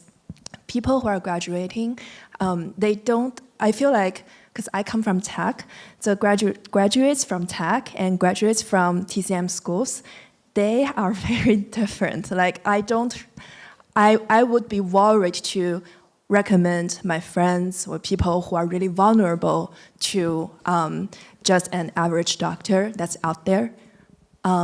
So I guess this is more of a concern. I don't know what is the best way to solve this. How can we lift the entire TCM system from the source so that when people have a request, a demand, they know the resources to go to? I think there is a reputation damage. Like a lot of people thinking TCM doctors are woo-woo because, yeah, they give it a try, it didn't work. And they're like, why do I have to go to this again? Yeah. That's a great question. I get to ask that a lot. Like how do I find a qualified TCM doctor? I'm from far, far away. I would say, like earlier today, Dr. Alex Feng, one of our speakers, said someone who's been practicing at least 5 to 7 years. I would say, look at the track of this Chinese medicine doctor. Go meet them. I often say you don't have to commit to your doctor first. Meet them first. Pay for an interview. Interview your doctors. See if that's the doctors for you. If the doctor will go all the way out for you. There's a difference between a TCM technician to a TCM doctor, medical doctor, a master, right? So you have to find what's right for you, what calls your heart, who calls that fits what you need. Are they meeting you at where you are? Or are they building a spot for you to go in and enjoy the luxurious where you pay thousands of money, right? So that doesn't meet your need. That is the right doctor. But at least 5 to 7, I usually say 10 years.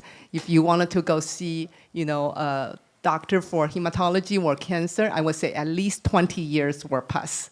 So I hope that helps. Someone who meets you at where you are. Okay. Does that make sense? Meets you what you want. It's not the doctor's ego. It's like, what can he or she deliver for you upon your interviewing? And discuss, and then ask. Then decide if that one is the right one for you. If that one you don't feel connected, go to another one. After you interview 3, you have to pick one. And don't interview anymore. Pick the one that fits what you need for you. Okay? I'll take one more question. Okay. How many more are there? Can you guys all raise your hands if you have a question?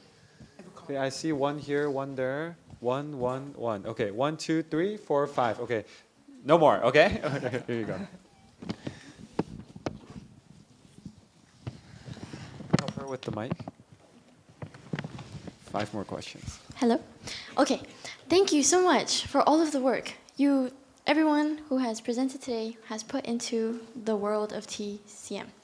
I would like to piggyback off of Dr. Erlene, and I would like to acknowledge the optimism that you provide. Like, it's inspiring. It's incredible. Like, you just said it yourself. You can see when people are insincere, and all of you are incredibly sincere in the work you're doing. Thank you. Some people have expressed concern about how to reach the public, how to change from the root the problems, and that's kind of impossible. But I think something to be acknowledged and admired is the power of social media right now. The only reason I am here, the only reason we're here is because of Chi. I saw on Instagram. That's interesting. Register. We're having an event in Ukiah. We go to Cal Poly Humboldt. I registered so fast. Social media right now in this day and age, and I'm only 20 years old. We're 20 years old. Social media is incredibly impactful. You got everyone in this room uses it hours a day. Social media is incredibly powerful, and we talk a lot about the political aspect, which is incredibly important, so important. But social media seems to have almost an equal amount of power over the public. And so I think we're going in a good direction, and there's not so much to worry about because we're here right now, and all of us are making a difference right now. So thank you. Thank you. So I think we'll go down this row. There's 4 more. Don't add any more. We are running out of time. Okay, go on. First of all, thank you again for all the work that you guys do. I've had exposure in both government and healthcare, and a quote that really keeps repeating itself is that people really need to know that you care before they care what you know. And I want to go back to working with the homeless shelters and underserved populations. There's already a mistrust in allopathic healthcare, and going into other modalities such as TCM, how do you build that trust? Like, what has worked for you guys in building trust in those populations to try these treatments? Do you want to answer that, Dr. Stacy? I can say something and then you say something too. Thank you. But I think what you said, people need to know you care before they care what you know. And I think that's true in any sort of treatment. And I think it does the people that are going to practice in these settings need to really care. And I will say, you know, the story that Erlene shared is a perfect example of somebody coming in with distrust and then transforming to sort of really feeling that care. And from my experience as well, is you can see it. You can see it when you talk to a patient. And when they really see that you're listening, everything changes. You can feel the shift in the room, and it can oftentimes be an emotional experience. Like they'll start becoming vulnerable with you as you are vulnerable with them. And so I do think that's a key piece to whatever modality you're using, whether you're going to treat them with allopathic medicine or TCM. If you're going to work in this space with people that have been mistreated and traumatized, you have to be able to sit there and be with them for real. Coming into homeless shelters is not easy. It's very difficult. It's a very difficult work. It's there's a lot of mistrust, and you could easily say something that could cause damages to the residents who lives in the homeless shelter. For me, how I started may not be what everyone else started. I go in, I said, I want to see your vice president who's in charge of program. I want to see your manager who's in charge. And you explain to them what you are doing, what you wanted to do. Of course, many of them have no idea what acupuncture is, have never heard of chiropractor, never heard of counseling, never heard of massage. They think massage is something that they don't want to be touched. So what I did was I told the champion, like what Dr. Osler was saying, I told the leader, I said, let me try on you. You know, I said, have you ever had acupuncture? Do you have any aches and pain? They, of course, who doesn't have aches and pain, right? Maybe you don't, but so the management, they will say, yeah, I have a wrist pain. So I said, you come to my clinic. And that's before I was able to break into the homeless shelter. I said, if I cannot convince you in 3 sessions, your wrist pain is not gone, I back off. So usually in 1 session, they will see the result. Then I said, would you like that for the residents at the shelters? Do you think they can benefit? Right? So you have to be skillful yourself, whether your professional skill, you wanted to do this, and you won't be defeated when they say, no, no, no, we don't know you, go away, things like that. So you really wanted to keep going. Yeah. Okay, thank you. Hello. I think most of the audience here are playing the role as a patients. And there are quite a few pioneer acupuncturists and 前辈, okay, like means they're being here like veteran acupuncturists. And myself, I'm a newbie. I got my license as a acupuncturist since last year, and I want to respond to what she just asked about how can you trust a newbie in the business. What I want to share is that education to the patients is really important. To be able to communicate is very, very important. So most of people get the information about Western medicine, like built-in, since they were born. But Chinese medicine concept is very foreign, and it's really hard to understand. So as for myself, I'm trying to be able to translate the TCM language into like Western terms. I mean, not exactly the same, but I use metaphor, or I try to describe in a way that people can understand. So when the practitioner who is able to communicate, it builds a trust, build a bonding, and also the patients, the care that will make people wanting to give you a try. So this is just something I'm sharing just to, because this is a foreign, maybe not as many people as, playing my role, because as a newbie, like I really want to say that there are things I want to try, and I do believe social media is very important. What I want to say is so for most of you guys, if you try to learn what TCM is, you go online, you search the keywords, and you find people talking about it, and just learn as a student and building this concept instead of requesting the service, because the more you understand, you're able to communicate with your practitioner, and you can tell who's telling the right thing. So as a patient, we know what to tell, what's right from wrong.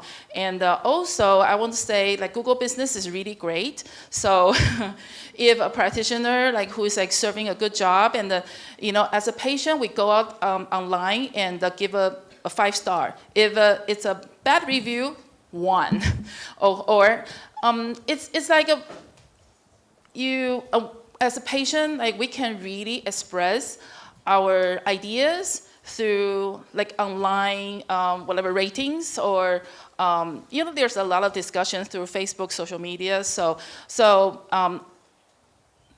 I think it's very mutual to express our ideas, and to be back to my original point, communication, education, and the most important thing is, I think having a good heart is a start. So I think every one of us should be able to tell where the heart is.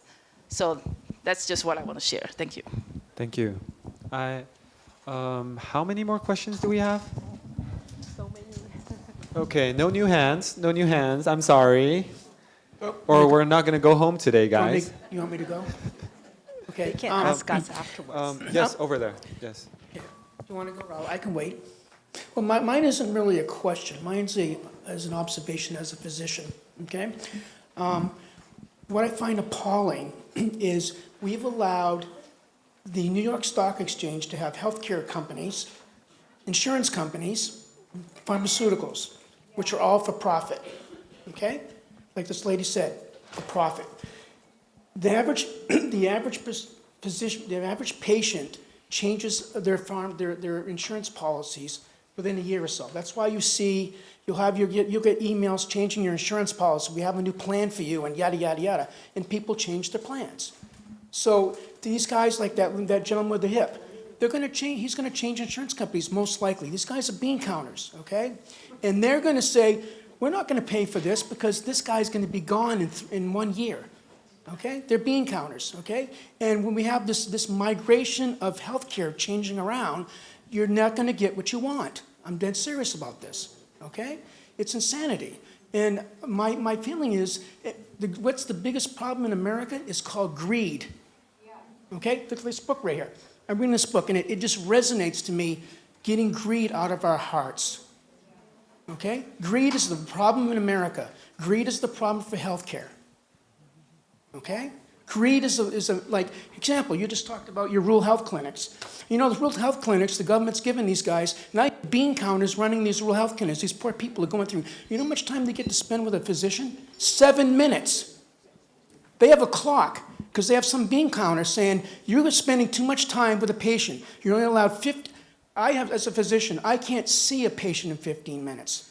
It takes me 15 minutes just to get to know what's going on with their own family. I really believe in mind, body, and spirit. What's going on with your family? Because your family affects you. How's your job doing? How's your marriage? Okay? And all those things take time.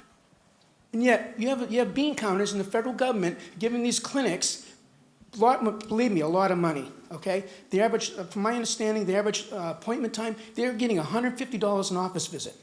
Okay? They're only allowed 7 minutes. And if they're not getting their 7 minutes, guess what happens to them? They get fired. It's time for you to move on. Go to another clinic. Go somewhere else. So they have a high turnover rate. That's another thing that's going on. These people get established with a physician in these rural health clinics, and then they're gone. They come back and they're empty. They're not. Where's Mrs. Smith or the nurse practitioner? She's gone. Now they're starting all over again. So every time they're seeing a new physician, all the time starting over again. How are we going to have continuity of care? Okay, like you mentioned earlier, you can see a primary care physician. Try to find a cardiologist. Okay, I have people up here in Mendocino have to go all the way to Sacramento to find a cardiologist. It's so fragmented. And talk about communication, like you said, I can't get reports.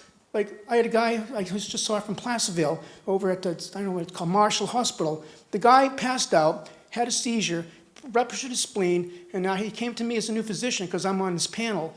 And I said, what happened? I don't know what happened. No one told me. They cut my spleen out. What? Okay, what's going on with that? Did they do an like as a neurologist here, did they do an EEG? Did they do an MRI of your brain? I mean, why did you have a seizure? Seizures don't happen, especially when you're older. You think about a stroke or cancer in the brain, someone who's 60 years old. I can't get records. So again, I want to summarize. We're not going to change this shithole until we get rid of greed.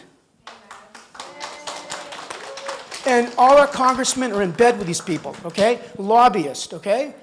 These Blue Cross, Blue Shields, like that poor kid that killed that I know it sounds terrible, but I can see his frustration. The guy had back pain, and he shoots that guy who's making millions of dollars as a CEO. What the hell? The guy couldn't get any back surgery. And we have films. There was a guy a neurologist, a neurosurgeon, looked at his film and said, this guy needed surgery. And he's in pain, suffering. Imagine living around with a back pain like that. You're going to go crazy. So, I'm sorry on the platform, but you can see I'm really passionate about this because I see this shit going on all the time. I mean, I think it really speaks to the experience of the patients in the system that we got to, and I think we, at some degree, can all relate. All of us that have interacted with the healthcare system in this country can relate to that. And while that is the experience, we also know that the cost of healthcare in the U.S. is so much more than in any other country, and our outcomes are not great. And so we're spending huge amounts of dollars sort of feeding a system that is not actually addressing the full patient. And so, that's a shift that I do think needs to happen, and it will have to happen from a groundswell up, and I do think this conversation around like integrating TCM and more holistic practices is part of that because it is such a shift from the way that we deliver healthcare currently in the current system in this country. So.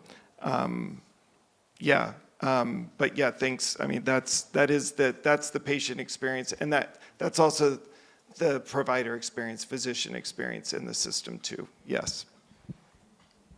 I think there's one in the back. No, in the back, and then you will be the last one. So. Okay, I think it's worked now. In terms of like health equity, and I believe that social determinants of health is a big component for that, right? And I'm glad that Dr. Stacy brought that up. So my question is, from your experience, what do you think is the biggest barriers to addressing these social determinants of health within our current healthcare system? Yeah, I mean, I think really addressing the social determinants of health requires much more than just the healthcare system. The healthcare system can link up to the resource needed to address those needs. But when you're talking about inequality, whether that's like economic inequality or whether you're housed or not housed or have access to housing or access to healthy food, or all of the factors of, long-standing discrimination that, go on for generations and generations, it requires more than healthcare to really solve those issues. And so I do think the approach that I come to it, though, is healthcare as or health as a place to frame those conversations. So I think when you think about how long people live, for example, life expectancy, and you link that up to life expectancy depending on where you live, people can understand that the inequality when you frame it in a health in a health context. When you can speak about asthma rates along a of housing that's close to the highway because of particulate matter in the air, people can understand better the inequalities that exist, but they're not primarily health. Health is the outcome, but the inequalities are more societal than that. But the framing of health is a tool to change policy, to change some society, and to try to address those inequalities. So that's kind of how I think about it. It's health is the framework, is the framework on which to discuss inequality when you're in, being a doctor. That's the framework in which I can talk about it. But you have to talk with people that have influence and power within the economic infrastructure in the country, and within who's building housing, and then also to the government that makes the policies. One last question. Long hold it, and it's going to light up. Hello, yeah. My name is Victoria Lin, and I just want to let you know I really admire what you're doing. And I have one question, that in the homeless shelter, is there some way to promote more vegetarian, healthy food? Because if people are healthier, they live a much better life, and then they don't really need as much service, because I'm sure you're overloaded with all the people that need help. So I think we should really try to concentrate to encourage people to eat healthier. Then that way, this world will be much more peaceful. Trust me, I believe that. And also, no matter what you're doing, always look for the good. The problem with us is that we are too greedy. We always look for things that we don't have, So just the fact every day morning, you have roof over your head, you have clothes to wear, you have food to eat, that's a blessing, So I'm hoping maybe you can add on to how to get people to eat healthier, which is very important. Thank you. I'd like to respond to that question. Thank you. That's a great question that we often ask. So we go to the homeless shelter, we go, wow, you're eating sloppy joes again, you're eating cheeseburgers. No, there's nothing wrong, but there's food, right? So Fountain Project, we offer Chinese meals on Chinese New Year Day, on Chinese New Year lunch, and we're going more and more vegetarian to them. So it's not, they cannot offer vegetarian, more vegetable food, because there is none, because it's not donated. Cans, tortillas, flours, rice, beans, dried goods are being delivered to them. Nobody delivers fresh vegetable, fresh eggs, right? And then we all bought that. So when you buy that, next time think about, can you donate some to the homeless shelter? Mm-hmm. Yes. Mm-hmm. Yes. Let me answer that first before Dr. Michael Stacy answers that. Yes, some farmers, they have leftovers, they will deliver, but it's still a very small portion. It's not large enough where it's sustainable on a weekly basis. So it's still, because they are perishable, so they're not being delivered more as needed, and there's not enough supply. So the second largest homeless shelter we deal with, they get a lot of donation from Trader Joe's and Safeway and Costco. So whatever is left and unsold. So often when we do our services, we have lunches there. We go, wow, this salad is all expired, and that's what's being donated. So there's nothing wrong. You make a selection whether you wanted to eat it or not.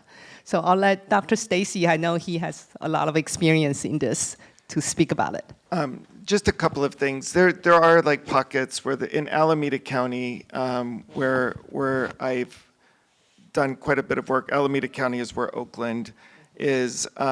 We have a program that's called Recipe for Health, and for our patients in the clinic, we get money from the county to be able to run a program that provides classes and education around healthy eating and healthy lifestyle.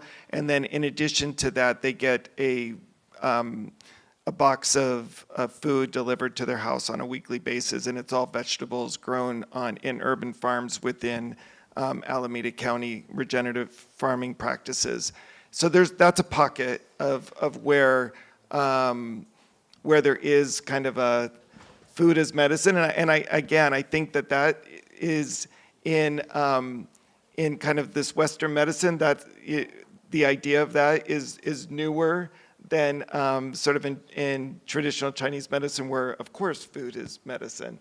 And then in Richmond, in our clinic in Richmond, not in that same city, there's a couple of clinics there, a partnership with an organization called Urban Tilth that also does like urban farming, and our residents would also go and work with Urban Tilth, and they donated food that we would distribute at the clinics there. So there is some of that going, not enough to like really change the diets of people living in food deserts without access to healthy food, but there's some movement there. Yeah. All right. So thank you for answering all of those questions. There's so many for this session, and I know because this is the final session that everybody is really eager to speak and share about their opinions and voices.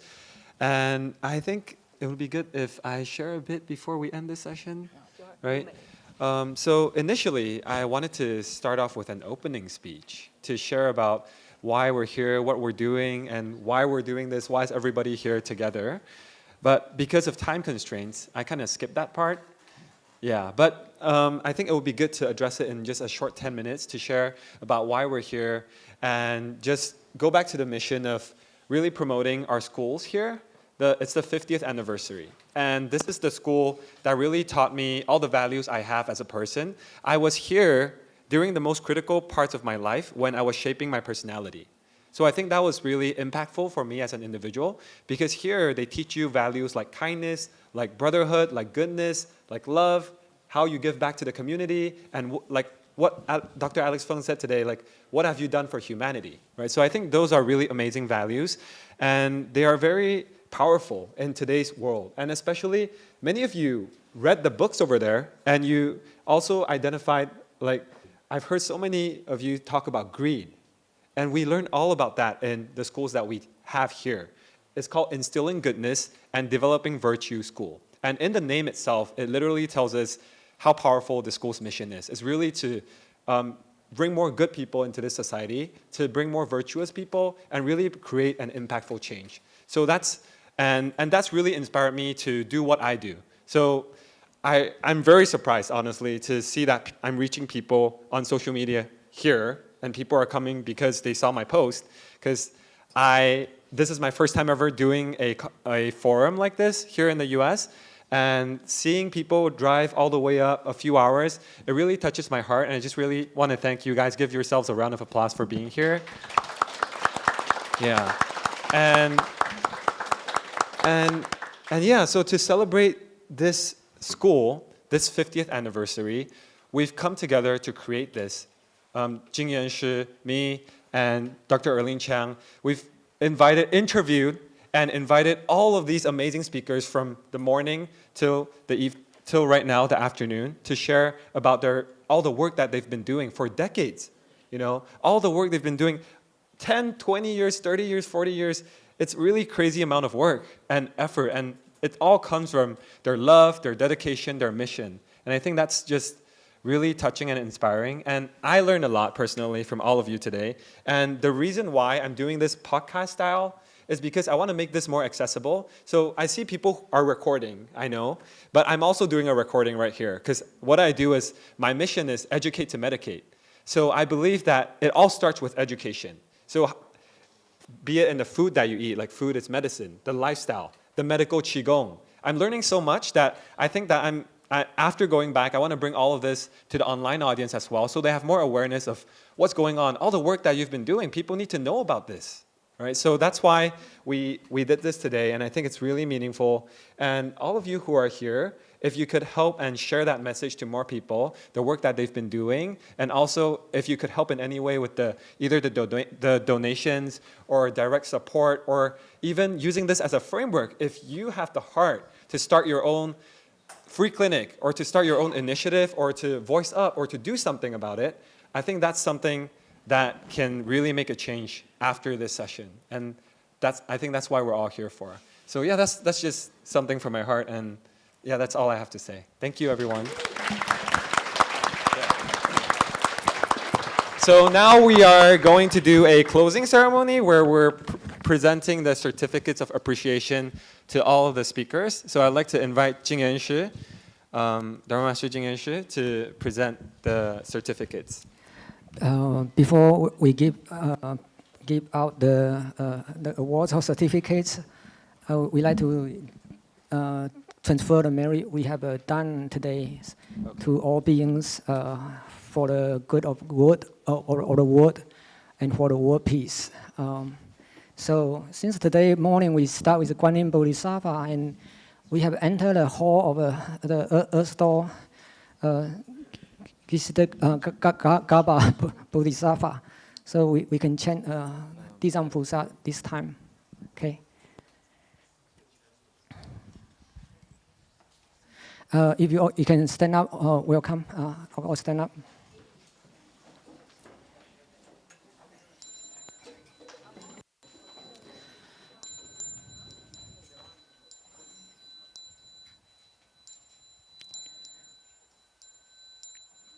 I'm used to dedicate the merit in Chinese. People who cannot follow along, just follow, do whatever you can. Oh, yeah.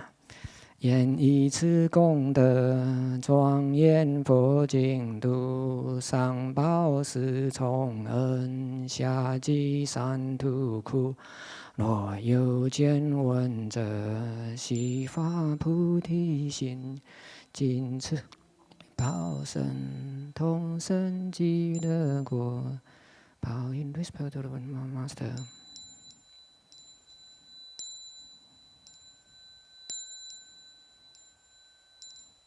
Nam mô Di Giang Hoàng Pu Sa. Nam mô Di Giang Pu Sa.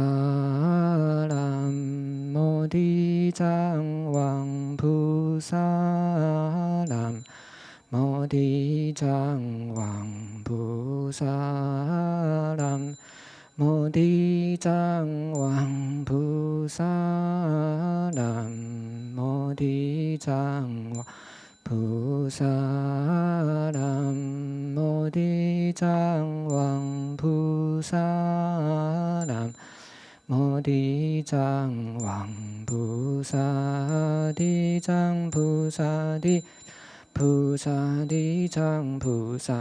Di Giang Pu Sa. Di Giang Pu Sa. Di Giang Pu. Di Giang Pu Sa. Di Giang Pu Sa. Di Giang Pu Sa. Di Giang Pu Sa. Di Giang Pu Sa. And also, Dr. Erin suggests we have another forum like this in the following year. If we do, we can think more about it, and maybe theme around the medicine master Buddha, Yao Shifu. People can think about it and then give us some feedback. Okay, now we will give the certificate 是先 certificate 还是先一起给啊？So I'd like to explain the inside the souvenir bag. You'll be seeing small thing. This is a lamp or lantern. Is a USB charge. So if you turn this side, you can see the light shining, and you just turn 180 degree, then it's being charged.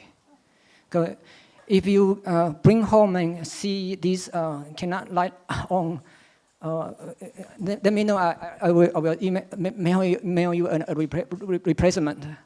Or you can before you go, you can try test out here, okay? You can test out here.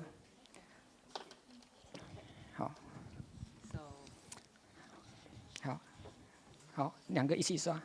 好 ，so the first certificate, two certificate will go to Dr. Charlene and Dr. Alex. Okay.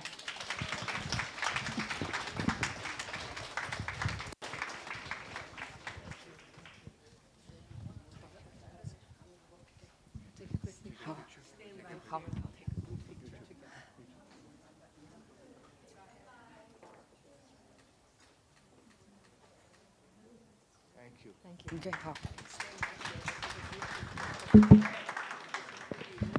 Next one is Victor， 辛苦了，等那么久。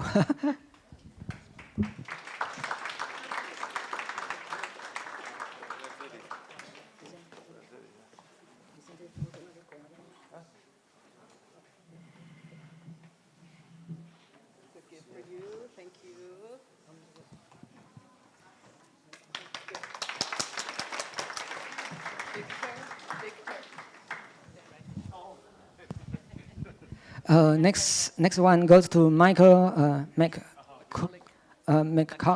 Okay.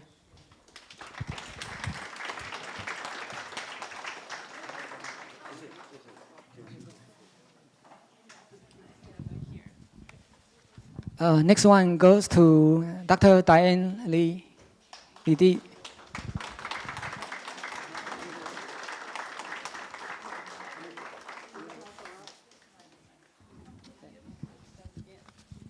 The next one goes to Michael Stacy.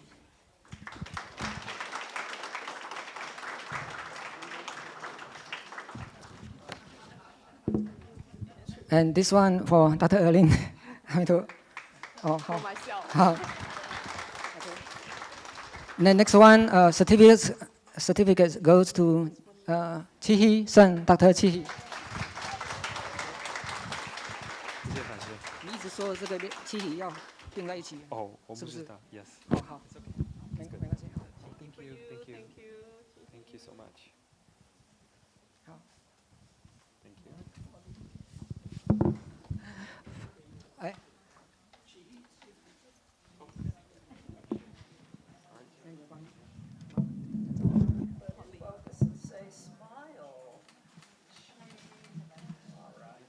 Mark, my sister has your picture. Come on. Mark. And the last one, photographer. Thank you very much for the hard work.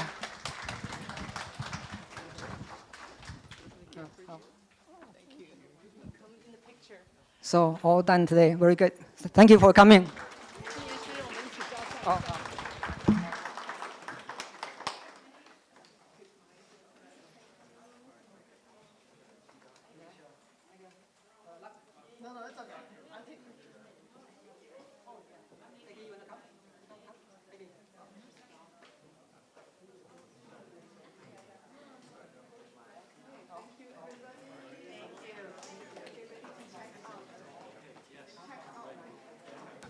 Thank you everyone for coming. So that's today's forum. If you have any feedback, if you have any questions or anything you would like to let us know, I'm thinking about coming back next year. Yes. So do let me know if you have any feedback. Hi. I'm Ife. Nice to meet you. I've been following you for a while. I actually sent you a message on Instagram, but I'm sure you didn't see it.